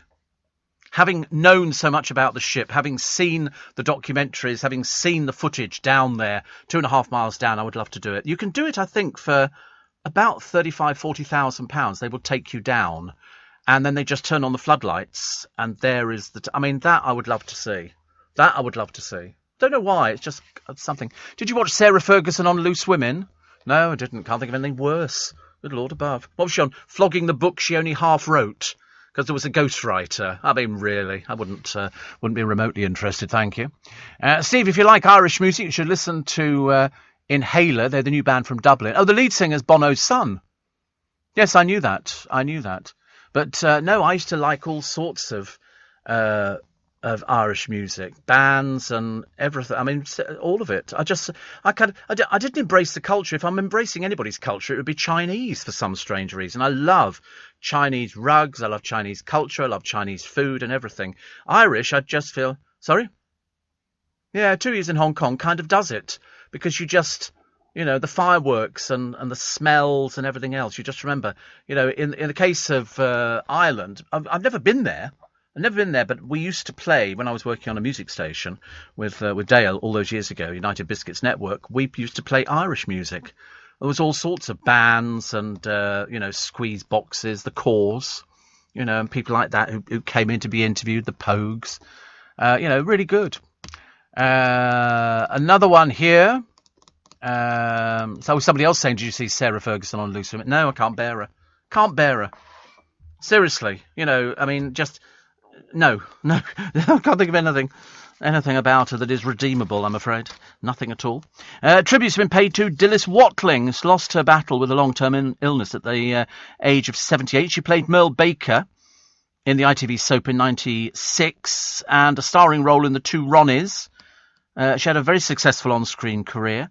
Her family described the TV starlet as a trailblazer. Yes, I love Dilys Watling. Loved her. 78.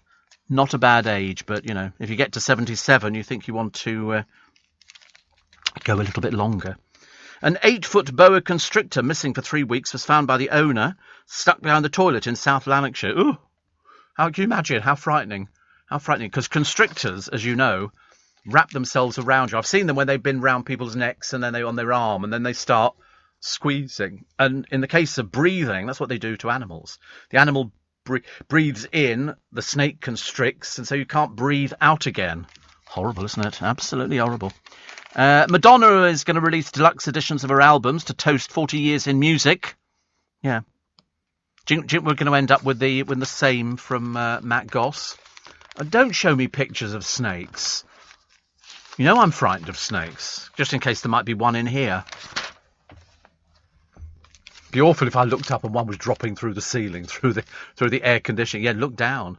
Mind you, I've told you before, if you live in a basement flat in London or any city, rats you've got the problem with coming up into your toilet. So the advice is always put the seat down at night to make sure that, because the water in it is only in the U-bend. There's only about 6 inches of water in the U-bend. There's no water in the whole rest of the pipe.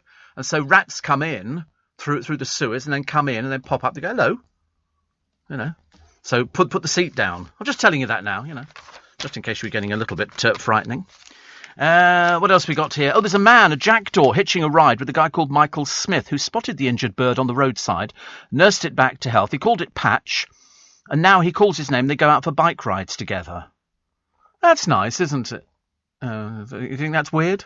It is slightly weird, isn't it? Yeah, no, I think it's quite nice. I've always wanted a bird that liked me, Unlikely, but there you go. 3 tiny kittens dumped in a bin were rescued after a dog walker heard them crying. Who can do that? I mean, seriously, I think they're as bad as the people who go out and shoot the lions. I think they're just as bad. Hot weather, and they weren't really big enough to eat on their own. They were left among piles of dog poo in one of these dog poo bins. Somebody just threw them in there. I mean, seriously, that's just about sort of does it for me. Matt Goss tells us about his life and his new album. Yeah, goodbye. Had enough, I think. He was previously dating Melanie Sykes and engaged to a Cuban TV star. Whatever. But there were rumours of a new Bros album. That never happened, did it? Never happened. But he said, I've lost dear friends to COVID. And he's filmed a cinematic promo for his new single. He's keen to branch out into other areas. He said, it's my dream to be a lifestyle designer and have my own brand. Bit late now, isn't it, mate? I mean, you're sort of middle 50s, isn't he? What is he? Yes, he must be middle 50s, I would think. But Craig Logan did the best out of the band. He was the one who went on to be hugely successful, left with £1 million. But he also wants to do festivals. This is Matt. And we want to tour this album. I'd love to do festivals like Glastonbury. I don't think so. No, Matt Goss is 52. It's the fact that he doesn't smile. It's the fact that he just looks miserable. In the documentary, he hardly smiled in any of it. Now, whether he can't smile, I don't know. But he's got a single called Somewhere to Fall out on Friday with his album The Beautiful Unknown to follow. Well, we shall watch with, I think he's going to be heading right back to America again. It's the hat. Oh, look, there is a smile. But that was, was that the waxwork? Oh, sorry, I'm looking at a picture of a waxwork. I love it. Stars hoping they'll cook up a victory. This is Cooking with the Stars. Harry Judd. Denise Van Outen again for about the umpteenth time. Honestly, how many blooming programmes can she appear on? Enough already. And other people I've never heard of. AJ Adudu. Who's that? Presenter? Yeah, let's just say presenter. It sort of covers a multitude of sins. And that boring old Tom Allen or whatever his name is. Honestly, how many more times can we drag out that tortured face? Almost like back to Matt Goss, wasn't it, really? And Steve, another one here says, what about Indian culture? Yes, I like Indian culture, but I'm not really into Indian food. I've eaten Indian food quite clearly, as indeed has everybody over the years, and I still love a good samosa. There used to be a woman at one of the markets I used to go to, and she did lovely lamb samosas and vegetable samosas. I could eat those till the cows come home. Very bad of me. But no, Indian food's not very good for diabetics. I can have chicken tikka, provided it's dry, but any of the sauces is going to send me around the bend, I'm afraid. So that was one of the... I'm also not really supposed to have Chinese food or Thai food or anything else, because it's got all sorts... the Indian food has got ghee in, of course. You can find restaurants where they don't have ghee in. But that was never my best food to have. Robert Clark, writing in the Mail today, says, don't be fooled, the Taliban are just as barbaric as they ever were. He's an ex-soldier who fought them. And MI5 chief says Kabul's fall will inspire UK jihadis.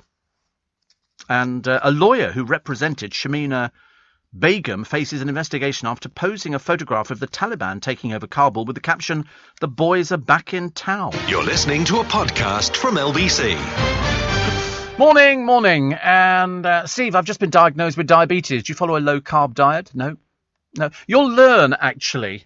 You'll learn with diabetes what affects you, what doesn't affect you, what you can eat, what you can't eat. You just know. Your body will tell you. I know it sounds ridiculous. You have to follow the advice that comes to you from the diabetic nurses and all the rest of it. They will tell you. There's enough information on it. But just remember, everybody's different. Not everybody is the same.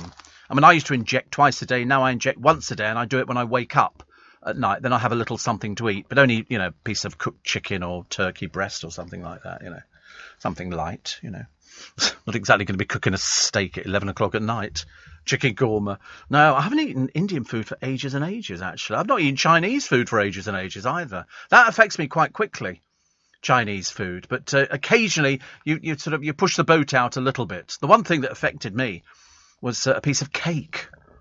I remember when I was in hospital ages ago, somebody said, "Oh, you like a cup of tea?" So you have a cup of tea. It's like a piece of cake. And you go, "I will have a piece of cake." And I had a piece of cake, but it sent my blood sugars through the roof. I would wake up, though, some mornings, and they used to test my blood sugar, because that's when people test their blood sugars in the morning. I think the lowest I got was 3.2. 3.2 was sort of fairly low, so they give you something to boost you back up again. Another bloody piece of cake, which is quite nice, actually. Sometimes I look at cake, and I could eat a piece of fruit cake, but I've gone off cake recently. Doesn't interest me. But I don't know why. It's funny, you go through phases of sort of, I'll have that biscuit or this biscuit. What's the highest I've ever been? About 22. 22 on the Richter scale for blood sugars on diabetes. Yeah, about 22. But I was averaging most of them. They would actually come in and go, "Oh, let's do it again," because they give you a little prick. And it's like a little needle. Looks like something you'd put posters in on a board or something like that. And it just goes. It doesn't. You don't feel it. And then they just push, and you get a little globule of blood out, and then you put it onto the machine, and then it tells you within 5 seconds or whatever it is. And they go, oh, 8.6. And you go, yeah, now can I have a piece of cake? Ice lollies do it for me as well. It's all the usual things that you would expect to send your sugar through the roof. Yeah, it's stuff which has got sugar in and stuff which you're not supposed to have. It's like, certain amounts of fruit, like watermelon, like mango, like strawberries, like all sorts of things, in moderation. So get all the advice. I mean, listen, if you've just been diagnosed with diabetes, they'll give you all the information you need. You don't even need to sort of look. I mean, you can go onto the internet, but I wouldn't believe everything on the internet. I just get it. I mean, you should have a diabetic doctor who can tell you. Steve says, Sidcup Julie, I've just seen my dream car, a Daimler sports car. Actually, I saw quite a few of my favourite cars the other day in the garage. Quite a few of them. I was looking at the colours thinking, there's quite a nice one, which is like a mint green. Looks really nice. It was on a Mulsanne. And I did check, actually. Remember, we've got this new petrol coming in September, and I did check, am I all right for running it? They went, yep. So I'm okay, so I don't need to worry about things like that. But for lawnmowers, it's going to be a bit of a problem. My sister has just texted to say she's listening to you, says Elizabeth in Finchley. Moi aussi. I don't know what that means. I don't know. Is that moi aussi? Me too. Are you bi? Fantastic. See? Always get those. Did you watch somebody else on Sarah Folk? No, listen, I would if somebody announced the only person I ever woke up to watch on the television, and I don't know why, and it happened years and years ago, was Boy George when he did the Wogan show, when it was done down at the BBC Shepherd's Bush Theatre. And it's because he dressed up you never saw Boy George undressed, as it were. It was always full makeup, the hat, the clothes and everything else. And I remember sitting there looking at him, because when he went to America first time, the anti-gay brigade were out completely. They really were. They hated stuff like that. Absolutely hated stuff like that. Somebody says you're sounding very good. And another one here, which says, I'd love to see you win the Global Award again, says Martin. I don't think you can win it twice. Anton Deck could win twice. They don't do a radio version. But also, I mean, I wouldn't fit into that sort of category. It would be more Roman Kemp and people like that, and Amanda Holden and all the other presenters. There's so many celebrity presenters. Seriously, in this building. And I know them. I know these people. They say hello to me. I think because they think I work here somewhere. I don't think they know what I do, but people say hello to you. If I walked up on the floor, you can sort of say hello to Amanda. You go, hi, and Jamie Theakston and all the rest of it. And yeah, they go, who is that bloke again? He's come back again. What does he want? Make him go away. Little stalker. Rich in Huddersfield says, I'm walking my dog. It's very dark, but you're keeping me company. Yes, yes. Well, I hope so. Hope it keeps you company, which is very good. Also, wait a minute. A lot of people talking about, speaking of honesty, Steve, Holly isn't Holly Willoughby anymore. She's lost so much weight. She was beautiful before, says Chantal. Now she never eats anything on the programme. Roger says, those little villages in rural France, it's like stepping back in time. You are quite right, actually. It is like there appears to be nobody around. Literally, you can drive through some of these little villages, as we did, and it was like the child catcher in Chitty Chitty Bang Bang. He's coming, and everybody rushes in the houses and shuts the doors. Children, lollipops, ice cream, and all free today. I love it. Steve, I'm getting tired of looking at the Bondi Vet, says Shane. He's on the Aussie version of I'm a Celebrity and 2 other shows and ads. I can't remember which one he is. We have an Aussie vet here. We have one down in Richmond. And I think he's Aussie. I think he's Aussie as well. They get younger and younger vets, don't they? And I think mainly the female presenters on these daytime shows like a bit of talent, And he's got 2 places, one up on the hill. I think he's called the Vet on the Hill. And then he's got another one down in St Margaret's as well. So often what? Yes, ponies. Ponies. It's amazing, isn't it, really? Another one says, Winnie the Pooh is now the world's favourite bear. No, it's not, actually, I'm afraid. It's not true. It is no good making things up. It's Paddington. Winnie the Pooh gets 29 votes, Paddington 23, Rupert the Bear 7, Bungle, apparently, got 4, and Yogi 4. Yogi Bear got 4. That's an outrageous mistake.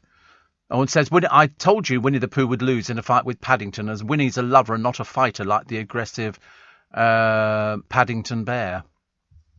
Jason, you are wrong, I'm afraid. You're trying to build up Winnie the Pooh, but I know secret things about Winnie the Pooh. He'll be arrested before the day is out, let me telling you. The police will be interviewing him about what went on in the 100-acre wood. Paddington, of course, is leading the charge, as per usual. Yeah, we like Paddington Bear. I won't hear a word said against him. He's my favourite person. What's this one here? Plans to rebrand a statue of Sir Francis Drake to highlight his slave trading expeditions are going ahead, despite receiving only one letter of support and 89 objections. One letter of support. Pathetic, isn't it? Honestly, it really is. And here's Beatrice. This is the one who apparently has a job, but nobody's ever actually seen her going to it. She's currently sort of residing up with dreary mother and father up at Balmoral. But she's spoken movingly about her experience of dyslexia and says if her unborn child is lucky enough to be diagnosed with it, she'll see that as a gift. It turns out her husband's got dyslexia as well, she says, but I really see it as a gift. They are a really most peculiar family, aren't they, that side of it? You got the father. She was talking to somebody. The Duke and Duchess of York's daughter said, if any child, any bonus son or future babies that are on their way are lucky enough to be diagnosed with dyslexia, I feel incredibly grateful to have tools such as the Helen Arkle Dyslexia Charity. She's a patron of it. So there you go. But she's done it with Hello Magazine. I'd be more keen on you finding a job, dear. We know you're supposed to have one, but nobody's ever seen you doing it, have they? Kind of sort of running with the wrong people, I think. Here is the protesters forming a human shield to surround Geronimo. Geronimo, of course, is taking stock of the situation and staying as far away from them as possible. Alpaca Lives Matter, Science Not Stupidity, Alpaca Liberation Front. Yeah, I mean, I have a fear it's not going to end well, actually. Not going to end well. But we'll wait and see. So now they've applied to the High Court for a temporary... She must have loads of money, this woman. She's in and out of the courts like there's no tomorrow. So, I don't know. She owns a farm. She says, although it looks like Geronimo will live to fight another day, we're still not exactly sure where this leaves us legally. You'll soon find out. But I mean, to be honest with you, the building up of a sort of a ring of steel around him isn't going to make the slightest difference. A human shield, it's not going to make the slightest difference, I'm afraid. The police will interject, you know. Steve, the fact you like so many different cultures, you must like Culture Club. I do like Culture Club. I do. I'm a big fan of all sorts. I'm a big fan of everything except jazz. I can't get on with jazz at all. I never understood, jazz. It just didn't interest me. But I like... there's a lovely thing, actually, which is on YouTube, and it's a group of Irish musicians at the airport waiting to board a plane, and they just start playing and singing. It's brilliant. It's brilliant. And my mate, John Maloney, the comedian, he used to come on stage with one of those round drums with a little thing like that. Boron, is it? Boron. And he was very good. I love John Maloney. He still listens occasionally. I met his mum, actually. She's about as Irish as they get. Seriously. Nick Abbott. Does Nick Abbott like jazz? Oh, well, that explains a lot. That's the music he likes, does it? Do you think he listens to it in his old car? Really exclusively? Oh, dear. My friend used to own the house that Jacqueline Dupre owned, the famous cellist. And he had a cinema in his basement, and the Beatles used to rehearse in there. How is that for name dropping? And it's only 6 o'clock. You're listening to a podcast from LBC. Morning, everybody. Tuesday, the 17th of August. It's Steve Allen's Early Breakfast on LBC. With you till 7 when Nick Ferrari and the team will be here with the Tuesday edition of The Breakfast Show. Apparently, talking can stop dementia. That's what they've said. The more you chat, apparently the better it is. Clive Myrie takes over on Mastermind. In fact, there's quite a number of pieces on Clive Myrie. He says he can be stern at times, because I think they're expecting him to be a bit of a pushover, because I shouldn't imagine there's that many people who know who he is. So he'll sort of be technically a new face. And how many well-known actors are known to be autosexual and non-binary? It's so complicated nowadays. I'm really losing track of it. After yesterday, a well-known model and an actress came out and defined herself as queer, but she's in a relationship with a boyfriend and she's got a child. I can't quite get my head around all these different things. I mean, autosexual. What's that, for goodness sake? Why can't people just be, It's like, I mean, I'm not even sure whether we have boys and girls anymore. We have sort of people who define as something different. Who was that well-known singer who defined himself as, was it Sam Smith? Sam Smith. And what did he define himself as? Oh, he was, sorry, themself, non-binary. Oh, what the hell's going on? How confusing, isn't it? And I think, actually, that there's a well-known celebrity couple, and they have a boy child. I think you can call him a boy. I don't know. But he's grown his hair long because I think that they're not bothered who he identifies as. And there was one council the other day that reckoned that they would allow 4-year-olds to identify as another sex.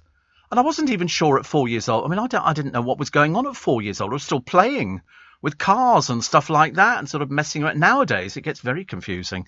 Very confusing. Happy birthday to Sean Penn. You remember Sean Penn? Wasn't he married to Madonna at one point? Was he? Oh, I don't know. Perhaps I've just made that bit up. I thought he was. Sean Penn was very famous. I know he's an actor. Don't tell me I was right. Shh. I love the way you look at me, and I'm thinking, I started doubting myself then. Yeah, he was married to Madonna. She's got a new boyfriend who's just barely out of pram. She's 63, he's 27. I mean, that's, I don't have a problem with sort of age differences because, some people don't want to go out with someone their own age. It's better to go out with somebody younger. And she is Madonna. So, even though nobody's ever heard of him, because I think he's just a dancer, she likes, and dancers are fit, mainly. They seem to have stamina. So presumably that's why, none of these quick 5 seconds, and then do a shopping list. We're looking for something a little bit longer. And so I think he's 27, she's 63, and she's got a birthday coming up, which I think is tomorrow. Yesterday, yes. Did you send a card? No, I didn't, actually. I didn't even wish her a happy birthday yesterday. And the newsreader, Hugh Edwards, he's 60. Now, he's 60 tomorrow. He's 6, although looks so much older than 60. I mean, seriously. But he's thinking about quitting. He's obviously looking for a pay rise, isn't he? You can always tell whenever people go, oh, I think I'll leave, you go, you're after a pay rise, aren't you? So he's considering his future at BBC News at 10, because it must be so boring, when you just have to sit there.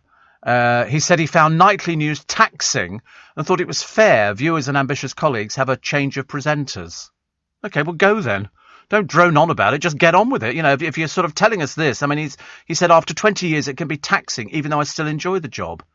Well, make up your mind. Do you want to go? Do you want to stay? Stop being indecisive. I'll tell you what, we'll make up your mind for you. Go. There you go. We got rid of him. There you go. Find somebody else who wants to earn £500,000 for reading an auto cue. I love it. I mean, what's the point of somebody coming on? At least with Louise Minchin, she quit. Unfortunately, it wasn't immediately. But, I mean, they sort of go, oh, I think I might leave. I've been doing it a long time. Perhaps it's time for somebody else to do it. Shut up. Shut up. What's the point of telling people that? That's just ridiculous. He said, secondly, I have co-workers who are very talented. Well, definitely go. Definitely go. If there's somebody more talented than you, let's get them in. He says, it's an appropriate time to consider my future. All right. I mean, what is it? You're going to develop a personality and start popping up on Tipping Point or something like that? What's the matter with these people? £500,000 a year? And he goes, oh, I don't know. There are other people there. Because I think by the terms of the contract, it's got to be a woman who takes over. So it'll be, Sophie Rayworth or somebody like that, won't it? I don't know. Why can't... I mean, what difference does it make whether you've done it for 20 years or 30 years or 40 years? Or 42 years? If you still enjoy doing it and it's pulling in the ratings, carry on doing it. But don't start moaning about, oh, I don't know, there are other people more talented. What are you waiting for? A pat on the back or something? To go, oh, very well done. You've done 20 years. You've been blooming well paid for it, mate. I wish teachers got as much money for reading out loud like newsreaders did on the television. It's not difficult. You just sit there, stare into the camera. Underneath the camera is the auto cue. You read it. That's how it works. They don't have to make it up or ad-lib. And in fact, actually, when they do have to ad-lib, most of them sort of fall by the wayside. But, I mean, don't start going on about it because you go, oh, I'm 60 tomorrow and it's time to... I mean, what do you think you can do? Be a game show host? Turn up on Love Island or something?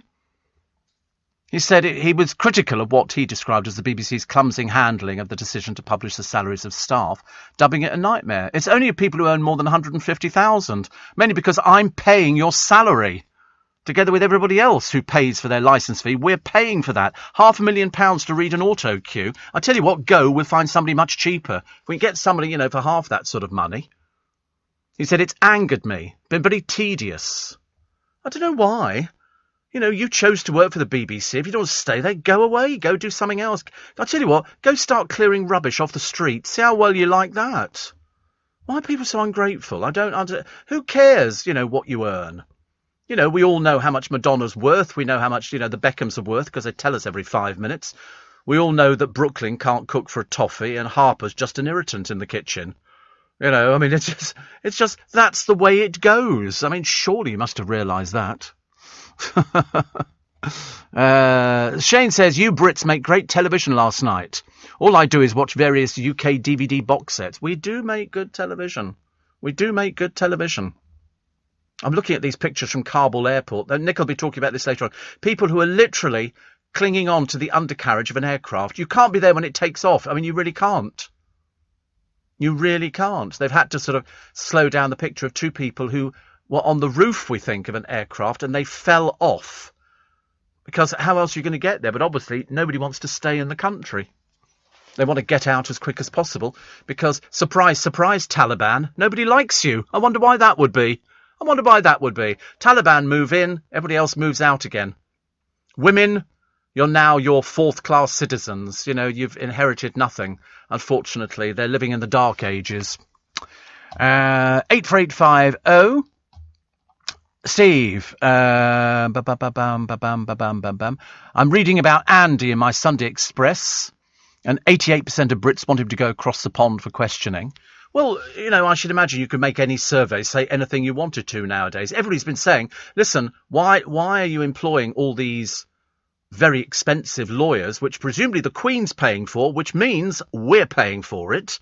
Why would you want to employ them? Why don't you just go and have a chat with the FBI? It's not difficult. They're only asking you some questions. What do you know about Jeffrey Epstein? You stayed at his house numerous times. You went on his aircraft numerous times. You knew a load of people he knew. Why would you not want to talk to them? It's like if somebody came to me and said, we'd like to talk to you about Joe, your producer. And me going, well, I'm not sure about that. And they'd be going, why not? And you go, I don't know.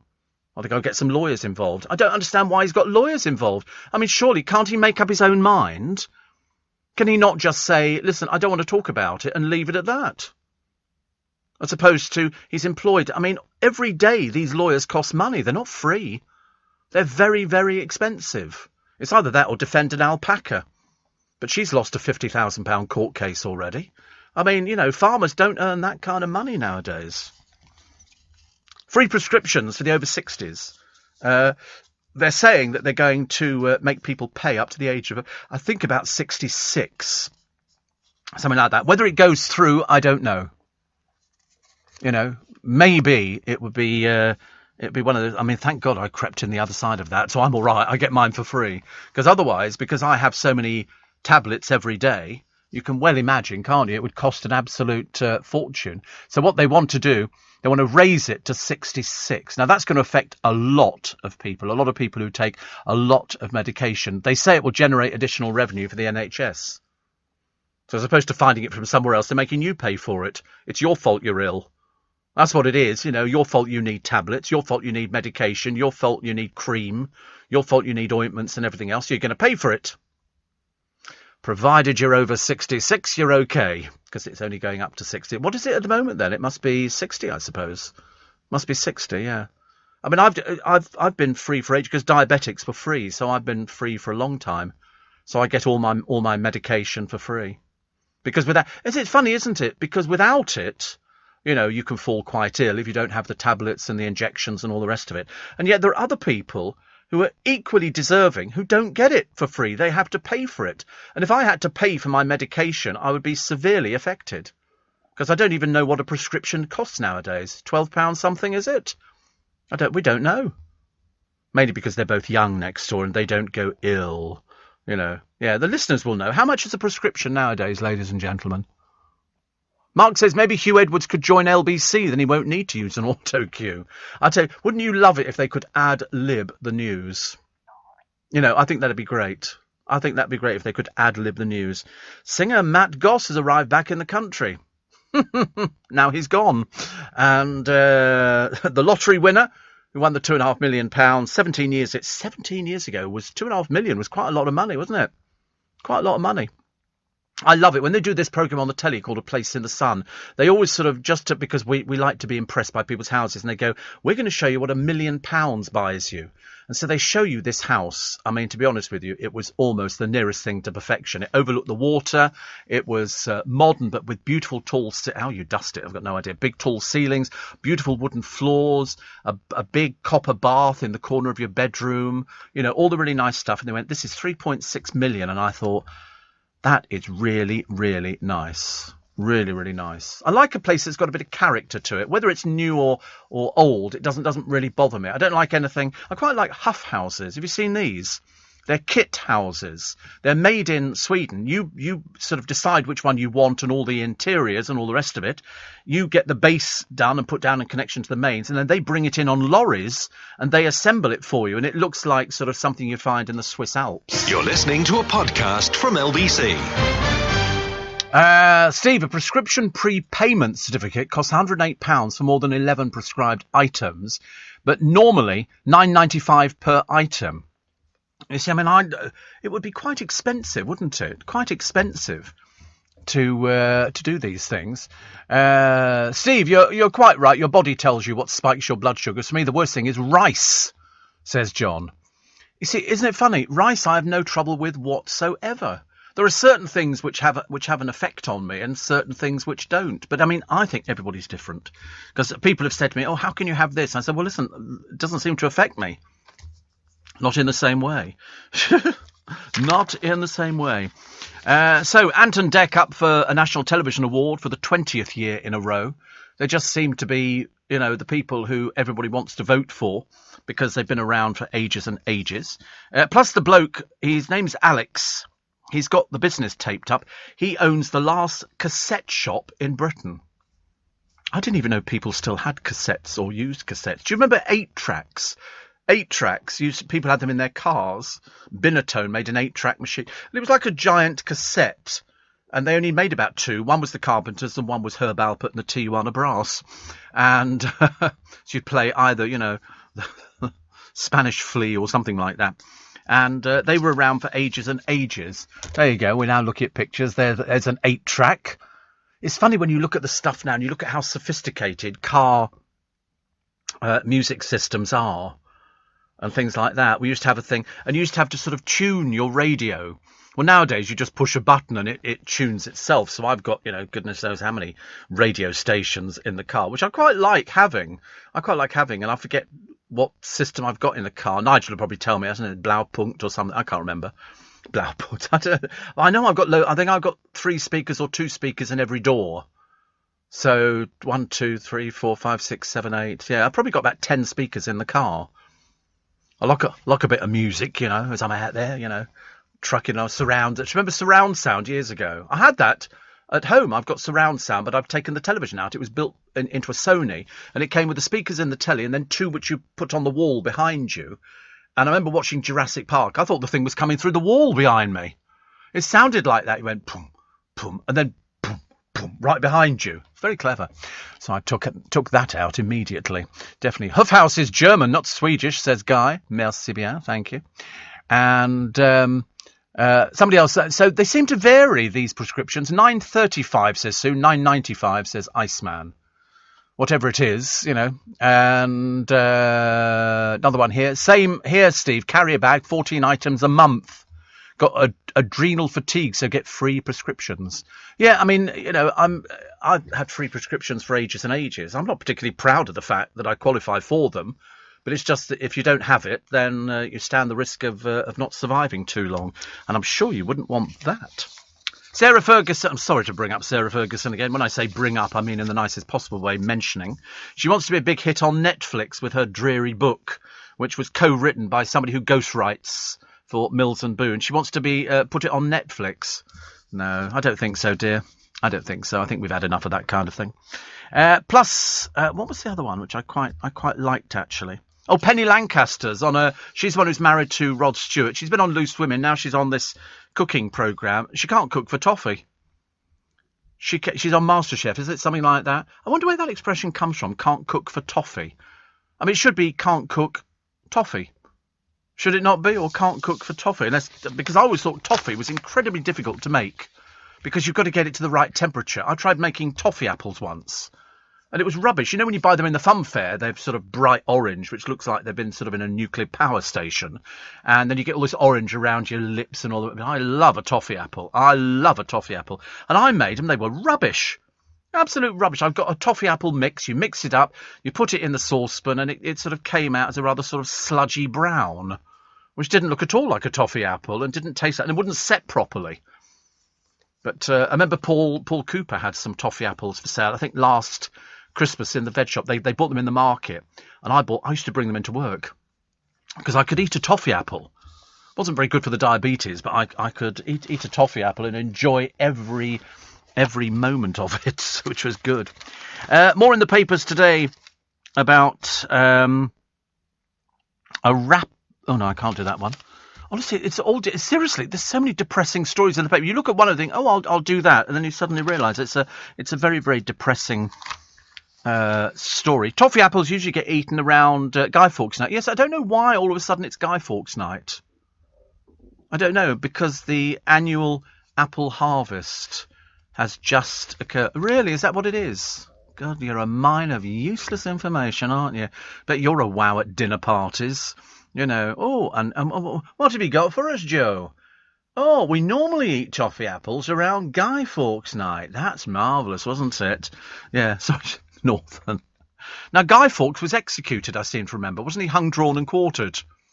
And I'm a bit disappointed to discover that where he was going to blow up the Houses of Parliament doesn't exist anymore, the Undercroft. It's but they show people and say, oh, it was round here somewhere, but it wasn't. It was in the same sort of area, but it wasn't that.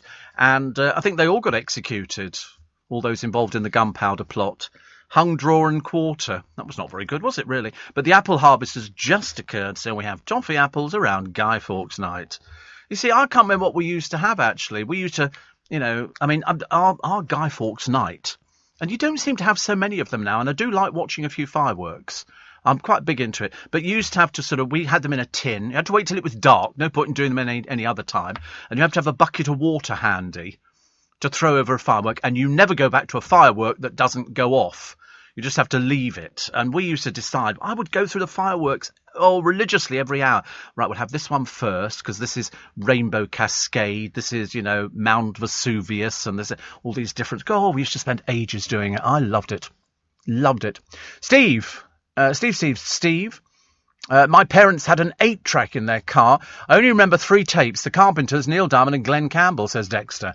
It's funny, I don't think they brought out a huge range of 8-tracks. You can probably still find them at car boot sales and things like that. But it was the Carpenter. It was Herb Alpert and the Tijuana Brass. Because wasn't Herb Alpert? He owned a music label. Herb Alpert owned a music label, and I think it was it A&M or something like that. Herb Alpert and was it A&M? I thought it was. I'm quite good at remembering stupid things.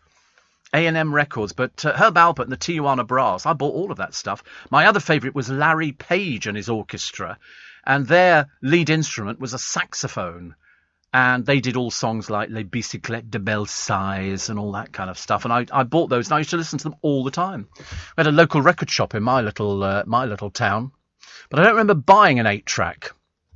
I think we just ended up with... And Steve, I collected a private prescription for my boss yesterday. It was £104, says Sue. Free in Scotland for all ages. Oh, right. And free for diabetes. There's probably quite a few other people who probably get free prescriptions, but they haven't decided yet. They're thinking of making it up to 66. So before 66, you pay for it. And after 66, you presumably get it free because they're trying to raise some money for the NHS. Because the other thing is that if you go into hospital now and you come out, when you go out, they give you medicine, whether you're free or not. They give you a bag of medicine, and so you can nothing to do. It's like a goodie bag. You've got some sweeties and a lollipop, and then you get your insulin and all the other thing. And they give you a bag full of the stuff that you've been taking in hospital. So the cost of this to the NHS must be absolutely astronomical. Really must be. Our diets are becoming more saltier as veganism booms. 92% of meat-free meals, such as Greg's popular vegan sausage roll, are now consumed by non-vegans, but experts claim some are worse than meat. I've never had a vegan sausage roll in Greggs. Have you had one? Oh, of course you would have done, wouldn't you? You not had one? Okay. No? You're just a meat eater. You look like a meat eater. You do. Does it taste? It tastes identical. It'd be funny if it was, wouldn't it? I mean, I know it's not, but it would be so funny if they went, well, actually, we saw if we could sort of fool people, about this sort of thing. Because the amount of KFCs I see with the halal thing in the window. So the majority of KFCs, I think, are halal. And KFC do vegan burgers, do they? Vegan burger. Do you remember that woman who ate a KFC burger and obviously tried to shove the old lot in her mouth and dislocated her jaw? And she was offering advice to people, obviously people whose mouth didn't open that wide. Couldn't believe it. We got one the other day. Bing Crosby and Elvis Presley on 8-track in Dad's old Jag, says Simon. Yeah, that's what she was eating, a KFC vegan burger. Wow. And that's not chicken. Why does it look like chicken? I don't understand. You get sort of, right. So there's no chicken here nor here. And I mean, the lettuce and the mayo I can understand, but it's not chicken. It will be something else. All right. There's a lot of vegetarians in this country, aren't there, and vegans. It seems to be sort of catching on, but I think some people do it as a fad. They do it to sort of try it, just so you don't... I mean, I've got a piece of steak to have, but I bought it a day ago, and I'm not sure... I mean, I haven't got round to eating it. I might have it today. I bought the vegetables to go with it, broccoli and carrots and snap peas and stuff like that. What? It's difficult to imagine me cooking, isn't it? Even I think that as well. Steve, my dad had the Eagles on 8-track in his Jensen Interceptor. Wow. How lovely. 6:30. Let's get the latest LBC headlines with Simon Conway. You're listening to a podcast from LBC. Morning. Steve, I've never seen two more obsessed people than, wait for this one, Jeremy Vine and Storm. I thought it was the Jeremy Vine show. I obviously got a little bit confused by it. And then it seems to be that it's a double header. She sort of chips in, and then they have people on the panel. Dawn Neeson does it, and people like that. Well, Storm, I don't know who she is. Well, she just seems to be Jeremy Vine's co-host. I don't know why. She got knocked off a bicycle a short while ago. I don't know if that's an indication of being Jeremy Vine's co-host, but there you go. And Steve, says Graham, I told my wife a joke about the red arrows, but it went right over her head. I know, he says, I'm barred, yeah. Exit stage left. Thank you very much indeed. And somebody says, I don't care about television. Actually, one of my neighbours exactly the same. Remember I told you about lovely Betty, who's not very well at the moment. And she prefers to do crosswords and things like that. She doesn't watch very much television. Whereas me, from the moment I get in, the television is on. It's bizarre, isn't it? I mean, I watched it because I have to talk about television. And there's no good somebody saying, did you see this the other day? And I go, no, I didn't see it, but I know what you're talking about. So, I have to have it. And it's on almost from the time I walk, in fact, from the time I walk back in, the television goes on, and it goes on and stays on till I go to bed. When it goes off again, yes, and and then I've got one in the bedroom, which is the DVD player, and that just plays out overnight, which is quite nice. I remember back in the 60s in Ireland, we had snap apple night apples in a basin of water where you had to pick one up with your teeth with your hands behind your back. Yeah, it's called apple bobbing, isn't it? It's a kind of apple bobbing kind of thing. The apples are floating around and you have your hands behind your back. It's like, do you know the thing with the balloon? You blow a balloon up. I mean, obviously you can't do that. And you've got it against your chest, and then you go to the next person, and then you have to sort of get it round. So do you not do that? I spent a lot of time. Yeah, the orange under the chin as well. We didn't do that because we couldn't afford fruit. Very poor family. But no, we did the balloon thing because an apple bobbing either on a string or just apples in a washing up type bowl. You have to get in there and try and bite. I mean, honestly, the games we played when we were younger. I did mine naked. My auntie Brenda had Beach Boys 8-track in her Spitfire car. Spitfire car, I don't remember one of those, but they sound quite nice. Great way to start the day, Steve. Our local pharmacists send text to let you know your prescription is ready. Great service. Well, Bill, use my pharmacist goods because they put all my tablets in these Dosset boxes. So I just go in there. In fact, I've got to take in today the empty Dosset boxes. Then they fill them up and I can get them at the end of the month because I always tell them I've got about a week's of tablets left. It doesn't. No, it doesn't have the date written on it. It's because it's the box has got 7 compartments, and you slide a little thing across. So I get my tablets in the morning, tablets at lunchtime, tablets in the evening. It's ridiculous. Honestly, years ago, I used to laugh at people who did medical programs on LBC, and people would phone up saying, "Oh, I'm taking, metformin, and I'm doing this and that, and I'm doing, levothyroxine," and I used to think, fancy knowing all the tablets you take. I'm the same. I know exactly the same now. It's odd, isn't it, really? Very odd. So if you're on a meat-free diet, it can be saltier than a normal diet. There's always going to be something, isn't there? Little Mix appear to be teasing new music to mark 10 years since the group formed. Still not talking to Jessie Nelson. She's telling us that she's got an album out as well, but I'm not holding out much hope, I'm afraid. I don't know why. The only reason I am is because she then talked about, things behind the scene, a bit like Syra Khan for Loose Women. That was a bit acrimonious. And now with Little Mix as well. It's so unnecessary. So unnecessary. How many more people became vegan in the UK in the last year? How many more people were tempted to cross to the dark side? Yes, 450,000 people became vegan. Mind you, I used to work with a was he vegetarian? I can't remember, but he was very piscatorial. And Luke used to eat things. He was vegetarian, but he lapsed when it suited him. He used to enjoy creme brulee. I mean, I do like a good creme brulee, it has to be said. They do a good one, actually, in Costco, which is the actual creme brulee. It's just basically cold custard. And then the little sugar you put on the top, and then you set fire to it, and then it melts and gets this hard coating. And that's quite nice. I do like custard, actually. I always talk about food, honestly.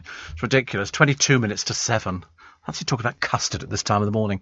Carol says, Steve, our TV transmitter burnt down last week. No TV for the whole area. Yes, this was the one. Was this the one that affected the radio and everything else? A lot of people could be out on this one, which is not brilliant. So I wish you better. Wish you better on that one. Steve, we had an 8-track player in our family, Hillman Avenger, in the 70s. You're right about the Carpenters being among the only artists on the format. The drawback was the device had to switch tracks. That often would happen halfway through a song, says Graham. Yeah, Yorkshire. Out for 2 more weeks in North Yorkshire after a mast fire. 500,000 people, including the elderly and the isolated, can be affected by that because it took out the radio and everything else. We've got masts all over the place. I don't know how a fire does it. But anyway, scammers were out going door to door offering aerials to people for 245 quid. Can you believe it? Even in this day and age, there'll be somebody out there who's trying to rip people off. The council said this man has told our tenants about the transmitter in the area that was recently on fire. If they pay 245 quid, a new one can be fitted and they'll get TV reception again. They're liars. They're liars. What you want to do is get them up on the roof and then take their ladder away and just leave them there till the police arrive. Much, much easier. Somebody talking about chocolate. No good mentioning chocolate to me, actually. And Chris in Hull. I don't leave chocolate for Nick Abbott. I've never left chocolate for Chris Abbott. Never. For Nick. Chris Abbott. Nick Abbott. Chris in Hull. I've never left any chocolate for Nick Abbott. He's winding you up and you don't know. Steve, if a snail loses its shell, is it naked or homeless? Both. Do you know under the ocean... Yes, or dead. Do you know under the ocean, hermit crabs go into different shells. So if they see an empty shell, they'll try and get their body into it. They just seem to fit into different. It's just as they get a bit bigger, they need a bigger house. So they go out and some of them fight to take over somebody else's shell, which I've seen a few times. But no, if you take a snail out of its shell, presumably it's about to be eaten by somebody. Birds pick them out, don't they? I've seen birds pecking at. How disgusting! Honestly, they'll eat anything, won't they? And Steve. Sky History showed a fascinating programme in 2 parts the other day about Concorde. Yes, I never went on it. I knew people who flew it, but I never went on it. Oh, look, another naked picture. This is Orlando Bloom. He obviously likes taking his clothes off. And because we've seen him on his surfboard thing. Who's that girl? Was it Katy Perry? Katy Perry. But his that's his wife. But his model pal, Helena Christensen, wrote That Family on the Other Side. He's 44. I mean, for 44, he's got a great body. But, front or back. I mean, he was paddling away. I don't think Katy Perry knew that he was naked behind her. She had her swimming costume on, but he obviously likes taking his clothes off. Thank God I don't work with people like that. Can you imagine? God, you come in every day and they go, actually, Steve, we've decided we're not vegetarian, we're naturists. We'd have to start going, I think I want to work on another show. Don't think I want to be on this show anymore. Families are being ripped off by petrol firms. Well, there's a surprise. There's a surprise. You've got the most expensive petrol in the entire universe. Apparently, profiteering retailers have been accused of charging 10 quid above the national average for a tank of fuel at motorway services. Do you know, I mean, I remember filling up my car once. It goes just over the £100 to fill it up. But and I remember somebody saying to me, oh, that's an awful lot of money. You go, but there are thousands of millions of cars, not like mine, but other cars that take easily in excess of £100 worth of petrol. I mean, some people are charging 149.7p a litre for petrol and 153p for diesel. I remember them years ago saying, oh, you really must get a diesel car. It'll go. And look at the price of petrol now. Honestly, pump prices for unleaded, 135p a litre for unleaded last week, the highest since September 2013. It's the government. They're putting all this tax on it. They're ripping us off. Honestly, as if we weren't in enough trouble. More on dreary old Sarah Ferguson. And, as I say, can you imagine what she must be like at Balmoral? Unbearable. Unbearable. And what have we got here? Oh, there was a stallion. You'll see a picture of a stallion in the papers today. He saw some mares in another field and he thought he would go towards them. He tried to leap over a metal gate and he got stuck halfway over. So they had to bring a crane in to lift. He was all ready for action. He was all ready for it, and you know what horses are like. And he gets himself stuck on this metal gate. And so, and nobody spotted him apart from some walkers who happened to be going by. So they called the RSPCA. He was trying to get to the mares. He obviously thought he could clear the gate, but I mean, you know, things being things, he couldn't. And not very smart. In fact, he just looked a bit of a fool. And so they had to bring in a crane and put things underneath him to lift him up and then sort of help him on his way, poor soul. Happily, the fire crew got him there, and won't be trying that one again, will he? You know what those horses are like? I remember going riding years and years ago, and horses, you think, oh, perhaps we'll go and jump this sort of little jump and everything else. If the horse didn't want to jump, it didn't want to jump. And you'd be the one who slid slowly off the front of its neck, you know, waving at its face as you disappeared down, actually. We used to race snails, says John. Wait for this gag. I wanted mine to go faster, so I took his shell off, but he just became a little sluggish. I don't like sluggish. I don't like slugs. We get loads of them, actually. If the rain comes out, which I'm waiting for it to fill my water butt up, and we get loads of them. They're all over the place. You can see the little treasure trails all over the place, which is not so good. And there you go. Somebody says, have you had a problem with slugs this year? Yeah, we haven't even done the weather. Although, I tell you what, I went outside about, was it 6:05 or something, to go and get myself a cup of tea. It was dark outside, very gloomy. And my hands are like little blocks of ice, frozen my hands are.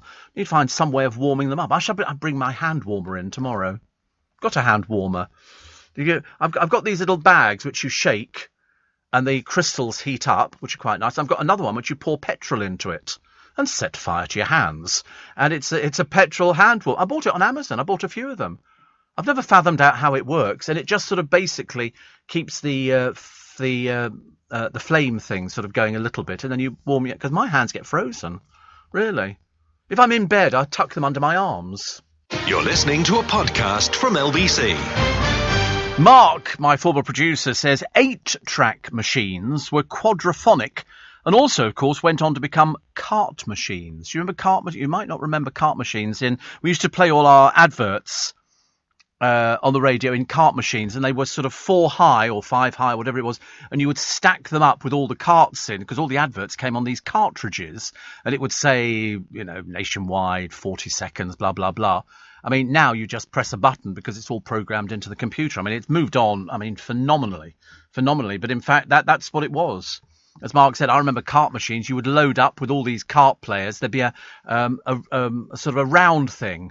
It was a cart rack you had, which turned round, and they would load it in the morning, and they would bring it into the studio, and then you take them out and put them into the machine to play the actual breaks. It was quite clever, actually. Mary says, have you checked if your car is suitable? Mary, don't be silly. Of course my car is suitable. Only old geriatric cars are the ones who will not be suitable for the new E10 petrol. Okay, simple as that. Please don't say they're getting rid of landlines. But the trouble is you don't really know. I mean, if you are like this person here who doesn't get good reception on the mobile phone, I mean, 2025, they might. They might. It's not going to affect anybody. But most people, I mean, I've not used my landline phone at home for years. I use the mobile. I never thought I would, but you can take it with you. You take it at home. You just use it all the time. All your phone numbers are in there.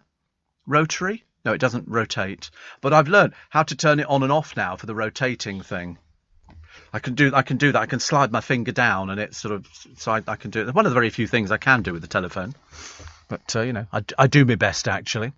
So they're not getting rid of mobile phones just yet. You don't need to worry about all these sort of things. Make it much easier. Steve, my Mercedes has a 100-litre fuel tank. Is it twin fuel tanks? Because they used to have twin fuel tanks on cars. I think Daimler Sovereigns had 2 tanks, one either side on the back. I've only got the 1 tank, but I think it's about just over £100. I don't like to put in any more than that. I think that's a terrible way. As long as I can sort of fill it up, because you do a journey down to see your godchildren or my brother or something like that and his wife, and you've used half of it up. It just is the way it goes. But big car. Big petrol bills, as Nigel will tell you. He was an absolute gem the other day. Really was. We got it through and the car passed, which is lovely. Did you ever have disc carts? Disc carts. Apparently, according to Ian, they were floppy discs with ads and jingles on them. Oh, Joe remembers them. I don't remember those at all. Yeah, he said, I played disc carts at County 1035 when I was a child. I'd never even heard of them. I can remember having a floppy disk that I got at Waterloo Station. There was a machine there where... What? Honestly. You only have to mention the word floppy and immediately we get sort of some strange look. And it was a machine you could go into and record yourself singing or reading a story. And it was like the photo booths, only this one gave you a floppy disk. And out came a little bit of plastic with your voice recorded onto it. No, but you could also put a coin in and type your name in and have that on a plaque or make your coin go a different shape. But no, you could get floppy disks and you could record yourself singing, Mary Had a Little Lamb or something, like anything. And it came out outside. Like, when you take your photographs and you do them for passports, similar sort of thing. Solitaire, I'd sing. What, Solitaire the song? You remember Solitaire? Do you really? Oh. How unusual. A Tory MP who campaigned for a crackdown on speeding drivers lost his licence for speeding. Paul Bristow was banned for 28 days after a camera caught him driving at 76 miles an hour in a 50-mile-an-hour zone in his Toyota. It was the 3rd time in 2 years he'd been caught. They also fined him £667. Do you remember I told you I got done for speeding? I got caught by a speed camera in a 50 doing, I think, 65 or something. Whatever it is. And then then they wrote back to me, having filled it all in, driving like, yes, it was me driving, definitely, blah, blah, blah, sent it in to them. Then they write back to me about 4 weeks ago saying we still haven't received it. So I filled in another one, sent that off. I've heard nothing. I mean, there's a limit how many times I can fill these things in and send them. There must be the postman, it must be removing things. Because it's twice I would have sent this off and I haven't heard back from them. I'm assuming I'm going to get a speed awareness call. I mean, there is a time limit, isn't there? Presumably they leave it to the last minute and then they write to you and go, by the way, Stephen, we're going to send you on a Zoom course or something. Because they don't do it, speed awareness courses. You have to, you do it, I think, on the internet, which is okay. What have we got here? Oh, a loudmouth footballer. I don't think I'll tell you that one at all. We don't need that at all. And what else? What else have we got today? More on cooking programs. We're obsessed with cooking programs. Why are we obsessed with cooking programs? I don't know, because it was proven that most people just watch them. They don't actually try and imitate what people do on the television. And some of the people are so useless that you begin to wonder why they ever invited them on in the first place. Perhaps they were a bit desperate to find somebody. A brave translator hiding in fear for lives amid scenes of carnage at Kabul airport, because there are 2 planes. There is one which has got people who aren't the people that we were going over to rescue, and they're coming in as well. How they separated people. So when they put all the translators and the people who work for the embassy on one plane, presumably they must have had tickets. They aren't crammed in like all these other people. And then there's another plane which has just got people who are clinging to the outside and clinging to the wheels and all the rest of it, which looks... That was an American plane. But that's not going to America, is it? That's coming here. That's coming here. Oh, it's going to America. Oh, right. OK, so there's two separate lots, but they're trying to get out 6,000 people or 10,000 people. But there's loads of other people who are trying to get out as well. There's even, you know, a man. There's a picture on the front page of the Daily Mail of dragging his daughter over a wall, you know, at the airport. They've already done a lot of British people. There's another plane due to arrive pretty soon. So I think probably during Nick Ferrari's programme this morning, that plane will arrive with the diplomats on. So they will be having seats, unlike the picture you'll see on a lot of the papers today of people crammed in. Basically, you know, there's no room at all inside. They're crammed. They've taken all the seats out. And on the front of the mirror, you'll see this picture. I mean, you wouldn't even know that it was an aeroplane, but they've crammed in hundreds of people. It's a US Air Force plane, so they are particularly wide because they're used to taking tanks and jeeps and everything else. The Daily Telegraph said the same thing. Biden defends America's flight. And energy bills going up. I mean, you know, was there ever a day where somebody didn't tell you that the bills were going up again? Just when you think you've got things straight. Oh, the North. You'll be there we go. For all people listening up north this morning, good morning. Or as we say down south, YI. And apparently, AUP, Chuck, which I always think it's quite nice. Northerners, I remember when Dale and I, first time we went up north, I mean, he came from Sheffield originally, but everybody talks to you. Nobody talks to people in London. I mean, if somebody starts talking to you, you're looking around going, it's either a hidden camera show or the police are going to be involved. But the North has overtaken London as the best place to eat, claiming 4 out of the top 5 restaurants. Amazing. One in Newcastle, one in the Yorkshire Dales, and one in Orton, which is near Liverpool. It's got its 2nd Estrella Damm National Restaurant Award. The only London one was Core by Claire Smythe in Notting Hill. Core. I've never been there. I mean, I just like restaurants that I like going to, and I go to the same restaurants all the time. So that's why we're desperately waiting on Joe Allen's to open mid-September, and Little Italy, which I think is up and running, which is very nice indeed. So we like that. I've got to sort these things out. Honestly, I must get myself in gear. But at the moment, it's bills. Steve, I think you have to have been less than 10 miles over the limit to qualify for a speed awareness course. I don't know. We'll wait and find out, I think. Otherwise, it'll be 3 penalty points. But I have a clean licence, so, you know, fingers crossed. I'll be back tomorrow, but I've got a free little bit extra podcast. Madonna celebrates her 63rd birthday by treating herself to a new 27-year-old boyfriend. Orlando Bloom has been pictured swimming with no clothes on. I sent the sympathy card. And Peter Andre seems to be taking tips from Joe Swash in the hair department. Morning, everybody. So here we go. It's a damp, miserable... Oh, get the bumper cars out. Here come the Taliban. Let's stick them in a bumper car and have them going around. Isn't it funny? I thought they hated everything to do with the West. I was listening to David Lammy yesterday. My goodness me, he had a caller on. It was a woman. And she was talking about how we should leave the Taliban alone because they're upholding Muslim beliefs and Sharia law is the way forward. And I began to think to myself, I'm sorry, dear, you're quite clearly in this country. If you were in Afghanistan, you wouldn't be allowed to make a phone call. You're a woman. And the Taliban have said they're changing now. I think it's highly unlikely. Perhaps they might let women into the Taliban. That'd be nice, wouldn't it, really? We're not going to be seeing that anytime soon. But at least the planes are flying over and they're getting people out of the country as quick as possible. It's amazing how many people don't want to be there with the Taliban. Kim Wilde is still very wild at heart. She's 60. We're the kids in America. 40 years ago, that record was. 40 years ago. Unbelievable. But I hope that you're well. New Zealand has plunged into a lockdown. One case. One case in New Zealand. I mean, to be honest, it's a miserable place to go to anyway. How many deaths overall in New Zealand? Is it 0? 26. That's it, is it? 26. It's not really big enough for anything, is it, New Zealand? But, there you go. Daniel Craig has said that he will not leave his daughters his fortune. But then, why should he have to? I mean, to be honest with you, if it's my daughters, you would be leaving them, money. But Paul McCartney said that ages ago about his kids. He said, you'll work for your money like I had to work. Perhaps, I mean, in my case, I'm having to start writing the vacuum cleaners into the will. It's getting very confusing. Dawn Neesom's column today we'll take a look at. Nando's are suffering a shortage of food. So they've sent some of their staff to go and help distribute, and they've closed about 50 branches. I think they're only temporarily closed. What else we got? Oh, a drunken policeman hurled abuse at a 999 crew. They've kicked him out of the police force, as you can well imagine. Don't want somebody like that, do you, really? And Alison Hammond, the first black host, up for a national television award.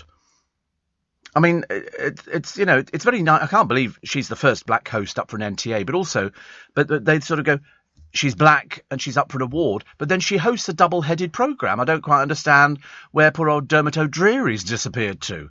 Should you not have an award for both of them, or is she being nominated because she's black and because she's hosting a programme with him? I don't quite get that one, actually. Perhaps he's not very good. Which, of course, he isn't. The Love Island fans want Faye out. Yeah, foul-mouthed old baggage. The language, just dreadful. Dreadful. 4-letter words. She's having now fake arguments. Obviously, her agent, because she must have an agent, when you let houses and flats out. What do you want? Do you have any... No, we ain't got nothing like that on our books. That's what she's like. Ghastly woman. Betting firm's oldest customer, I think she's about 80-something, she won for a £2 bet 45 grand. And I was really pleased for her.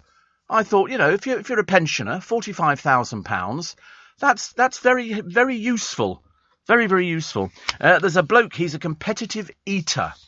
For that, they go, oh, there's a bloke, man versus food in America. And then there's another bloke, another big fat bloke, who sort of goes and sits there and starts eating all this food. And I don't quite understand why watching some fat lump shove food down their gullet is of any interest to anybody. This one is getting ready to demolish 50 beef tacos. Yuck. We don't like beef tacos at the best of times. But competitive eating, it's speed eating. That's what happens. People, I mean, some of them are, crab cakes. Sometimes there is money that you can sort of earn from it. And then there's other places where they say, if you can eat this breakfast, you get it for free. And it'll be like, sort of 20 sausages, 16 hash browns, bacon and all the other sort of... It's just basically they just pile a load of food on a plate. It's not calculated at all. I've told you, it's a load of old rubbish. Shamed Matt Hancock has his cap nicked by laughing women on the tube. That's one of the very good reasons I don't go on the tube. All these drunk people all over the place. And the Formula One boss and her lesbian lover shot dead by her husband, if you please, who came home and discovered them in bed together, shot them and then shot himself. Where do these people get... I mean, I'm losing track of where people get guns from. Moaning old newsreader, newspapers' terms, not mine, Hugh Edwards, being touted around as a speaker. If you've got something you want him to speak at, he apparently, because he's been reading autocue for years, 25 grand he goes out for, between 10 and 25 grand. Oh, honestly, what a moaning old Mary he is. Oh, do you want to do that, dear? No, I don't know. I've been doing it long enough now. We need somebody different. Good, get rid of him, find somebody else. Save yourself a small fortune. £500,000 for being able to read out loud. Which I've always said that's what they used to call the girls who used to read the news auto-cuties. Because they were sort of cute and they could read the very, very, very sexist, but so accurate. Because they're now saying that if he goes, and to be honest with you, it makes no difference to me who reads the news on television. Why do they make such a big deal about it? All they've got to do is read words on a screen. There's an army of people at ITN and at the BBC, who write all this stuff for these. They don't have to do anything. They don't have to do anything at all. I mean, our newsreaders, not only do they have to drive the equipment which transmits it to you, they write it, then they have to sort of check it, and they're reading for, well, I can't tell you how many radio stations. There's a machine in our newsroom, just if you're listening in stereo, you go out to this door, turn right, and then right again. And there's a chart on the wall, an electronic chart, which tells you all the radio stations and their news bulletins, which come from here. They're coming from here. And so, when, like years ago, when I used to read the news on LBC, when I read the news, it went out to all the radio stations. And they would take it, and I would go, it's 10 o'clock, this is Steve Allen, and you would read it, and then your out cue was, this is where all the DJs on local radio had to pull the fader down, was independent radio news, it's 3 minutes past 10. Wait for a second, and then I'd go on to, and the weather for today. If you're looking for a competition to go for today, a competitive hot dog eating competition. You see, I quite like that.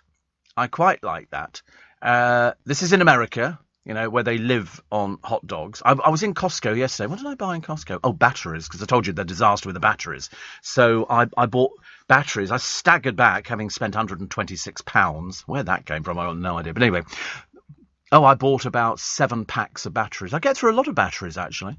The most successful competitor in this hot dog eating contest is Mikasudo, with 7 consecutive wins. She's woman, the reigning female champion as of 2020, and also holds the record for most hot dogs eaten by a female contestant. How many in one sitting? 48 and a half. She couldn't quite shove the other half in her mouth, but she had 48 and a half in one sitting. God, see, the trouble is, when you look at a picture of her, she's as thin as a rake. Why is it if I ate 48 hot dogs, I would explode? There is no doubt about it. I've seen people eating, you know, burgers and everything else. I'm looking at Mikasudo. She's very pretty, but she's thin. Where does the food go? Tell me, dear Lord. Where does it go to? I mean, as I say, for most of us, I've only got to look in Patisserie Valerie's window when we had Patisserie Valerie and sort of look at half a dozen cream cakes, and I just balloon. But she ate 48 and a half in one. I've got enough trouble eating one. Seriously. And in the end, I end up throwing the roll away and just eating the actual hot dog.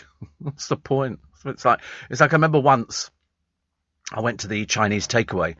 Well, it's a restaurant, but they did takeaway as well. It was really good Chinese food. And they closed. The landlord put the rent up, shoved them out. And we got a blooming pizza place there instead.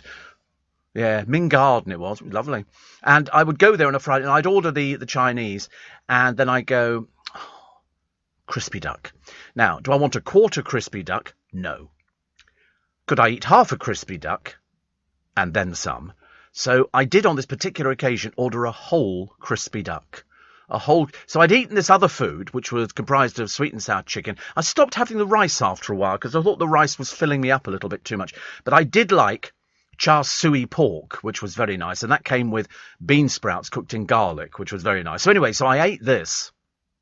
And then I got down to the whole crispy duck, which was delicious. And it comes, as you know, that char siu pork is really nice. It's very nice. Very, very nice. I could eat it now. But anyway, and so I had it. And you know, you have to get the pancake out. The first time I had it was in the Ming Garden. First time I had it, or the Happy Rickshaw as we called it. But anyway, and they sort of make the first one for you, because I'd never had crispy duck before. Even when we lived in Hong Kong, we didn't have crispy duck, because they didn't have crispy duck. That's a westernized thing. And so you got the pancake, and you smear on the hoisin sauce. And then you put some, because she's already separated the duck, she scraped it apart with 2 forks. Very clever, very deft. And then you get a little bit of the cucumber and a little bit of something else, and then you roll it up and you shove it in your gob. And I have to tell you, it was absolutely delicious. But after a while I kept looking at it, the duck didn't seem to be getting any smaller. Whether or not my stomach was filling it. So in the end, I gave up with the pancake and all the, and I just ate the crispy duck. Delicious. Most of it comes from here. Which is interesting, actually. Somebody says, here's Steve with Eunice Stubbs. 97, really? Fives Company 97? I don't think so. Was it 97? No, we were way after that, weren't we, for Fives Company? And was Eunice Stubbs on Fives Company? Don't know. Oh, look, there's a bike. You know, I keep thinking I must get a bicycle. I like these folders, though. I like the Brompton bikes. Oh, look, there is Eunice Stubbs. She was talking about Wurzel Gummidge. Am I in that shot, though? Am I in the shot? There's Nick Knowles. I have to watch it. My God, I was good. Look at that. That was me. Look at that, eh? Not bad looking. Cute. I have to tell you, the glasses were fake. The glasses were reading glasses. But, and God, I was good looking, actually. I'm quite impressed by that. But the funny thing is, I was telling the story of how she was on the LBC banned list because we sent a car out for her. But she worked with Cliff. She was in Summer Holiday. And that was the film that launched her. I mean, when Joe said to me, he said she's 84. You know, we always have this competition. We'll see somebody and we go, how old do you think they are? And he said she's 84. I said, I cannot believe she was 84. But I'm telling you, dancers have got stamina. They're fit. You see a lot of dancers smoke. I used to live with a load of dancers in London, and I think all the girls smoked. God, I was good looking. And I haven't seen that clip for ages, actually. I'd forgotten that we did her on the programme. But Nick Knowles, Nick Knowles and Esther McVeigh. And Amanda as well. I mean, it was good fun. Well, where's that Nick Knowles? Where's that Nick Knowles gone? And Esther, she'll never amount to anything at all. I used to see her in her bra. Don't know why I'm telling you that. It was just one of those. We didn't care about things like that. But I tell you, I mean, I suddenly realised that television is quite tough. It's all right if you've actually got one job and you're just doing, the television programme. I mean, if you just have to read the news, it's not exactly difficult. I mean, I am particularly good at sight reading. That's the one thing I was very good at. Because the one thing you don't want to hear is people stumbling over words and stuff like that. And I can scan 3 lines ahead of what I'm reading. And I know that sounds a little bit sort of complicated, but that's exactly how I did it, just to make sure if there was a silly word that was coming up that I hadn't looked at. Because sometimes when I was reading the news, they'd rush in at the last minute and rearrange stories and everything else. You didn't really know. I remember one time the bulletin editor was standing there writing stuff on the script next to me while I'm reading, and I'm seeing him. I'm thinking I better slow down. So I started, because I was a fast newsreader. I could read 4.5 minutes worth of news in 3 minutes, and it would still make sense. They used to, so they bung in as much news as they possibly could. Thank goodness I'm reading this morning. Thank goodness it's Tim Humphrey. We all want to do our bit for the environment, but there's one way you can do even more. Leave a gift in your will to the Royal Botanic Gardens Kew, and your donation will support our research into preserving vital plants and fungi, helping to halt biodiversity loss and fight climate change. Despite the problems we face today, you can leave the world a better place. To find out how you can leave a gift in your will, visit kew.org/gift-in-will. Steve Allen. Tweet at LBC. Oh, hang on a sec. I'm just trying to send a text message to somebody. I didn't realise it. Who is it? Oh, it was Tom Swarbrick last night. Was talking about how he lives for his telephone. He couldn't live without his telephone. And I'm just replying to my friend Ian over in America. I like to be in America. And then somebody here called Bella. There's a picture of Bella. She's got a very interesting hairdo. She said, "What's it with Steve Allen going on again about Hugh Edwards?" Because it's in the paper, sweet cheeks. It's in the newspaper. Have you read a newspaper before? Not even mentioning the brilliant commentaries he provides for public events. Why would I want to do that? The stories about him leaving because he didn't want them talking about his money. It's got absolutely diddly squat to do with the commentaries he provides for public events. Where are you? What planet are you on, love? She said, New Zealand, a miserable country to go to. It's beautiful. It's not big enough. Full of water. Rains constantly. Some friends of mine went there. Rains every single day. But, talking about Hugh Edwards, well, I'm sure he's absolutely cracking in the bedroom department as well, but we don't talk about that. We were talking about the fact that he was moaning that the BBC had let rip on he earns nearly £500,000 a year for reading an auto cue. You need to open your ears properly, love. Nothing worse if somebody through ignorance can't get it right. Ross says, Steve, have you seen Katie Price is after more surgery? More surgery? I mean, to be honest with you, I think one of these days she's going to go in for surgery and come out as a cuckoo clock. Or something like that. I mean, because to be honest, she looks ghastly at the moment. She's got really bad skin. It's got bumps and eruptions all over the place. And so she's been to... she won't have it done in this country. You know why? Because presumably she'd have to pay for it. If she goes to Turkey, she name drops the surgeon and all the rest of it, then puts it up on the internet. Why you'd want to watch that? I mean, seriously. She used to be a glamour model. Glamour. Now she just looks like, oh my Godfather, what have you done to yourself? But it's an addiction. It's an addiction. Ross, that's what it is. And Roger says, correct me if I'm wrong, always. He says, did LBC years ago have a small plane to fly over London to do the traffic reports? Yes, we had a plane. And, well, in fact, Capital had one as well. Capital had the Flying Eye. And we had one as well. And we had, I can't remember who did the travel reports, and he would take the plane up every morning and do the travel reports. Now, whether he was flying the plane, I can't remember, but we did. In fact, at one point... Bob Holness used to do the travel reports. Yes, I've got a picture at home of Bob Holness with his kit on for doing the travel reports. But we did, and it was Wilco somebody who did obviously, which is a call sign, who used to do the travel reports for LBC, and I think he'd done it for Capital. And Russ Kane did it. He did it. He was sort of flying up there. But LBC had one as well, and I'm blowed if I can remember. Hazel Murray did it too. Wait a minute. Let's have a quick... Brian Wolf. There he is. Brian Wolf. I'm so sorry, Brian, for sort of forgetting things like that. The trouble is there's been so many people through the doors of LBC that I'd completely forgotten. But he used to fly up there in when we were London Talkback Radio and another one. I know all these people. There's Michael Van Stratton. Love Michael Van Stratton. We used to have a reverend. Used to come in on a motorbike. Dave Luddy as well. He wasn't a reverend. Bradley Viner used to do the pet stuff. Philip Eden did the weather and had another sideline as well, which I can't tell you about. Michael Van Stratton was fantastic. And we had Richard Littlejohn.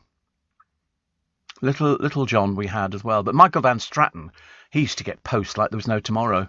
He seriously did. He used to do a programme called Body Talk. He would get sackfuls of post. Sackfuls of posts. I think he lives in France. I think. And Steve says, Jane, I do hope the Taliban have been double jabbed. Well, not while they're riding around on the Dodgem cars. And they've all got mobile phones and they've all got their thing, but they don't like the West. But you should have heard this woman. I tell you what, do yourself a favour.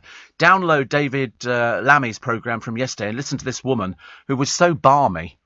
I seriously wondered whether or not, because, you know, if she was everything she claimed to be, why was she on the phone talking about it? Because the Taliban don't like women. Definitely not. Steve, I've just learned to sight read like you.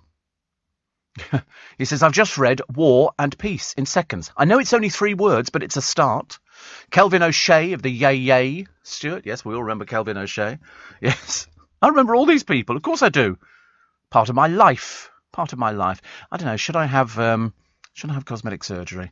Having seen myself with Eunice Stubbs on Five's Company, I'd suddenly realised, actually, that by the time you actually put makeup on, if you're on television, it takes away everything. When we did, LBC got the news contract to supply the news for BSB when it came along, which then turned into B Sky B, and we made a film as our, you know, offer of doing it, and I had to walk down an alley in Fleet Street. And so the camera caught me walking down the alley, because I can walk and talk. It's a gift. And then when I got to the pavement, a car pulls up and I have to take my glasses off and look at it. And they caught that. But they troweled makeup on. I mean, seriously, I went from being about 25 to about 12, because makeup is absolutely amazing. Wendy Richard refused to walk and talk on EastEnders. I had her in my car once. Well, when I say I had her in my car, we went out, Dale, me, and we met her and her partner up at the Belvedere restaurant in London, and we took her back home again, which was lovely.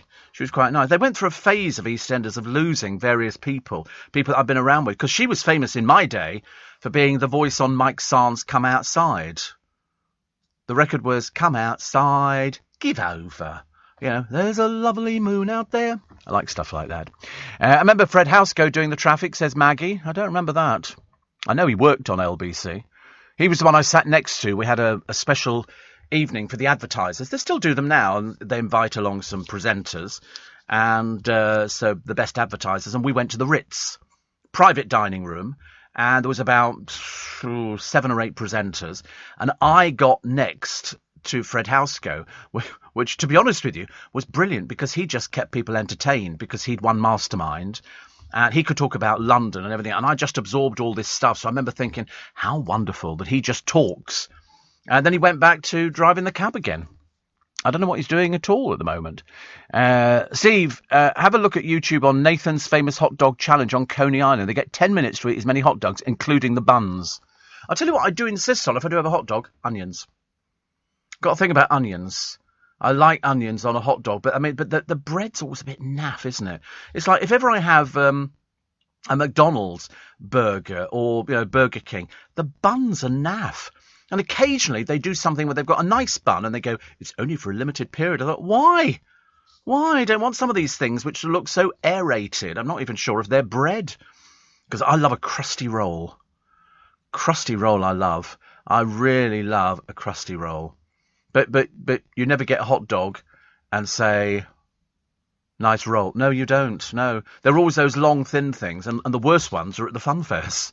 which dry, and you think they've been around for ages and ages and ages. But still interesting. Touring around the Scottish Highlands this week, says Adam, had the best scampi ever in Oban. I do like scampi. I'm a big fan of scampi, as you know. Although it's never what it's supposed to be, but I couldn't care less. The only thing I don't like about scampi is you've got to deep fry it or shallow fry it. And I'm not really... I try not to eat anything fried. Try not to. But, sometimes it doesn't work. Sometimes I fail miserably. Yesterday I was a bit upset because I'm waiting for a parcel to come down from, well, let's just call it a shop. And they only blooming delivered... Well, they didn't deliver it. They put... Because it's too big to get through the letterbox. It's quite a large item. And... from a shop. And they put the card through the door. So this morning I've got to go to the post office's place, which is next to the stadium, and there's a little window, and you sort of go into this little office and you hand them the card, and then you show them. Yeah, they had attempted a delivery, but I also had an attempted delivery which did get through yesterday. I ordered a lovely crackling candle, and what it is, I think it's made by Yankee Candles. I didn't know it was until I looked at the box, unless they've just put it in a box, and it's a candle with a wooden wick, and when it burns down, it crackles like a fire. I mean, it's not noisy. It really isn't noisy. And it's called Crackling Wick Candles. And I think I paid about 20 quid for it in vanilla, because I got this thing about vanilla. There they are, yeah. Crackling candles. They're called wood something. Woodwick.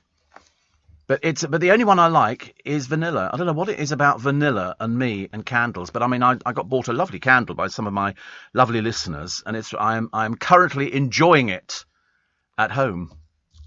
Because I've got a thing about candles. Whereas my friend, she likes candles, but she doesn't like the scented candles. Whereas me, I've got a little burner as well, where you put a wax melt on the top, and then you stick a candle underneath.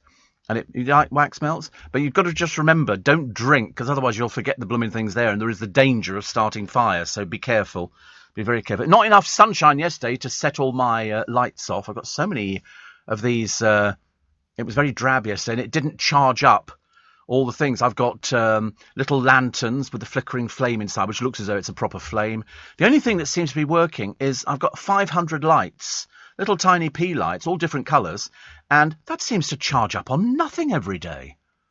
I've also got those tall torches, which look as though they've got a flame inside them. I love stuff like that. Honestly, if I lived, in a hot country, I would be buying loads and loads of solar lights, because they're very, very good. 15 drivers were stranded in this country the other day. They'd all been to the same filling station, and they bought diesel, which had water in it. So gradually, one by one, they all went and stopped, which was not very good. Another one here, the Sandhurst filling petrol station, the Tesco one. And they only moved about 50 metres. Cross to get more than 3 words in. I mean, honestly, I don't make a big fuss about things. You can imagine I'm not one of these prima donnas who goes, listen, what happened there? Because the computer has a mind of its own. Years ago, we used to have, as you know, because Mark, one of my ex-producers from years ago, was talking about cartridge machines where you had to load the ads in. They would bring in this what we call a carousel, and all the ads... all the advertisements were on cartridges and it had the name of it, and they would generate. I mean, I can remember we used to have an electromagnet for erasing the tapes, and it was just quite a big box actually, and you would turn it on and you would take the cartridge, which had the jingle on it, and you would wind it round, and then you take it off, and you do it like that. Doesn't help, does it, if you're not listening in stereo? And you would sort of do as if it was flying. And that was it because of the waves on the magnetic field. And then it would clean the cart, and then they could re-record the new advert over the top of it. It was all very clever stuff, but they would bring in the carousel at the beginning, and then the person who was driving the desk, who was different from the producer at the time and different from the AP, the phone op, would have to put the adverts from the carousel into the cartridge machine. So when you push the button, it fired them, and at the end of each advert there was you put a thing on when you actually recorded on there. You pushed a button, that put a marker on it, and that would then trigger the next cartridge. Technical stuff, isn't it? Will Guyatt knows all about these. So he knows. I mean, I've been in the business a little bit longer. Steve, a friend of mine, made a homemade trifle, and in the topping she put fresh cream, mascarpone and egg. It was so delicious that 3 days on I still feel guilty eating it. So you should. That is disgraceful. Mind you, I had one the other day. I shouldn't have done. But I told you there's a rhubarb trifle that they do in Waitrose. And I looked at it and I sort of, and something clicked in my mind. I went, buy me. And there's no booze in it. No, I don't think so. No, I've never had a trifle with booze in it. Have I? Oh, yes, I have. Sherry. You get Sherry's making a comeback. That's good news. Sherry making a comeback. I think you should buy a bottle of Enver Cream. Keep it in the fridge. There'd be people of my age listening going, "Course, Steve, I love a bottle of Enver Cream." It was a good Christmas present. And there was another one as well. I can't remember what it was called. All these different sherries.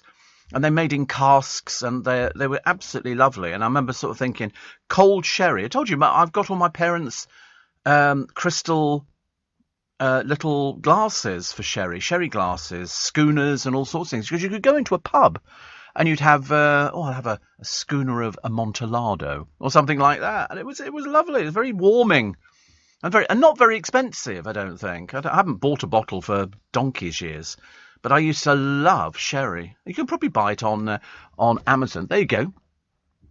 So, the surge in UK sales during lockdown went through the roof. Which is good. I mean, there's all sorts of things, and it's a new generation. It's an early evening snifter. I mean, if you've never had it, try it. It's it's like a fortified wine. I don't know who it's fortifying, but I'll tell you. My nana, I tell you, she had 2 of those. I tell you, she was up on the ceiling with a feather duster. It's sort of a new style of martini now. It's a base for cocktails, and I do love elderflower as well. That's quite a nice thing, because we're getting ready for Christmas. You getting ready for Christmas? I am. I'm all ready for Christmas. All ready for Christmas. And talking of Chinese food, Steve, I remember a lesson by a school teacher, human biology and sciences, who expanded our limited experience of other worlds by taking £1 in advance from each pupil and ordering a Chinese takeaway. Oh, how lovely. Light cheese, a revelation from the 70s, boil in the bag and tinned ham. I used to love light cheese. I remember buying fresh light cheese from Paul Cooper, and I brought them in and people go, "What are they?" And I go, "They're light cheese." It's amazing how many people hadn't seen them. I brought in this morning those donut peaches, and Jo went, she went to me, what are those? And I went, "They're peaches." And he said, "Oh." I said, "Have you never seen them before? I've been bringing them in for ages." And they're nice. They call them donut peaches or flat peaches. And leave them for sort of, if ever you buy them in the supermarkets now, the chances are they come in frozen or sort of, chilled. And so you need them. They come from Spain.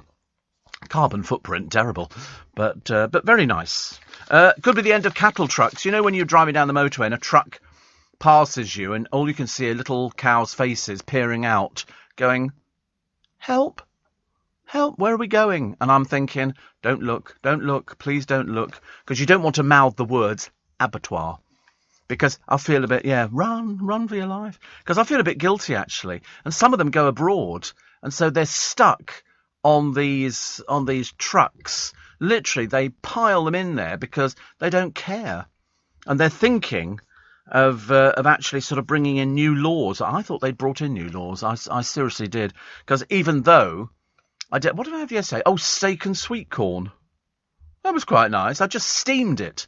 I cut the steak up because I've got a thing about cutting steak up. I never have a whole piece of steak unless I'm going out. And I cut the steak up into sort of chunks, put it at the bottom of a saucepan. And I don't want to dislocate my jaw, like that woman with the burger. There's the brightest penny in the box. Not. And then I just poured a load of sweet corn in over the top, put the lid on, left it for 15 minutes, came back, had it with some real mayonnaise. It was delicious.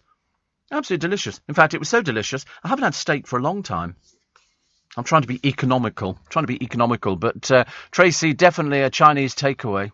We never had that. When I was younger, we never had the August Moon, which was our sort of Chinese restaurant. It was lovely. I mean, we'd never had things like pancake rolls, sweet and sour chicken that came in the little balls and everything else. And takeaway, well, it became big because Indian food became much bigger, and then sort of the Chinese invasion started.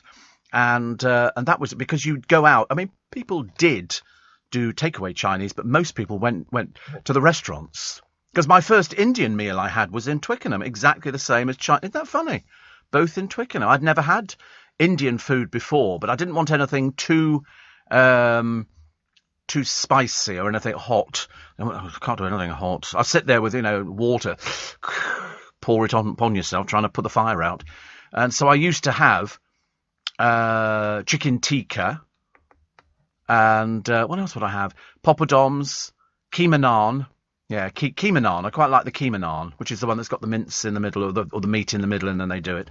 And pilau rice, because it was all different coloured bits of rice. I quite like that. But I used to hate it if I was eating with friends and you get a big pile of poppadoms and somebody puts their hand through the middle of it so it crushes them. I never had bhajias. I do like them. I do like them. Onion bhajias, very nice. You can buy all of this. I mean, all of this stuff is commercially available in M&S, although why you'd want to go to M&S when you've got an Indian restaurant locally? That would be the thing. Fraser drinks sherry, says Sula. Didn't Hinge and Bracket advertise sherry? They probably did. They probably did. And another one here. It's okay, Steve. Technology moved on. You know how adverts work more than most. Ben earlier on said it was 9:32 and introducing the news when it was 7:32. Oh, I've done that loads of times. Yeah, 24-hour clock. There used to be a very famous newsreader working for another station, the BBC, and he did a breakfast show and he couldn't get the time right for Love Nor Money. It's coming up to 6:32. 7:32. 7:48. 8:15. And he literally, it was as bad as that. As bad as that. He just, for some reason, he couldn't tell the time. Love it. Snooker player made history, a break of 155, and don't ask me what that means because I have no idea. It's something, I mean, I'm assuming it's you as long as you're potting balls, then you still keep adding up your score. That's the score, is it? I don't know. Hopeless. A lottery at every road stop. Where? Afghanistan. There's a couple in the paper today, and he's grown a beard to try and blend into the background. He's grown a very bushy beard. She's disabled, but they've covered her up in the back of the car as they drive. She's covered up with sort of blankets because they don't want her to be seen, because the Taliban don't like women, full stop. And he said, so far we've been lucky, he said, but you never know, pulling into a, where they sort of take you off the side of the road. He said that you never know whether they're going to be difficult about it. And that's why people are trying desperately to get out. And that's why there are so many stories in the paper. There's one here, Zabiullah Mujahid, a Taliban spokesman. He claimed women would not be oppressed. Well, you're a liar, mate, because they've already started doing it. So, perhaps you need to get a grip on things. But men came into the house. They took my brother away. Taliban spokesman claims women will have rights, but only within the Islamic laws. So basically, you won't be having anything at all, leaving them fearful of returning to their jobs and girls unable to go back to school. What sort of antiquated thing is this? Journalists covering the change of regime are warned the media shouldn't work against us. And when they issue a threat, they'll issue a threat. They have no hesitation in killing people. No hesitation. He calls violence technical problems and insists the Taliban will not harbour terrorists. Yeah, and then they talk about that. People awaiting rescue by Britain and America are trapped in Kabul. Extra Western troops arrive, but militants can decide who stays and goes after seizing all airport access roads. It's as bad as that. It's as bad as that. So, the lies that emanate from these people's mouths, too dangerous. I'm Elizabeth Day, host of the podcast How to Fail, where I explore what failures my guests overcame and what that taught them about how to succeed. And when you need that extra bit of motivation, have you tried Peloton? It's a fitness experience for your body and mind. From cycling and running to strength, Pilates, meditation and boot camps, there is something for everyone. I can personally speak to that with my own Peloton membership. I always look forward to the various workouts, and best of all, you can fit them into your own schedule. That should give you more time to catch the bonus Peloton episode with Joe Elvin on my podcast, How to Fail with Elizabeth Day. Listen now on Global Player. Morning, everybody. Nice to have your company. I'd take an umbrella with you today or a Mac. Nobody wears Macs anymore. Years ago, you had a Mac. And that now you go, have you got a Mac? And they go, yeah, I use it all the time. I said, no, a Macintosh. And they go, oh, I don't know what a Macintosh is. And they go, well, that's what you used to put on. If you went out and it was raining. Anila Dami, good morning. She's up early. They're all up early, actually. I tell you who else is up early. Jan Sullivan is up early this morning. And another one I've just... Oh, Stephen Milne. Strangely enough, I turned on... Because, you know, Stephen Milne used to do all these programmes on television. He was selling stuff and all the rest of it. Then he went back to Australia. Very good-looking boy. Sick. I mean, I couldn't put... He said to me, he said, we must go out for a cup of coffee. And I thought, I couldn't stand the embarrassment. Seriously. Unless it was the me that I've seen with Una Stubbs on Fives Company. And that was what I looked like in those days. But anyway, and then I turned on the television the other day, and he's on one of the jewellery channels. I think it is called the Jewellery Channel, TJC, something. I think it's TJC. And he was on there, and I thought, now, is that from his home in Australia, or is he back in this country? Because he was very, very busy. Very, very busy boy. As indeed is Anila. Well, she's not a busy boy. She's a busy girl. She's a 5 News presenter, and she's got a current affairs talk show. I mean, she's got loads of things, but she's always up. Another one of these people who gets up at the crack of dawn. And I'm always sort of thinking to myself, crikey, I thought it was just me who woke up in the early hours of the morning, but no. Somebody says, Steve, we always have a Croft original sherry on Christmas morning. I think I might do it. Before I did this show, was I an early bird? Yes, I've always been an early bird. Because when I first started at LBC, I was doing overnights. And so I just got used to it. Other people used to go, oh, I will only work daytimes. And I think, yeah, well, obviously you're not very flexible. Whereas I'm very flexible. You know, they used to say, oh, can you do this shit? Yeah, absolutely. I used to say yes to everything. I never said no to anything, unless it was not physically possible. But no, it was always yes. Steve is a lad visiting Australia, says Roger. I remember seeing massive trucks carrying hundreds of sheep peering out from the trailers. I know. I felt a bit sorry for them because I thought, they're all crammed in. They don't know where they're going. They soon realise, don't they? Steve, back in the day, my family would buy our Chinese with a monthly supply of luncheon vouchers, says Josie. Do you remember luncheon vouchers? You'd get a job working, I don't know, in a shop or something like that, and they would give you luncheon vouchers, and you'd have like £20 worth for the week. How you spent them was entirely up to you. There was no sort of stipulation on what you could spend, so you could either buy a sandwich or you could go for a whole meal. And outside all these restaurants and everything else, yes, it was like an allowance, but it was a special piece of paper with luncheon voucher written on it. And there was a company called Luncheon Vouchers, and cafes and restaurants would have the symbol in the window, and you knew that you could go in there and you could use your luncheon vouchers. Yeah, very good. I remember having them ages and ages ago. Becca says, I remember first glass of sherry, Harvey's Bristol Cream in that lovely blue bottle. I agree. That was nice. And Dean says, I bet other presenters aren't as generous as you bringing food in for the team. Well, I don't know, actually. I've never inquired. I've always done it. I've done it for sort of ages and ages. No, I don't think they do. It doesn't matter, though. Steve, I once saw Wendy Richards walking in Hove. I never interrupt privacy. Anna Wing, Lou Beale lived in Brighton. Chris Ellison, Burnside in the Bill, lived in the next street and used to go to the local pub. Played football with Terry Knight, the boxer, says Conrad. Wow. No, I think some people don't have any hesitation going up to somebody. I would never go up to anybody at all. I'm not that sort of I wouldn't. Don't think I would anyway. People come up to me all the time. I'm very shy, really. A very shy, retiring sort of person. Still to come, Britney Spears had a secret third wedding a decade ago. What was the other one? Oh, Channel 4's had to apologise on Countdown because it's pre-recorded, the programme. They used a gay word, and somebody said that should have been taken out. Why did somebody miss that? Why did somebody miss it? I mean, the programme's pre-recorded. They must have at the time flagged it up and gone, this word has gone out. And so they've apologised, but it's a bit blooming late. We're in the year 2021. It shouldn't have gone out. Somebody should be fired, thrown out on the street, bags and all, because it should have been flagged up on whoever was producing that day and go, I tell you what we'll actually do. We'll remember to take that out of the programme because it's offensive to a lot of people. Dozens of captive wild birds have been found at a pub in London as cops smash an avian trading ring. Families face a holiday price rise, and cops are quizzing a woman over a Black Lives Matter fraud probe involving £30,000. So that's interesting. The drunken cop I'll tell you about a little bit later on. And poor old Nando's suffering. I always thought Nando's was the most expensive place to buy chicken. It's unbelievably expensive. I can go to Costco and get a fully cooked chicken ready to eat. They put it in a bag for you, and it's like £4. Go to Nando's, it's like something ridiculous. Takeaway food at restaurant prices. It really is. When we first went there, I went with my friend Paul. And I remember looking at the menu thinking, how much for a whole chicken?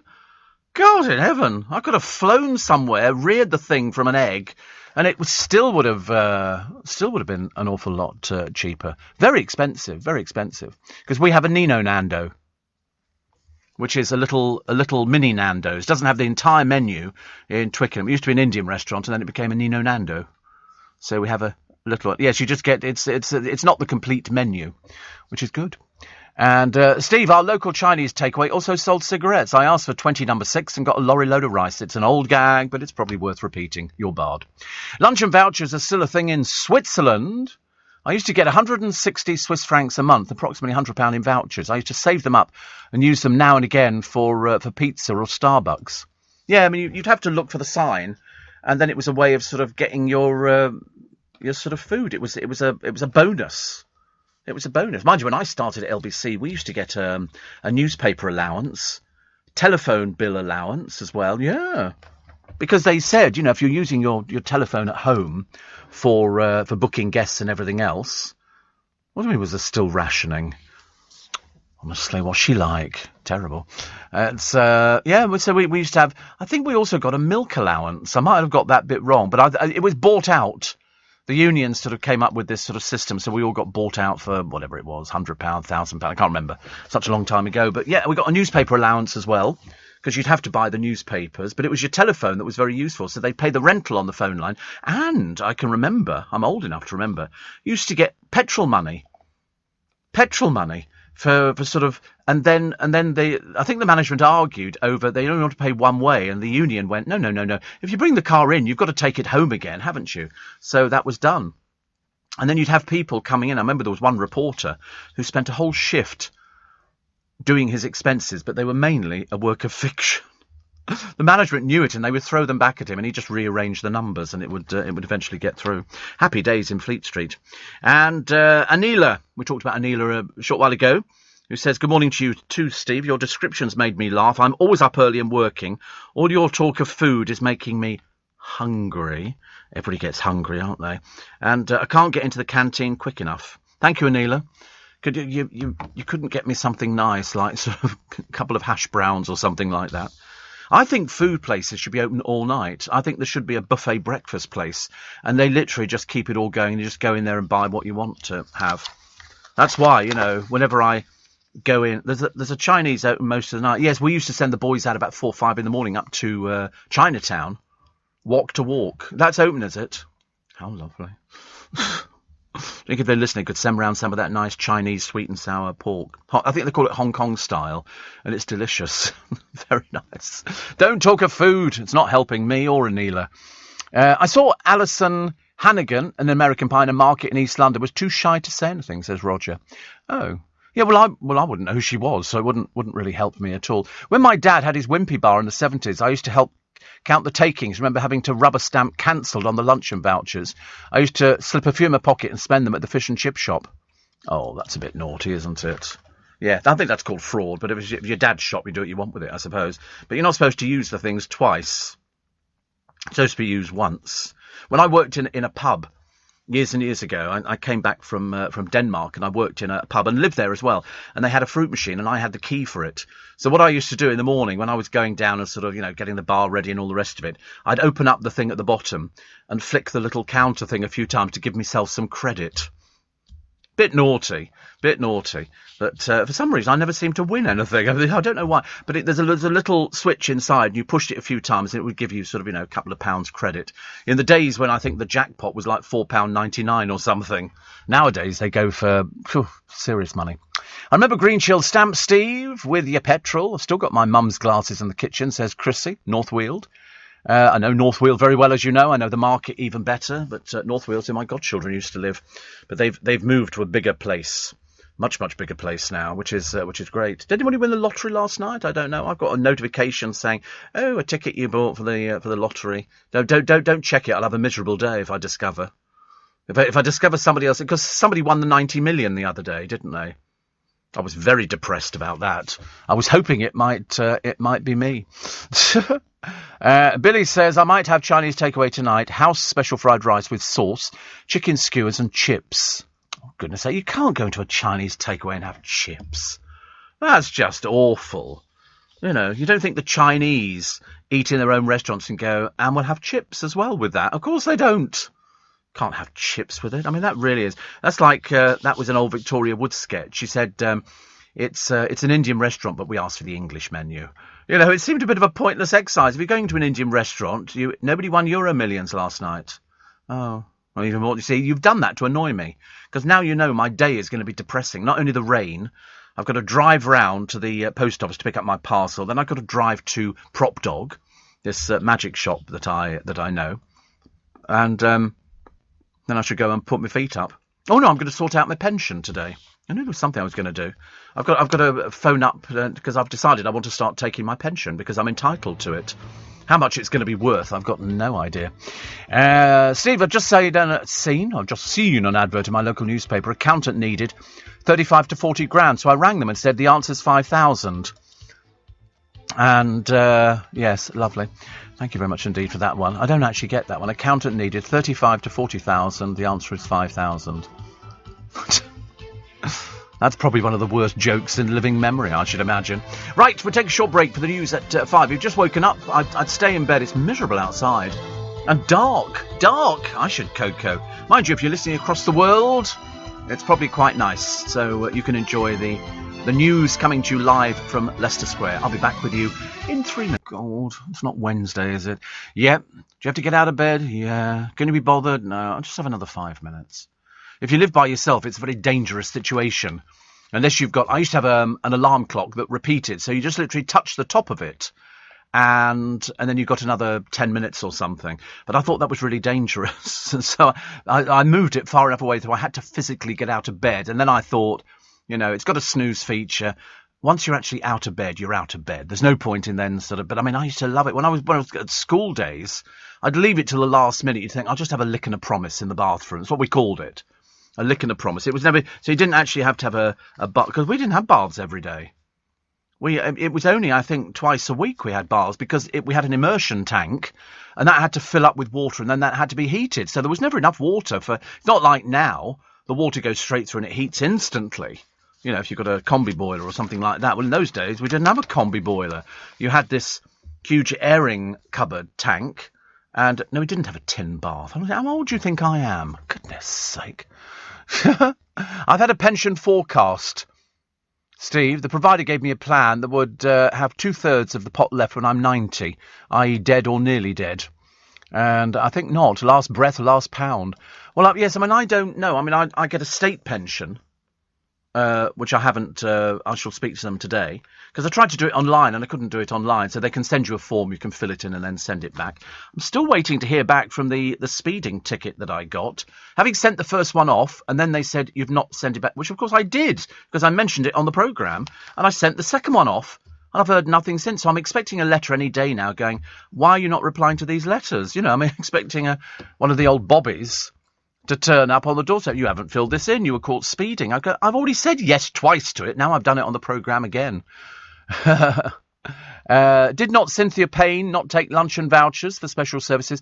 Philip, that was just made up. It was just a story. Yes. She used to come in on LBC all the time. But men paid with luncheon vouchers, but I don't think it was ever true. But she was quite a character. She turned up. She was convicted of running a brothel in Streatham. Big surprise there. Have you been to Streatham recently? Oh, my goodness me. It's a friend of mine used to live in a flat. He was in a show in London. And I went to his flat once. He had a basement flat there.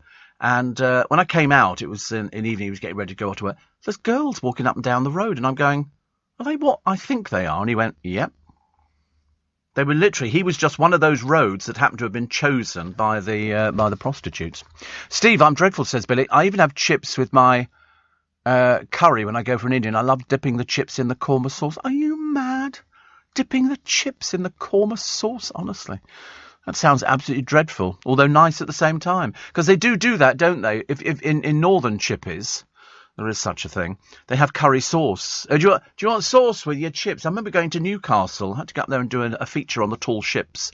And I thought, I'll just go and get a portion of chips. And she went to me, love, do you want some curry sauce with that?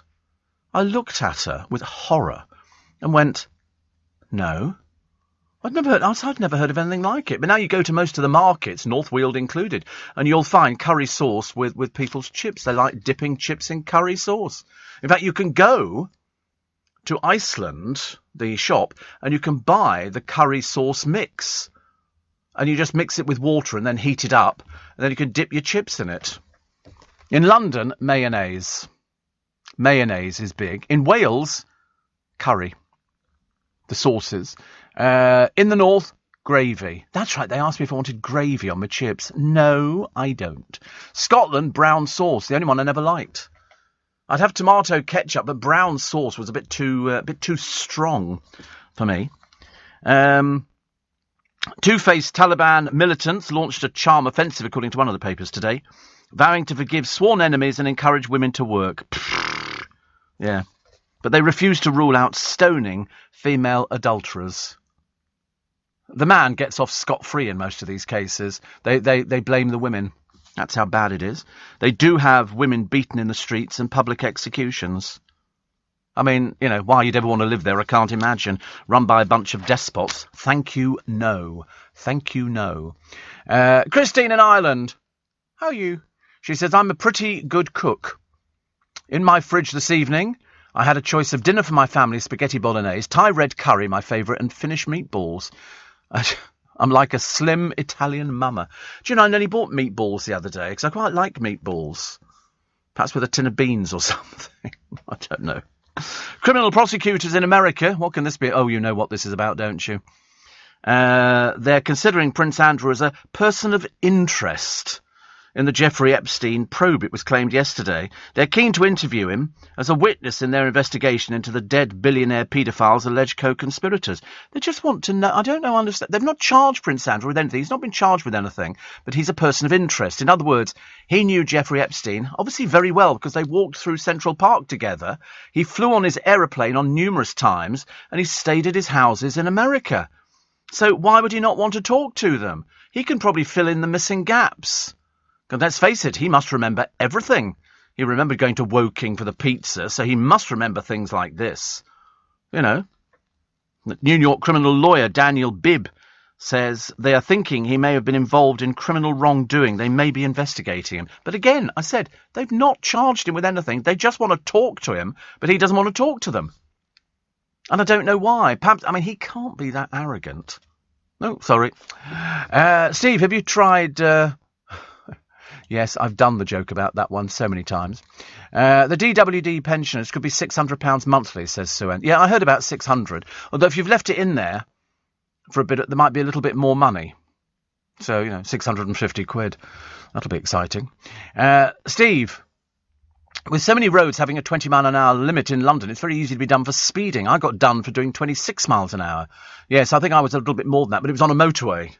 And it was at 5:30 in the morning. But, I mean, it's this fact, you send it off, you think they could process them fairly quickly.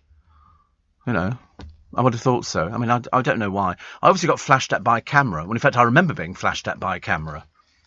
So, has the money come out of my account? For what? For the speeding? No! All they've done is you have to fill in a form saying, yes, I was the driver of the vehicle, put down your car number and sign it saying, I promise to tell the whole truth, nothing but the truth. Then you send it back to them. Then presumably that's where they decide what to do.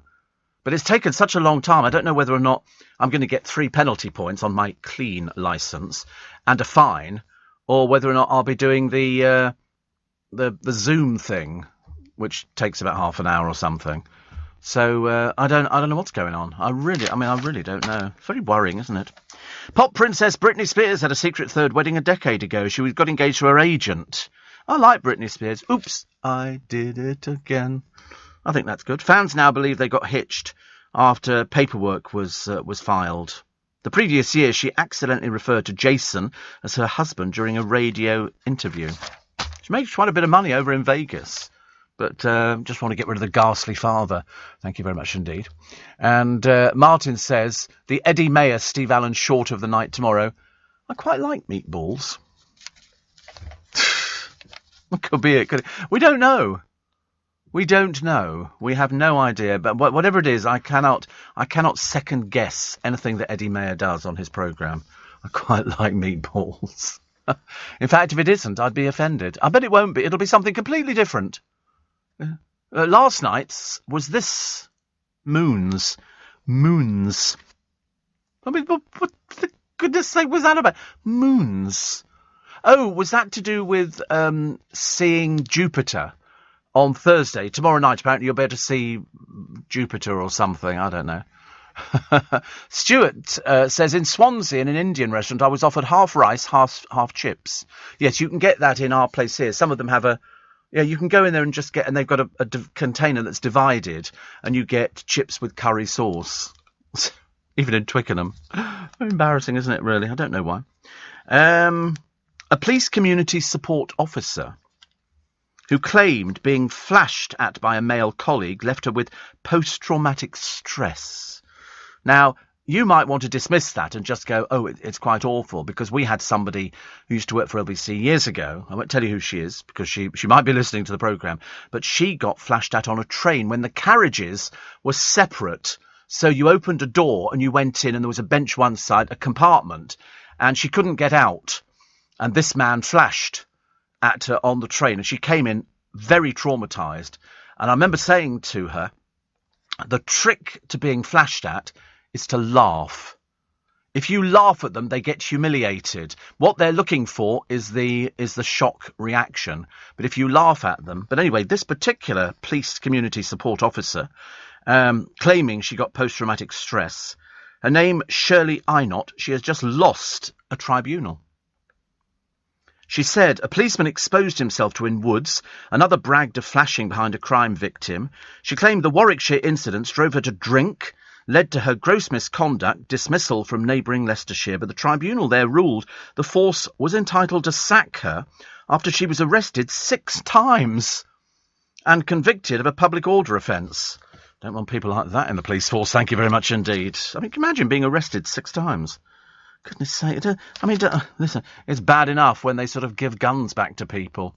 You know, not so good. Nando's have offered an apology for a chicken crisis. Go to Costco, Nando's. They've got loads of chickens. Seriously, save you cooking them. But I wouldn't want to pay your normal prices. But because KFC, they say, have suffered chicken shortages and the packaging might not be the same. Who cares? Who cares? Just packaging, isn't it? It doesn't matter what it looks like. You're only sort of using it to sort of keep things in. And do you remember when the press used to describe the Duke of York as Randy Andy? Yeah, I said that yesterday on the programme. That's what they called him. Mind you, do you remember when they called Sarah Ferguson the Duchess of Pork? Duchess of Pork. That's what she was called. Now, of course, you can't keep... I mean, she really needs to Velcro her mouth shut on lots and lots of occasions. Wayne loves salad cream on chips. Yes. I'm not sure I could do salad cream. I could do mayonnaise. Mayonnaise on salad cream. But, of course, mayonnaise was a great line in Fawlty Towers, where mum and dad and spoilt son sits there and he comes in and says, everything all right? Yes. I don't like this muck, pig swill or something. And he says, oh, it's mayonnaise. Chef made it fresh this morning. It's pig swill, he goes, this little boy. And the father goes, well, what, you know, don't be so, and the mother goes, leave him alone. You know, he only likes, you know, chips that he likes, and he likes, what was it? What did he want? I think he wanted, I can't remember what he wanted on his chips. I can't remember. No, it wasn't salad cream. It wasn't mayonnaise. No, it was that red stuff. Ketchup. I think it was ketchup he wanted, and they didn't have ketchup, but chef did make this fresh this morning. There's Basil trying to do his best bit, and there's this obnoxious child. They did get people. I mean, you wouldn't want to go there, would you? You would, really, of course. And Steve, I did a speed awareness course yesterday, doing 53 and a 50, 2 3/4 hours on Zoom. Oh, God, well, you obviously did you must have been very bad. Because I spoke to somebody the other day, and they got it through in less than 30 minutes. There you go. Steve, I've just had Chinese chicken and cashews for lunch. It was a microwave meal. Yes, I never understood putting cashew nuts with chicken. That just didn't do it for me at all. Chicken, yes, I can understand, but not cashew nuts with it. But there you go. Leading Britain's conversation. LBC with Steve Allen. Morning, everybody. Nice to have your company. It was salad cream. That's why I said we have mayo. But yes, he was a bit more rude about it. In Germany, they have curry and sausages called currywurst. Yes, we can get them in this country as well. My favourite are the ones with cheese, but you've got to be very careful when you bite into it because the cheese is white hot inside. Apparently, Dorothy's Chip Shop in Caroline Street, Cardiff, do a great curry and chips, chicken curry and chips. It's a fave with supporters from various countries who play in the National Stadium and the Cardiff Stadium, says Conrad. I used to like one of those Ginster's pasties with a portion of chips. I used to quite like that. Don't know why. It's my life. John said, I did one in June. It was over 2 hours. Well, you should try and work a little bit quicker. God in heaven. When I did it years ago, donkeys years ago, it was an hour, I think. Less than an hour. I don't think I did particularly well at it, but we'll wait and see. And somebody else talking about half rice, half chips. Isn't that a meaning for being gay? I don't think so. No, it means half rice, half chips. But I don't think rice and chips. It's generally sauce and chips, curry sauce and chips. Do you remember when Prince Andrew went out with Koo Stark? Yes, we all remember that one. We always remember that one. Yes, that was interesting. And then the press sort of jumped on the bandwagon and discovered she'd made a soft-core film where she was topless in it. So, of course, Andrew was true to form. Was he not? He liked those sort of girls. He didn't take her on holiday, but they went out for quite some time. And she was very good. She never sort of sold any stories. She could have done loads of stories. There you go. Michael in Cambridge says the 3-hour awareness course... the awareness course is 3 hours. I think £90 for the course, but don't hold me to that.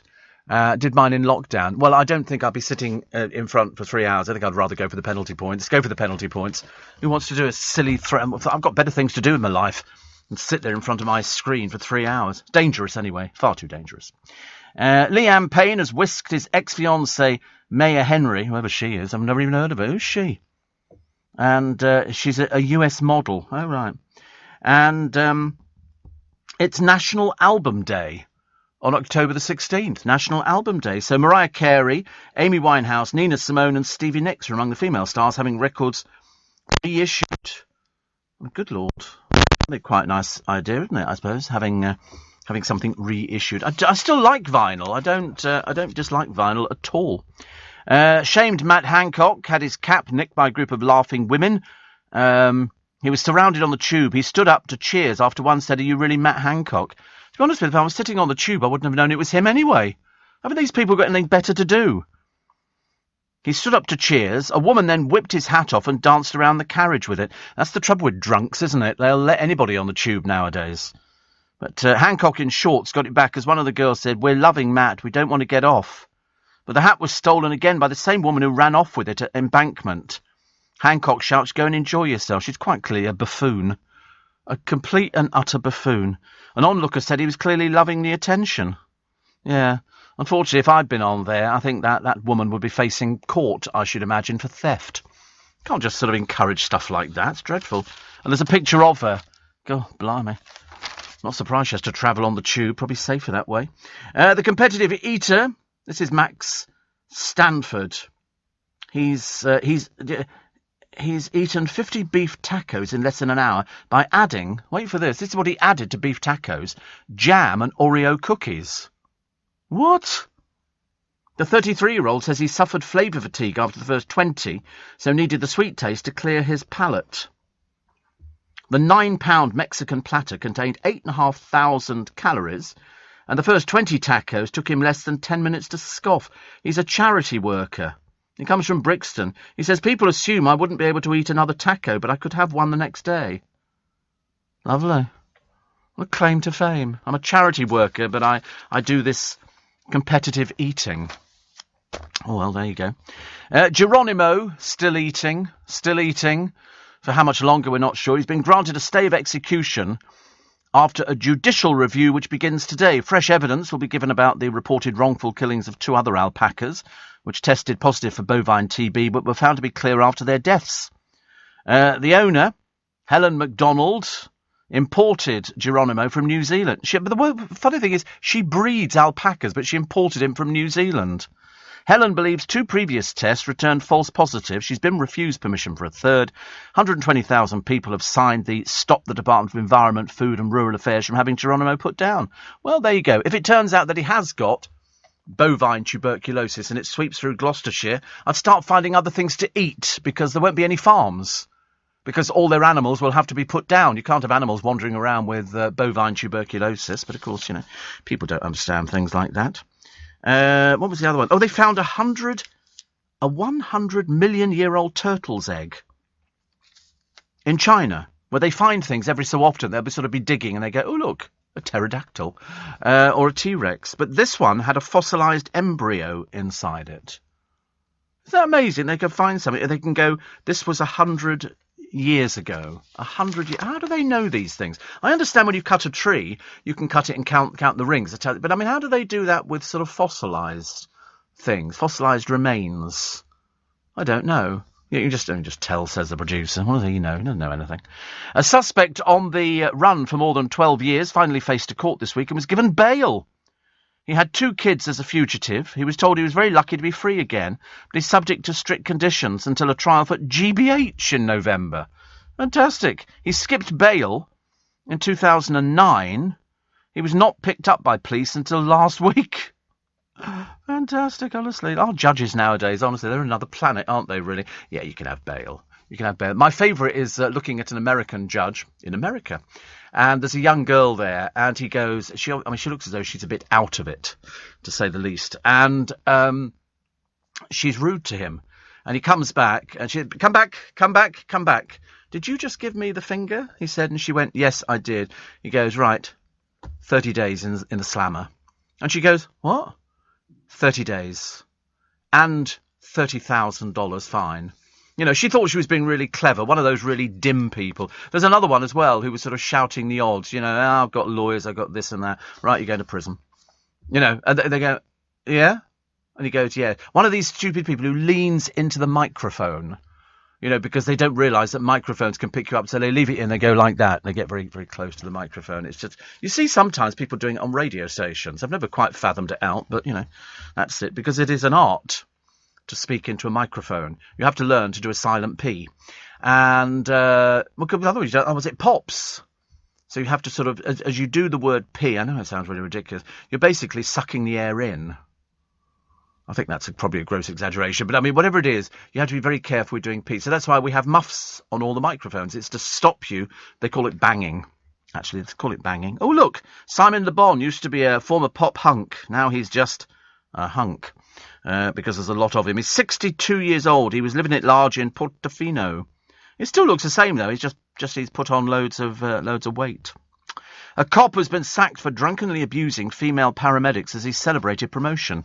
PC Dominic Godbold was found lying next to a puddle of his own vomit by 2 ambulance workers. He then got aggressive and left them frightened in their vehicle as he banged on the doors. He'd marked promotion from PCSO with a night out with his partner and a relative.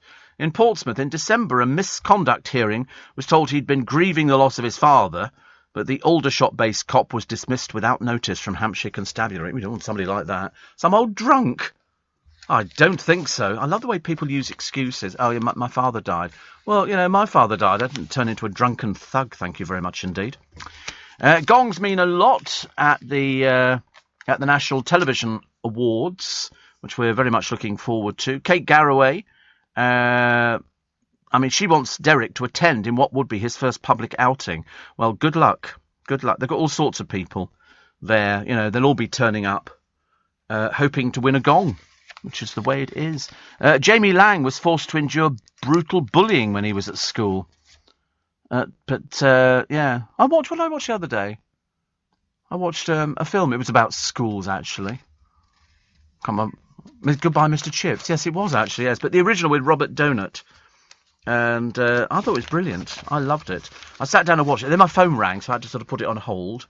And it was very good. Very good. I like things like that. I like an old... And I told you, there was this friend of mine, and she said to me, she said, why don't you buy some modern films?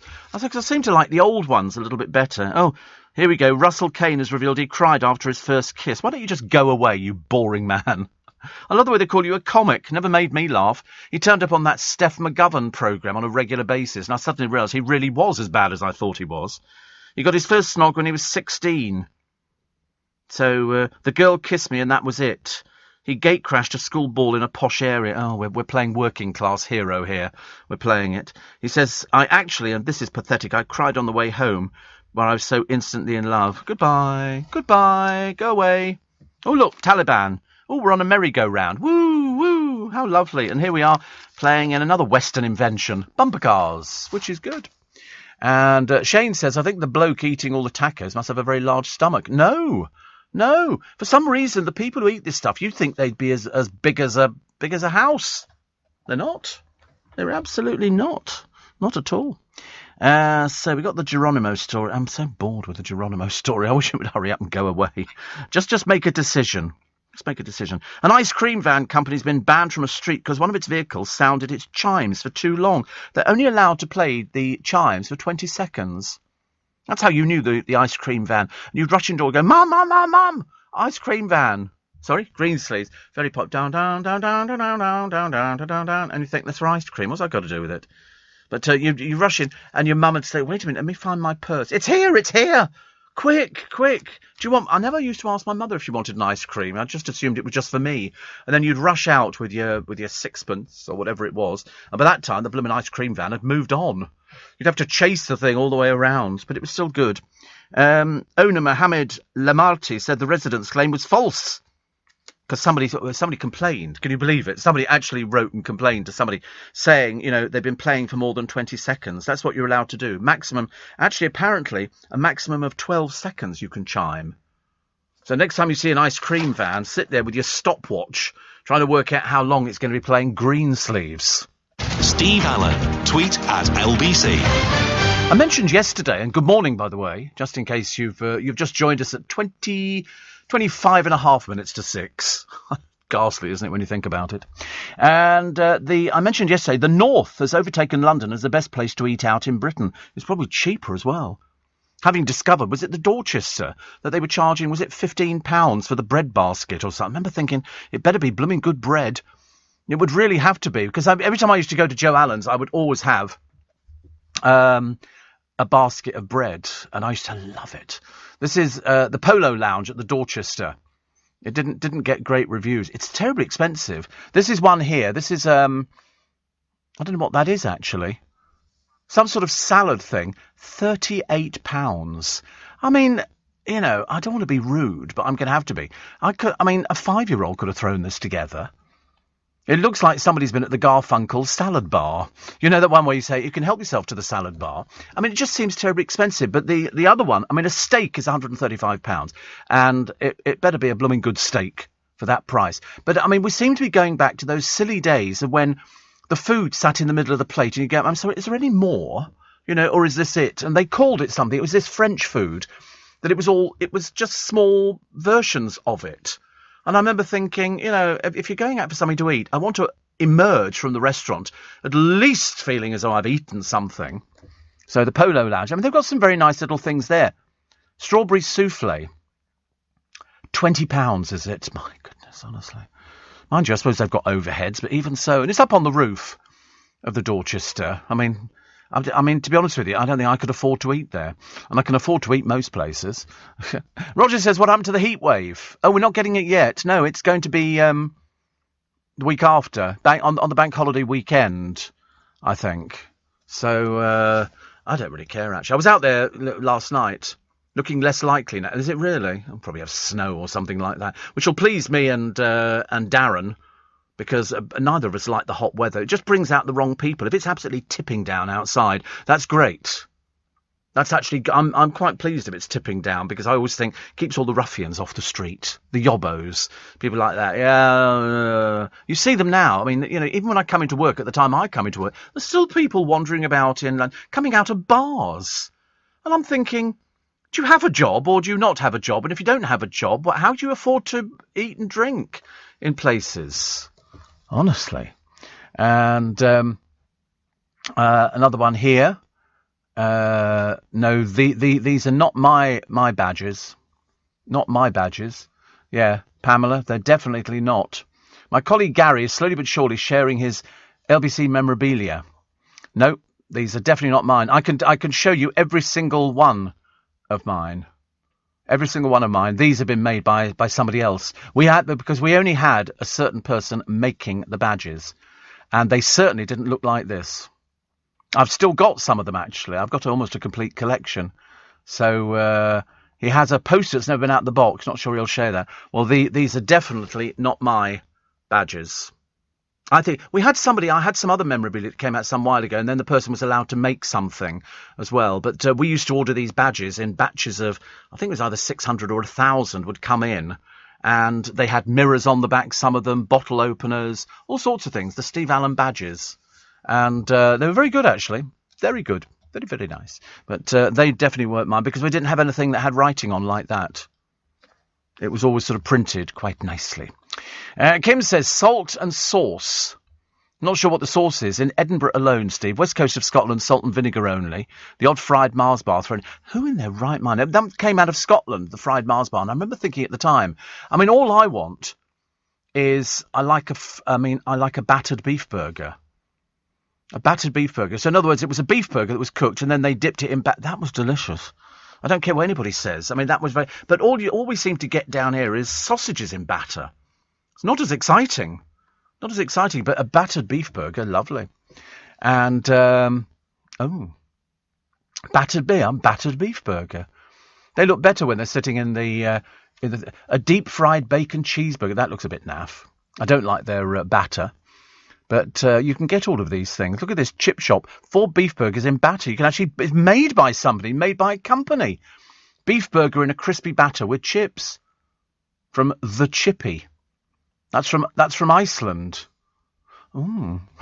I got quite excited then momentarily, ladies and gentlemen. It doesn't happen a lot at 20 to 6 in the morning. Believe you me, that was long since past. Big Andy said, good use of the word ruffian. Yes, ruffians. Yobbos is another one of my favourites. Steve, I'd like to see him eat over 20 Vienna cheese dogs. You know there's 3,500 calories in each sausage. Oh, absolutely. Who cares? To be honest with you, they always say, oh, do you know how many calories it's got in the sausage? I like the Käsewurst. And I've had them in this country. And they're very nice. But you've really got... They have them in Kingston Market near at Christmas time, and they have a Christmas market. We might actually get a decent Christmas. I've got indigestion now. Talk of all this food. We might actually get a decent Christmas. We might actually better sort of spend it with family and friends and actually sit down and have a Christmas dinner. Whoopee!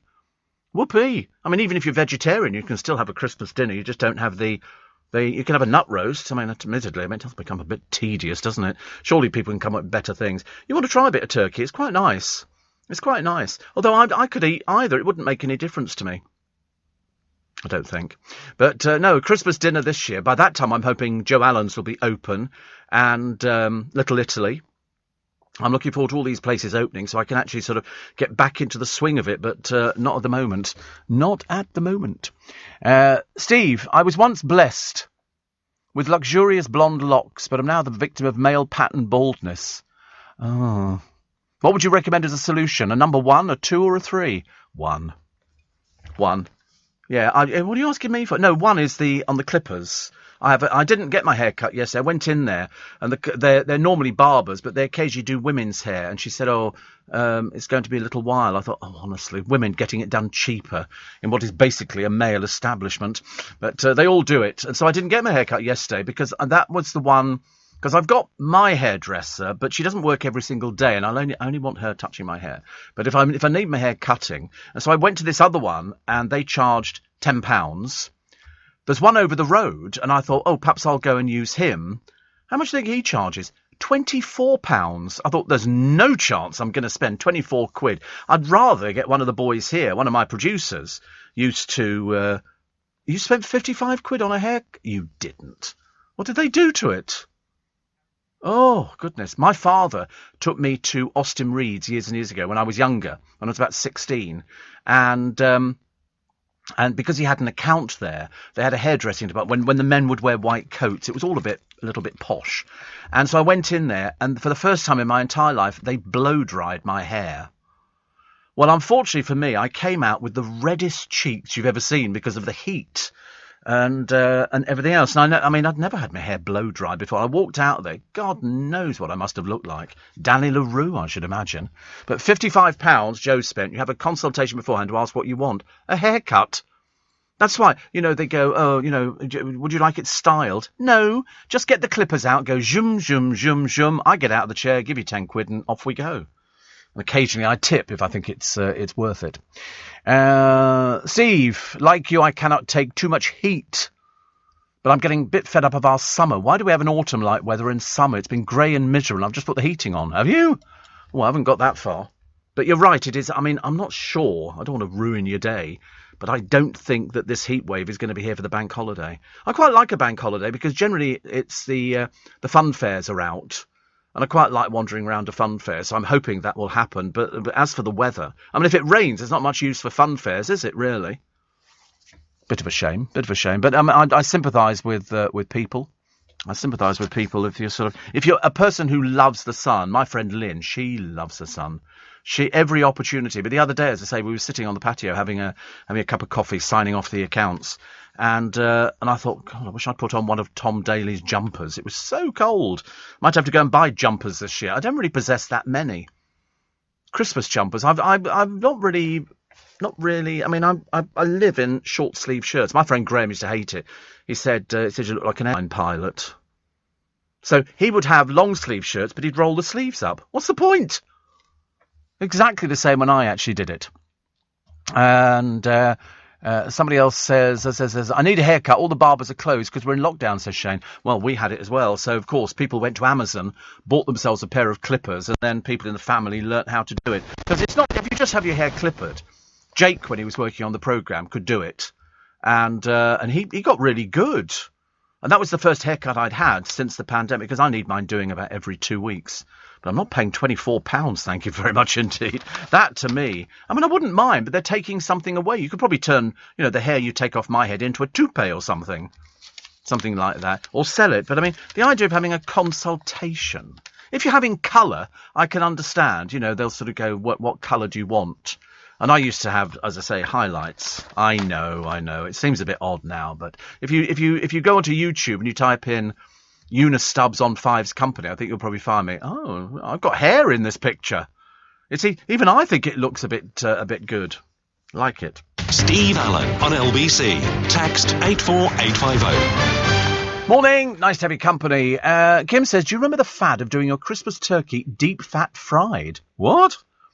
Oh, no, I've never heard of that one. And also, how big would the deep fat fryer be to deep fry a turkey? I've never heard of it. No, we don't do things like that. No, it has to be cooked slowly.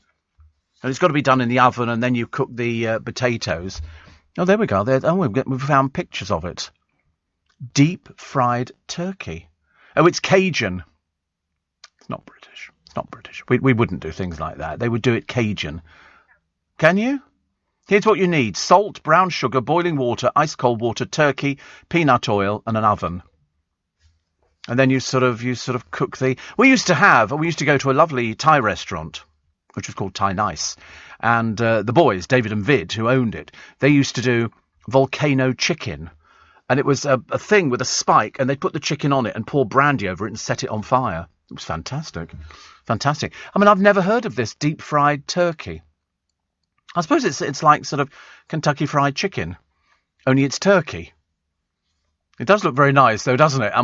It's sort of KFC kind of thing. To be honest with you, I do like it. So I suppose you could sort of slice it and then put it on the pancakes.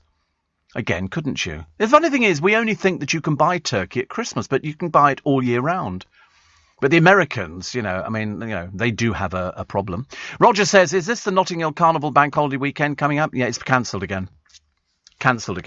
They've decided that they're not. So this will be the second or third time that they've cancelled. Second time. So we haven't had it. And I have to be honest, there was never a big fuss made over the fact that they cancelled it first time round and now second time. I thought they would have run it this year. I would have thought that they would have done, but they've said no, which is not very good.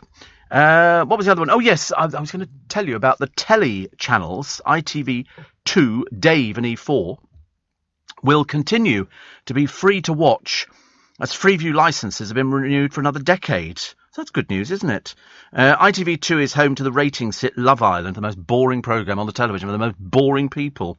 Married at First Sight airs on E4, and Dave screens Big Zoo's Big Eats and Unforgivable. I think I watched about 5 seconds of Big Zoo's Big Eats, and I decided I didn't want to watch any more of it, thank you very much indeed. But I like the idea they will continue to be free to watch. I think that's good. It's like radio, isn't it? I mean, years ago, you used to have to buy a radio licence. It was like dog license. Yeah, if you had a dog, you had to buy a dog licence, and if you wanted to listen to the radio, you bought a licence. I mean, obviously, a lot of people didn't, but nowadays you have to have a television licence, even if you sort of come up with as many excuses as you can think of as to why you shouldn't have one. Influencers are encouraging their thousands of followers to commit scams to become the Kim Kardashian of fraud.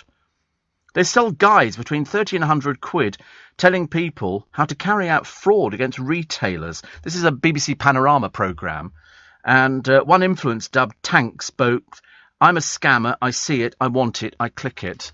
Obviously not the brightest penny in the box, obviously a bit of a thicko. Laura Hamilton, she's obviously got a very good agent, because every time you read it, it's a total non-story. She's one of the presenters of A Place in the Sun.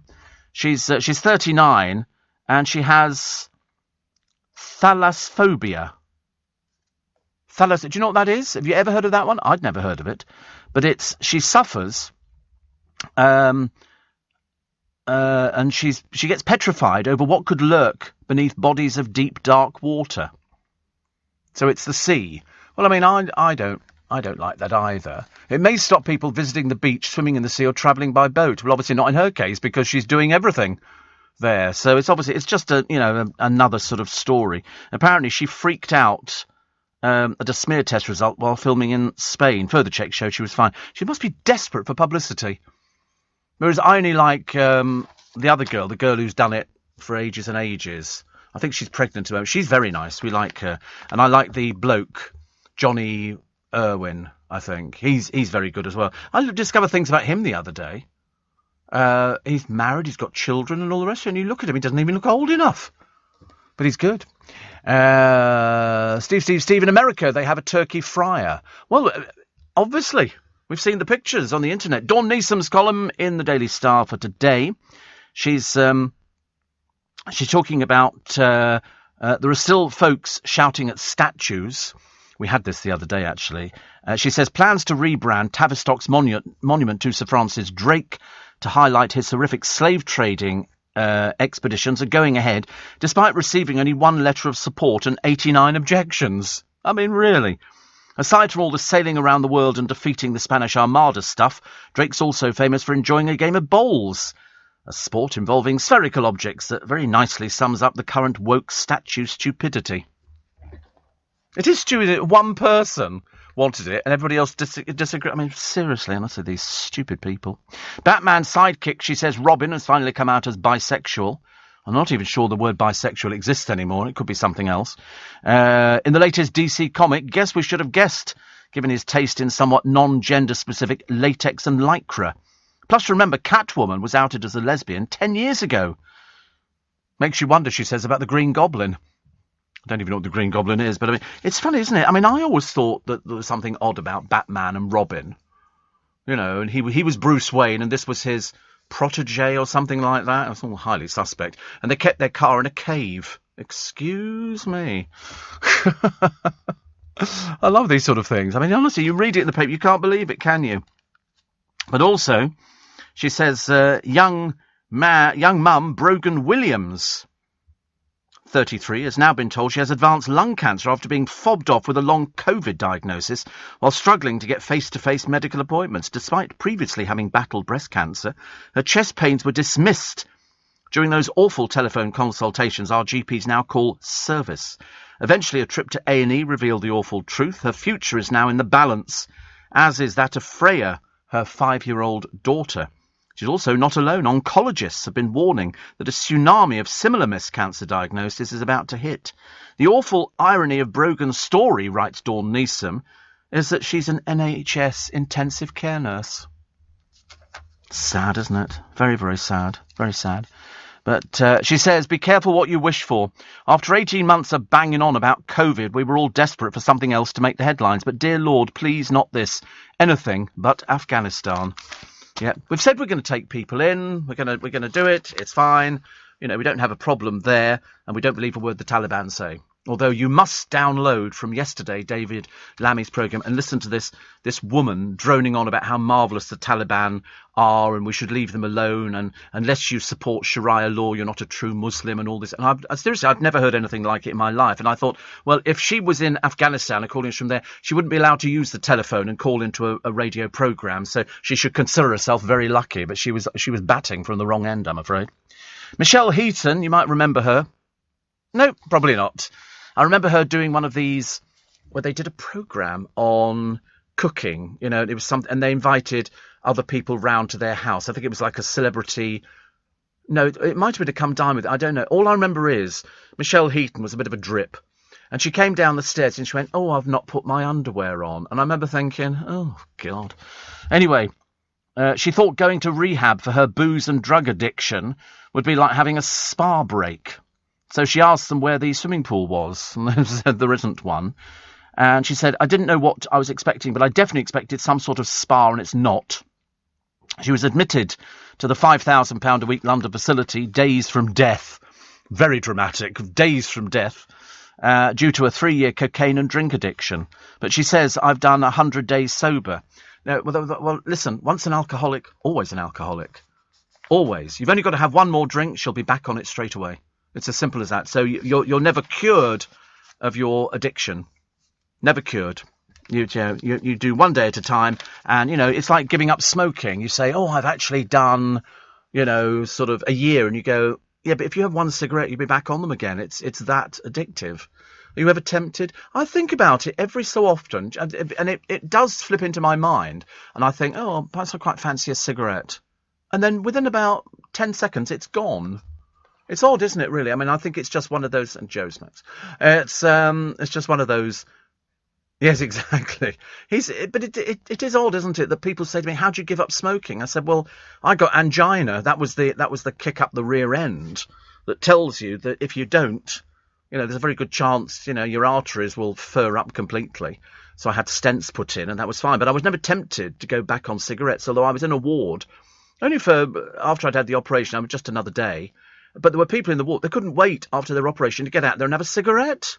And I thought, wait a minute, you just had a very expensive operation and you still want to smoke cigarettes. Was that, and these were old people, these were older people, the people you see outside hospitals, and they've got a long pole with wheels on it, and their saline drip is going in, and they're sitting there puffing away on cigarettes. There was somebody in hospital a while ago, somebody told me, and they'd been admitted because they kept having strokes, and all they wanted to do was leave the ward and go outside for a cigarette. Really?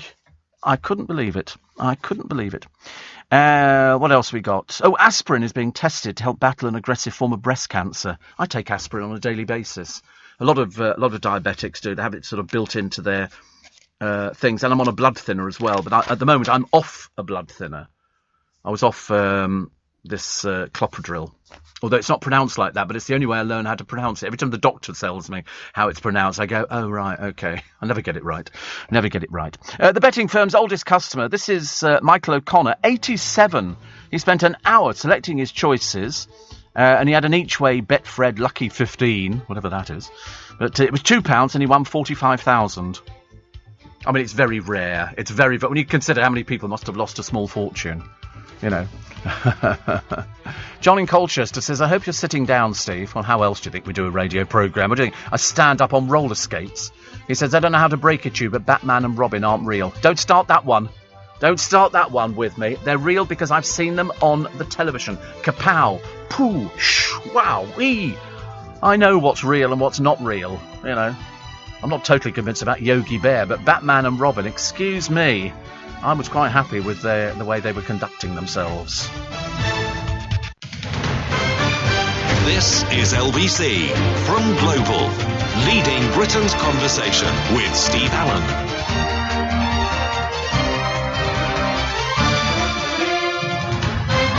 Morning, nice to have your company, nice. It's Wednesday morning. It's the 18th of August, and Barbara Streisand makes the papers. Now, Barbara Streisand, who is, well, you won't believe this one, 79. 79. I can't believe it. She thinks the latest A Star Is Born remake was the wrong idea. Whereas I loved it. It was her and Chris Christopherson. Oh, no, sorry. The latest A Star Is Born. This is one, she said it would have been better if rumours that it would star Beyoncé and Will Smith had been true. Instead, it was Lady Gaga and Bradley Cooper. See, I loved A Star Is Born. I liked the original with Judy Garland. I liked the Barbra Streisand one with Chris Christopherson, where he was a rock singer and she was sort of a chick. I thought it was absolutely brilliant. Absolutely brilliant. But and her version was 1976. The original with James Mason and Judy Garland was, I think, 1937. That wasn't the original. No, that was Robert Carlson, Dorothy Parker and Alan Campbell and Janet Gaynor in her only Technicolor film as an aspiring Hollywood actress, and Frederick March. But it's been made 3 times. 54, Judy Garland, James Mason. That was where he was a drunk and she was forging ahead with her career, and she was basically propping him up. It was a great film, great film. And in the end, James Mason, spoiler alert, walks into the sea and kills himself. And she then goes into a deep. She's put up with his drinking, for a long time. Because if you're an alcoholic, it's a lot of problem for the people around you. And it was a case of she was trying to deal with it, try and make her films and all the rest of it, but deal with his alcoholism. And then people were setting him up. Some journalists set him up and all the rest of it. And then he kills himself, and she goes into a deep decline. She doesn't want to do anything, and she's due to go and appear at, I suppose it was like the equivalent of the Oscars. And her husband was called Norman Maine. And somebody goes round to the house and goes, what are you doing? She said, I'm not going. He said, and this is her sort of like assistant, and he says, what a useless piece of work you are, basically. What a useless person. You should be out there fighting for him. You loved him so much, and yet here you are denying him that last sort of moment. And she then bursts into tears, and we have all the drama. It's a very dramatic film. It's excellent for Judy Garland, absolutely her sort of thing. And he says, he didn't deserve you. You should have looked after him better and all the rest of it, and you should go to this thing tonight. And then all of a sudden it hits her and she goes, give me 5 minutes.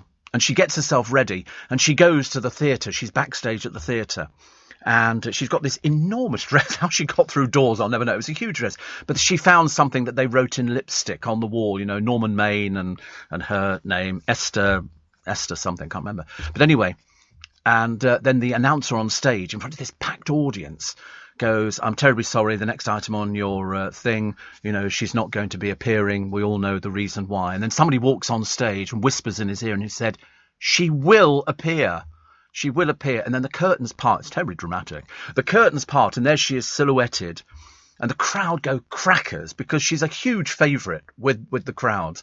And she comes down to the microphone and she goes, hello, everybody. This is Mrs. Norman Maine. And the crowd just go, yeah! Everybody jumping up and down. So it was a good version. Actually, one of my favourite versions, I think, of the film, and I've seen most of the blooming things.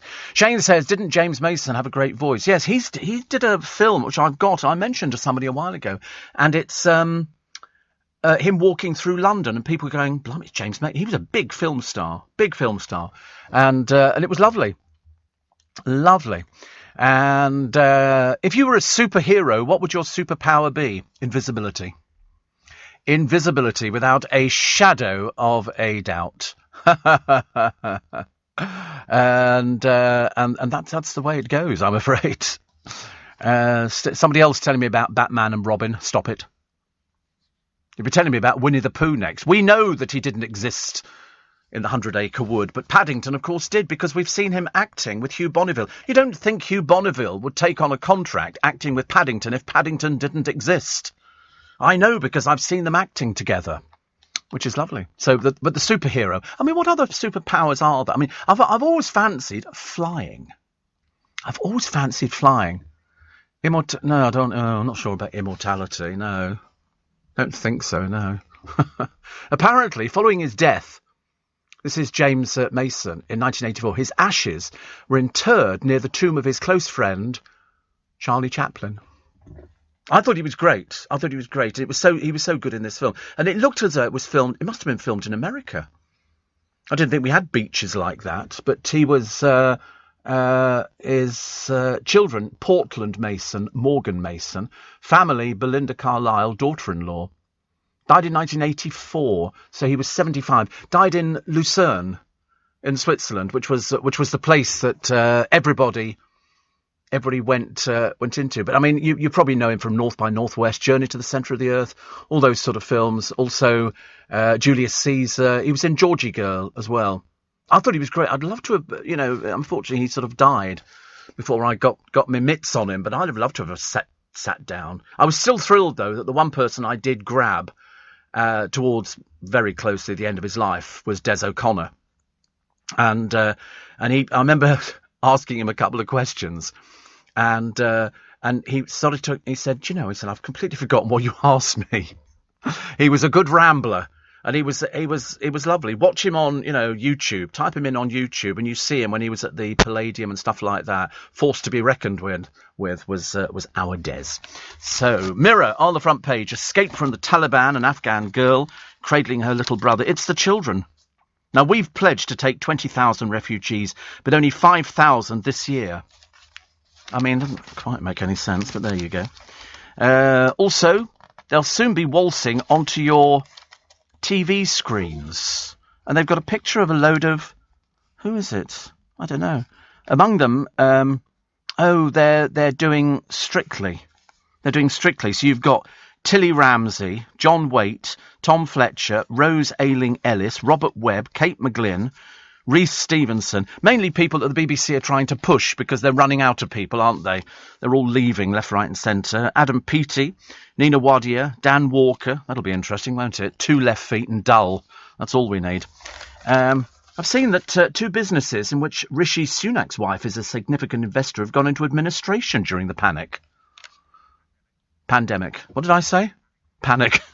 Well, pandemic. Pretty close stuff, isn't it? Pretty close stuff. Also, they've got the lost in thought Elizabeth Debicki, I think it's pronounced. And she's the... grief, honestly. She's the mirror image of Princess Diana in the 5th series of The Crown.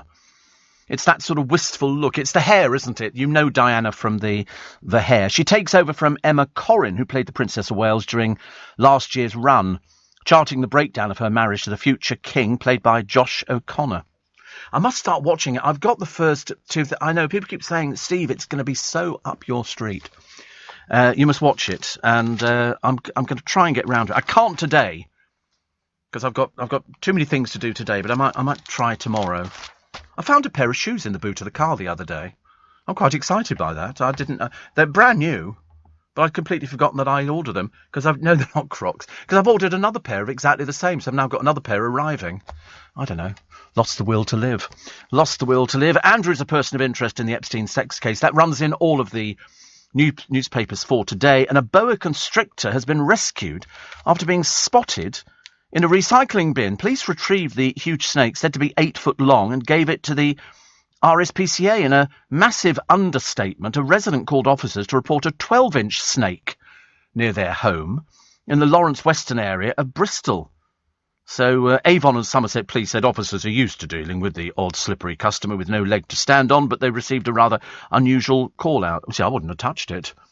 I wouldn't have gone anywhere near the blooming thing. I'd have called the RSPCA out, but the police took it out and then gave it to the RSPCA, and the snake had no idea what was going on. It was taken away, but they're unable to find out who it belongs to, because I don't think they chip snakes. 8 foot long boa constrictor. I mean, it's about as thick as your arm, this thing. But the worst thing on YouTube is a children's party in America. And for some reason, they go to this place where they've got... it's either an alligator or a crocodile. And so the girl is in there with this thing. This thing leaps out of the water and grabs her arm in front of all these children and starts backing into the water to drag her back into the water again, because crocodiles and alligators, I think, I mean, to be honest, why was it there in the film? Well, it lived in this place And so the kids were taken there. They have places where they do parties. And what they do is the crocodiles and alligators, they grab their prey and they turn it in the water like it being on a spit. Because what they're doing is they're drowning it. So if you ever see them capturing the wildebeest, they grab the wildebeest, then they reverse back out again, and then they drag it under, because they can't bite through anything, they just rip. And this woman, then somebody else went, what the, and jumped in, trying to separate this thing's jaws and all the rest of it. I mean, she went told she's okay, but can you imagine? I mean, these kids are going to be traumatized for the rest of their life. Absolutely terrible. Absolutely terrible. Also, Maxine says, I love James Mason in Spring and Port Wine, where he played the husband of Diana Coupland and the tyrannical father of Susan George. Great film. Called a kitchen sink drama. Kitchen sink drama, that's what they call them, and it's lovely. You can buy it on DVD, not very expensive. Poor soul. So we still can't work out how on Countdown Channel 4 have had to apologise after an offensive 7-letter word was broadcast. And the letters were AOOEDRPFT. You can make of that what you want, but those were the letters that came up. And it's a homophobic slur. The contestant Matt Gould gave the 7-letter answer, admitting it was inappropriate. He admitted it was inappropriate and replaced with a more acceptable word because he assumed it would be edited out. They could have changed it to something else, but to fans' horror, it was broadcast. I mean, quite clearly, it must have been a bunch of idiots down on Countdown. So, in other words, he thought it would be taken out. He'd even, apologised. He admitted it was inappropriate. He told the dismay of the slur being aired. He said, I apologise for my part. I thought it might be edited differently. Well, quite clearly, some buffoon who was obviously editing the programme. The producer, if something like that happens where they've got it, they just carry on recording, and then at the end, they just take it out. They just cut it out and it doesn't appear, but obviously didn't. Channel 4 have said the airing of the word was an error of judgment. Well, I hope the person's been fired. That would make perfect sense, wouldn't it?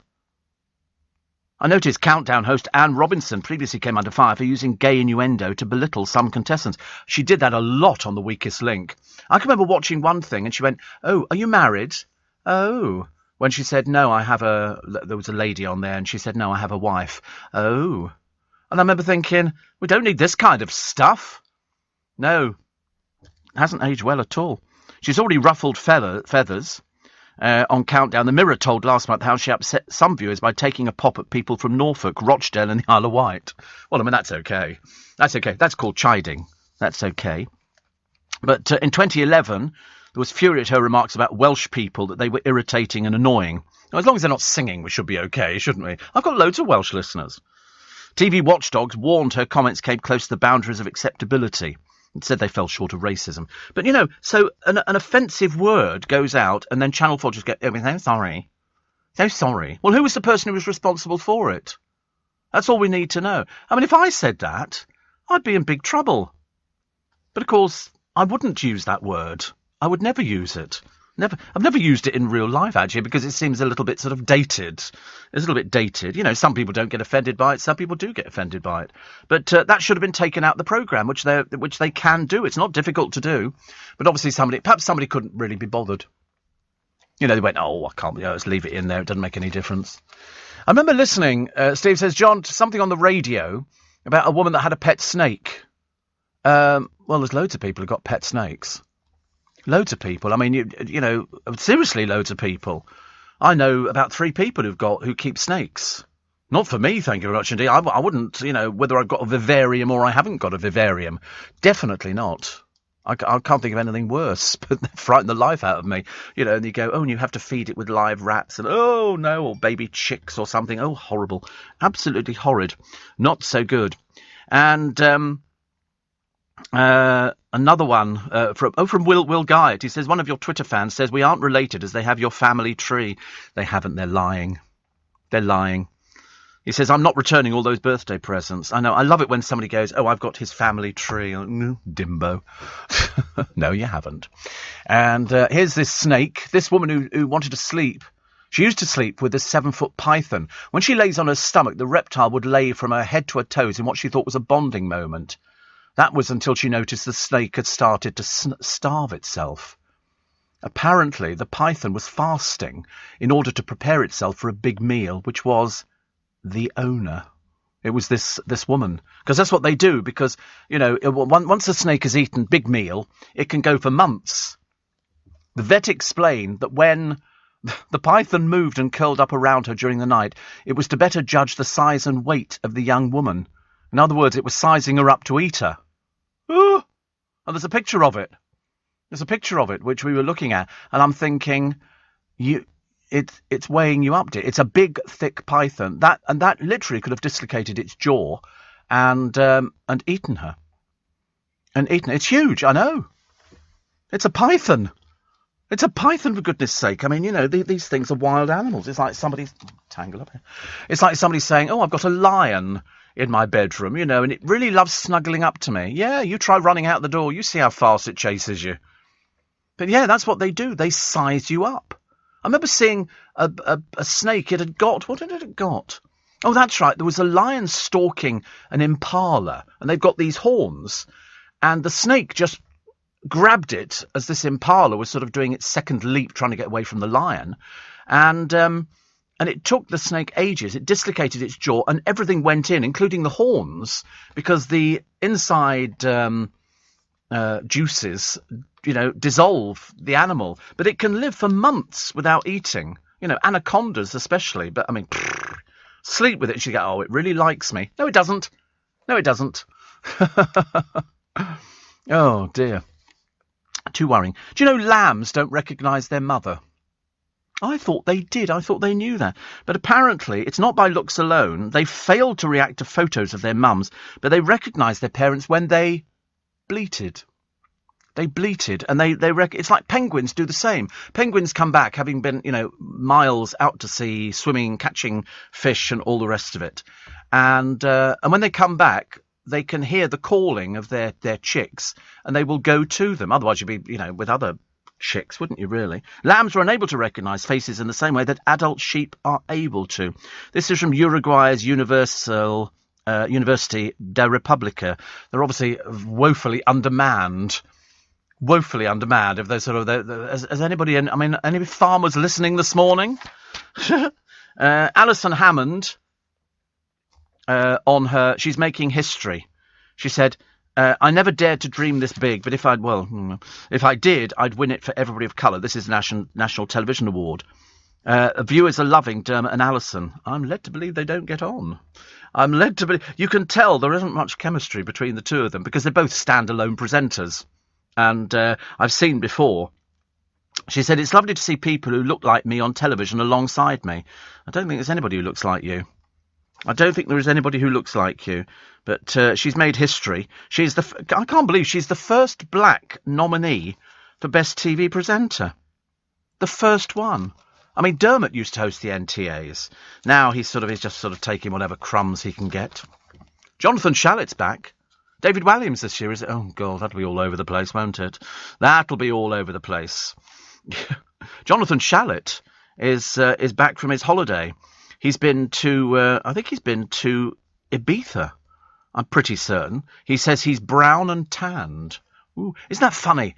It's a bit like... Well, it's not like me. I'm just pale and insipid. But we used to go away on holiday, and when you'd come back, you'd look at that colour, you'd go, "God, I look really good." You look in the mirror, and even when you've had very little sleep, you absolutely, look fantastic. And then you start to peel. And you wake up and you look in the bed and you go, "Oh, no, half a ton of skin." I used to get it from my head, actually. This year, because of COVID, there's no Ibiza club scene, says Jonathan Shallett. So being the beautiful island it is, became the perfect destination for people like me, because he loves Barbados. He goes to, I think, the same hotel every year in Barbados. So Ibiza was great. My friend Toby Anstis was talking about, club scenes and all the rest of it. So there is still no Ibiza club scene. He said, "Talking of shoes, did you actually wear the Nike trainers I sent you?" Absolutely. Absolutely. They've got laces in, and you know how long it takes me to do laces. But yeah, absolutely, Jonathan. But nice to have you back in the country. Nice to have you back. Bless your heart. So he's brown and tanned. That'll upset everybody in the office. You watch, you'll be going, "Oh," I said that to a friend of mine the other day who's all brown and tanned. And I went, "You can go and wash that colour off straight away." Just makes everybody feel a bit depressed because we haven't been away. But that was the whole idea. You go away and you come back with a nice tan. My friend Graham, used to go to the south of France for his holidays every year, and he came back the colour of creosote. Seriously. I mean, he really came back the colour of creosote. It was dark mahogany.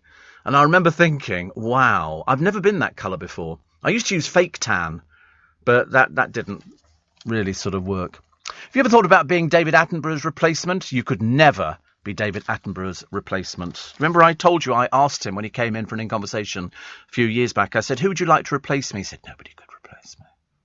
Nobody could. I mean, he knows his own worth. He knows exactly what he's doing. He knows exactly how to do it. And then somebody else says, did you know that... somebody was talking about a few weeks ago, a snake escaped and went down the toilet, made its way to the neighbour's drain. Oh, dear. I'm not sure about that. The trouble is, snakes they can sit in water. It's only the head that needs to be outside of the water. The rest of the body stays in the water. So you do get them in toilets. It does happen. I always do pull the lid down. I'm not risking anything. No, I don't think you get it in this country. Steve, re-countdown. Yes, unacceptable. So why are rappers allowed to use, certain words in songs? Well, because that comes under a different ruling. Now, put it this way, you won't hear them played on the radio. That's a fact. No, that word certainly wouldn't be in there, definitely. Also, somebody says, somebody else, can you read the letters out again? I didn't work it out in time. Nope. No, definitely not. Definitely not. And somebody says David Buick, staunch advocate of Brexit. Is he? I don't know. I haven't heard David Buick for ages. I know he still pops up all over the place. 7:30 every morning. He used to come in. I used to see him when he used to come in, but I've not seen him well, I'm not here at 7:30. That's the thing. But I am here for the news, which is good. So we wish Alison Hammond all the best. I still can't believe that she is the first black nominee for Best TV Presenter. Hello. These things have been running for donkey's years. Please, God, it's not Ant and Dec again. I couldn't bear it. Give it to somebody else, please. Just for 1 year, just to make me happy. Steve Allen. Tweet at LBC. Steve, my brother was on the news at 10 last night talking about Cracking the Cryptic, a YouTube channel where he and his friends solve Sudoku puzzles and crosswords.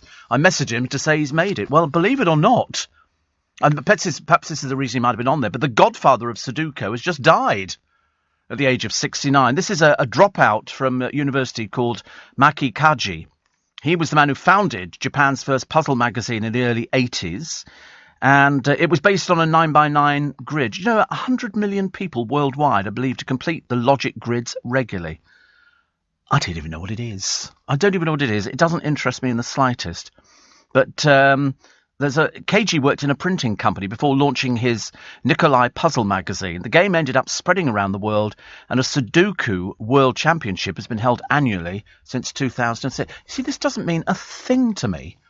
It's just numbers written over bits of paper. I mean, what are they supposed to mean? It's obviously very confusing. He was 69. It's believed to be the world's most popular pencil puzzle. So he stood down from his role at Nikolai in July, died at his Tokyo home in August, survived by his wife Naomi and 2 daughters.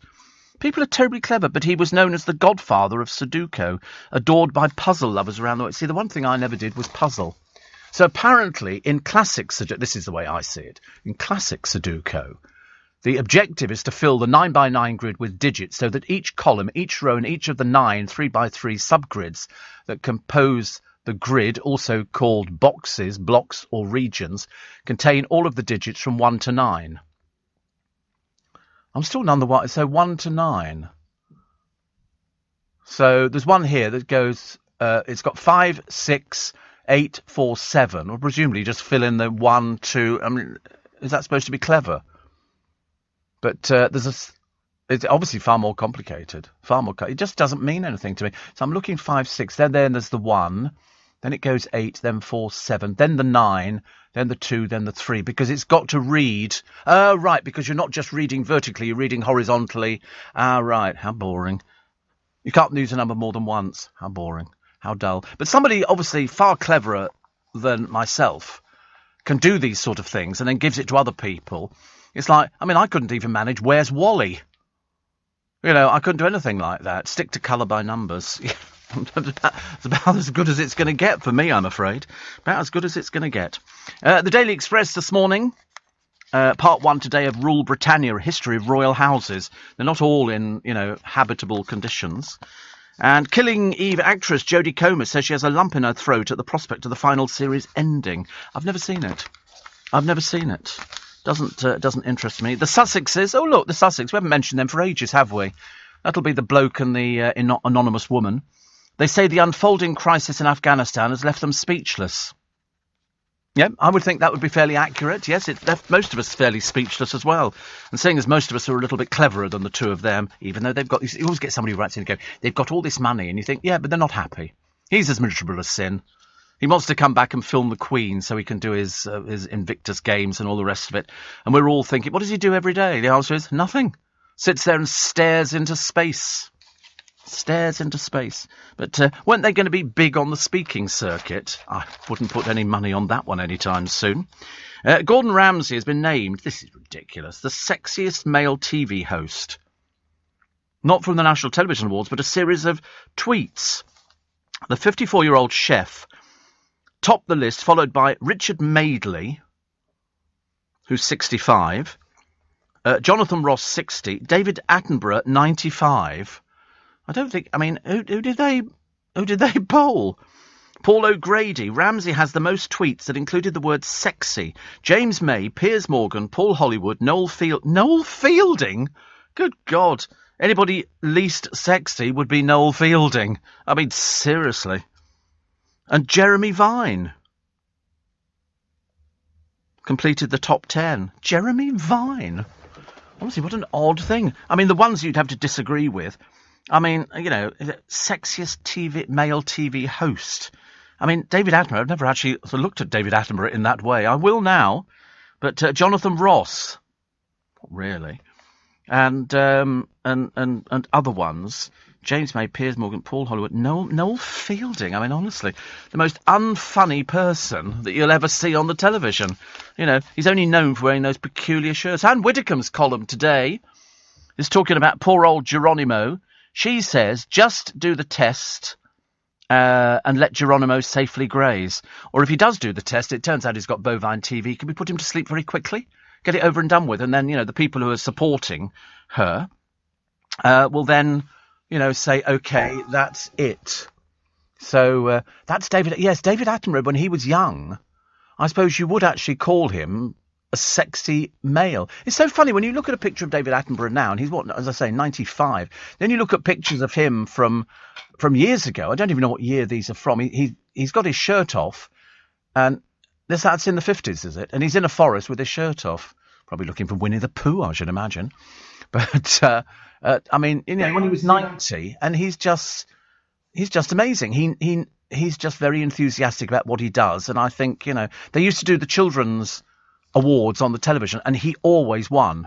The reason being that he does stuff and his programmes are beautifully made. I mean, admittedly, there is a team of people behind him who put loads of stuff together, but it's still great. He just does the voiceovers now. He doesn't go to as many of the locations as he used to. How odd, Steve. How strange. I was actually doing a Sudoku whilst having my breakfast, says Anne in bed. You need to get a life. You're doing Sudoku. Oh, right. Well, I don't care. What are they going to do? What's he going to do? Come round and go, you're pronouncing it incorrectly. I don't care. But she says, it took me an age to get the idea of how to actually do them. Now I love the challenge. Yes, I'm sure my neighbour Betty, I'm sure she used to do Sudoku. I wonder what that means. Does it mean something? Sudoku. Must mean something. I love the way the producer goes. And animal rights say you can't feed live to snakes in the UK. Oh, right, Raj. Thank you for that. And I'm a little bit worried about snakes, actually. I know there's all sorts of people who hate snakes. And not so good. Sudoku comes from a Japanese word which means the numbers or digits must remain single. What? One word means that? Fantastic. Fantastic. Isn't that brilliant? One word, Sudoku, means the numbers or digits must remain single. Have you done Sudoku? You've done it. Oh, you would do, wouldn't you? It was easy, yeah, easy peasy lemon squeezy. Do you do crosswords then? Because a lot of people do crosswords who listen to this programme. No, you don't do crosswords. Just as well. I can't bear clever clogs, honestly. I used to struggle with the Sun's Junior crossword with Big Ted.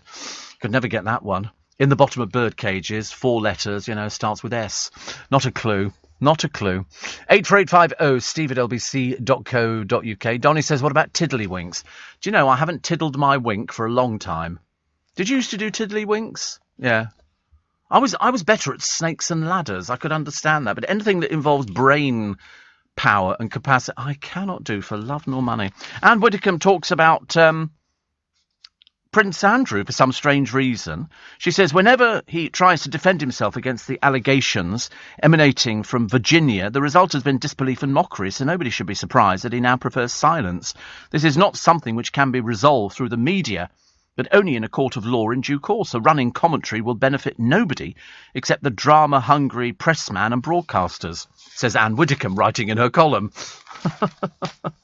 Love it. A school's dream of owning the medal of Britain's first soldier killed in the Great War disappeared after it sold for a whopping 17 grand. This is the teenager John Parr's Star Medal.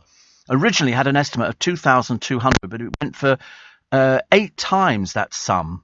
Teacher Natasha Rook from the Shape International School in Belgium raised more than 5,300 in an online campaign to bid for the medal. And she says we could never compete with 17,000, but I'm still incredibly proud of what we achieved. This young man, Private John Parr, 17, he's buried outside the school, was killed near Mons on August the 21st, 1914, as he scouted out German positions. He was born in Finchley, North London. He sacrificed himself so his comrades could escape and report back to British lines. We have no idea, do we? No idea, how these people do these sort of things. There's a man here who needs a vital drug, and he needs it to help him deal with painful muscle spasms. It's a cannabis-based drug. It's called Sativex, approved for use on the NHS, but patchy funding across England means many sufferers are unable to get a prescription. It's not going to get any better, is it? As we were saying yesterday, if the government changed the system and they move it up to 66, you'll have to pay. But we'll let you and keep you informed on that one. And Kim Wilde, 40 years since We're the Kids in America. She's married to a guy called Hal. They met when they were both appearing in the rock opera Tommy. Did you ever see Tommy? And it was fabulous. It really was. They did it on stage, and it was. You can buy the album. I got the album in and I gave it to a friend of mine who was in EastEnders at the time. And he said, oh, I love Tommy. I said, I've got the show album. I've got the show. I listen to it every so often, and it's really very, very good. But she's in no hurry to stop the pop. She also does gardening. She's very big into gardening. And she came to Twickenham to do a talk at one of our local garden centres, Squires. But that was some years ago. And I remember thinking, it's Kim Wilde. It's Kim Wilde. I know her husband. Leading Britain's conversation. LBC with Steve Allen. Morning, everybody. Nice to have your company. Soldier Parr, incidentally, says Elizabeth, was born in Lodge Lane in North Finchley, the same road that David Jason was born in. Is that amazing? But actually, because he's buried abroad, could they not have brought him back some years ago? I don't know. I mean, he was 17 when he was killed, and so. But I'm glad that his medals. I think we talked about it the other week on the programme because it turned out it was owned by somebody who collects medals. It was a shop or something who'd obviously bought it from the family for some years ago. But now they were only expecting 2,200, and it went for, what do we say, £17,000. Wow, that is quite something, quite something. Women are pictured in the paper today rallying against the Taliban takeover. Not for much longer, I shouldn't think. Don't risk it. It's too dangerous. Plus, they've got some thieves here. The Taliban have blackened the faces of one of the 2 suspected thieves. They have said in their press conference that they will still continue to cut people's hands off for thieving, and adulterers will be stoned to death. That's the women, by the way, having told us that they're going to, be sort of better, at sort of they just seem to they don't seem to be able to deal with these sort of things, do they? They're sort of so stuck in the dark ages.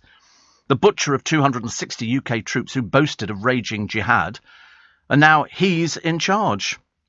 And his friends, Bin Laden and Mullah Omar. You know, you begin to wonder what sort of strange, peculiar world they inhabit. Because it's certainly not with the rest of us, I'm afraid, certainly. But do yourself a favour. Listen to David Lammy from yesterday and listen to this woman. You won't quite believe what she's talking about. I don't think she believed it herself, to be honest with you.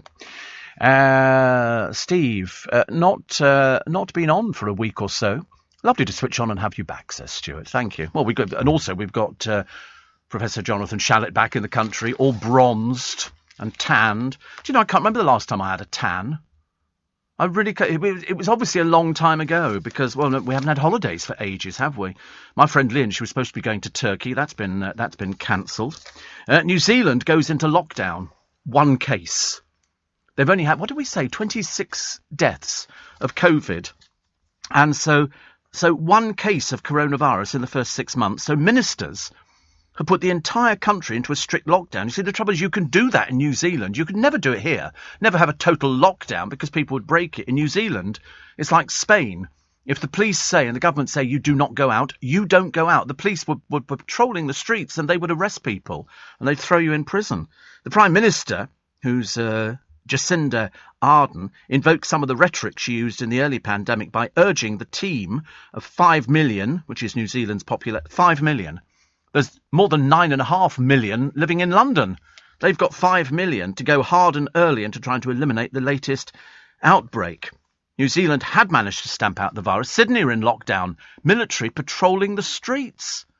Because Shane was telling us earlier on, he's in Sydney and they haven't got, the shops open that they want open and can't get haircuts and stuff like that. But when you think... I think, since the pandemic began 17 months ago, New Zealand have recorded just 26 deaths. 26 deaths. The lockdown took effect from noon yesterday, UK time. It requires people to remain at home and avoid others. And there's only 5 million of them, so you can control it. Excuse me, it's actually quite sort of easy to do. Over here, you could never do it. Sarah Vine talks about the Garrick Club. She says, let it rot in peace. She goes... And she says it's a marvellously eccentric, unique and thoroughly bonkers institution that has no place in the modern world, which is why it's so wonderful and why everybody should leave it to rot in peace. I can remember, I think the Garrick Club was the one that Michael Palin, when he came back, he'd done this round the world trip or whatever, and he turns up at the Garrick to go in. They wouldn't let him in. They wouldn't let him in. And I remember there was a newspaper seller at Oxford Circus. Do you remember? And Michael's being filmed, and the man goes, I don't want to be filmed. Go away. And he goes, they're not filming you, they're filming me. He was one of those aggressive newspaper sellers. Definitely. But I've never been to the Garrick. I think Stephen Fry goes there on a regular basis. But it's an archaic club. To be honest with you, it's sort of, they're not sure, she says here, Sarah Vine, why any woman would want to be a member is a mystery. Unlike, unless they say she's the sort of person who enjoys interminable conversations about grouse shooting and obscure 18th century politicians. It's like it's an old-fashioned club. That's the way it goes. But Sarah Vine is also talking about Madonna, talking about Geronimo. She says, OK, enough. Geronimo, if there's one thing humanitarian disasters such as Afghanistan do, it's bring perspective to our own lives. We're talking about an alpaca. Adorable, yes, very sad if he does have to go, but not the same as thousands of women and children being deprived of their human rights. Time to move on, which is what we said. We said exactly the same thing. Let's sort this out. Stop wasting everybody's time.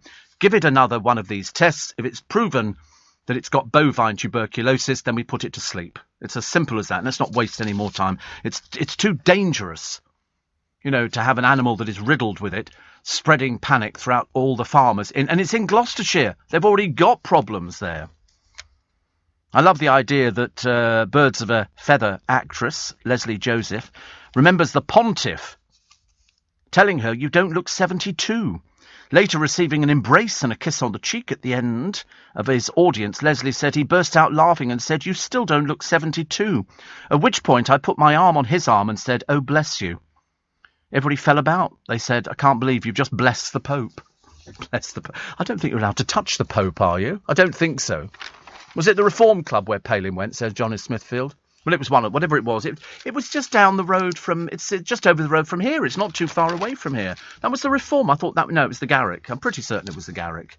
I thought so. Yeah. I don't know much about it. Here is this picture. You're going to absolutely, really die. Page 25 of the Mail today of this alligator pulling the zookeeper into the pool. It bites the keeper. I mean. They're in little areas. All they do is they sit in water. Somebody gives them food. They do that. Then all of a sudden, live food turns up. And that's what it did. Feeding time. And these kids looked on in awe at footage taken by a visitor. The alligator bites her hand and drags her into the pool. Somebody had to jump onto it to control it. This allowed the keeper to deliver instructions to him until she freed her hand. So she's had surgery on her hand and she's recovering well. It must frighten the life out of it. It makes me frightened even reading about something like that. Even reading about it. So the ice cream van story, that runs all over the newspapers for today, as does Countdown's Conundrum and Sudoku. I now have to pronounce it very carefully. Don't want to get any of these things wrong. The number's up for the Genius part. Imagine coming up with something like that. That's like when I was watching The Big Bang Theory the other day, and they had Professor Stephen Hawking, who sort of cropped up on all sorts of different things. I remember thinking, that's very clever. That's very clever. He was very popular. Plus, elephants never forget. What else? They say elephants never forget.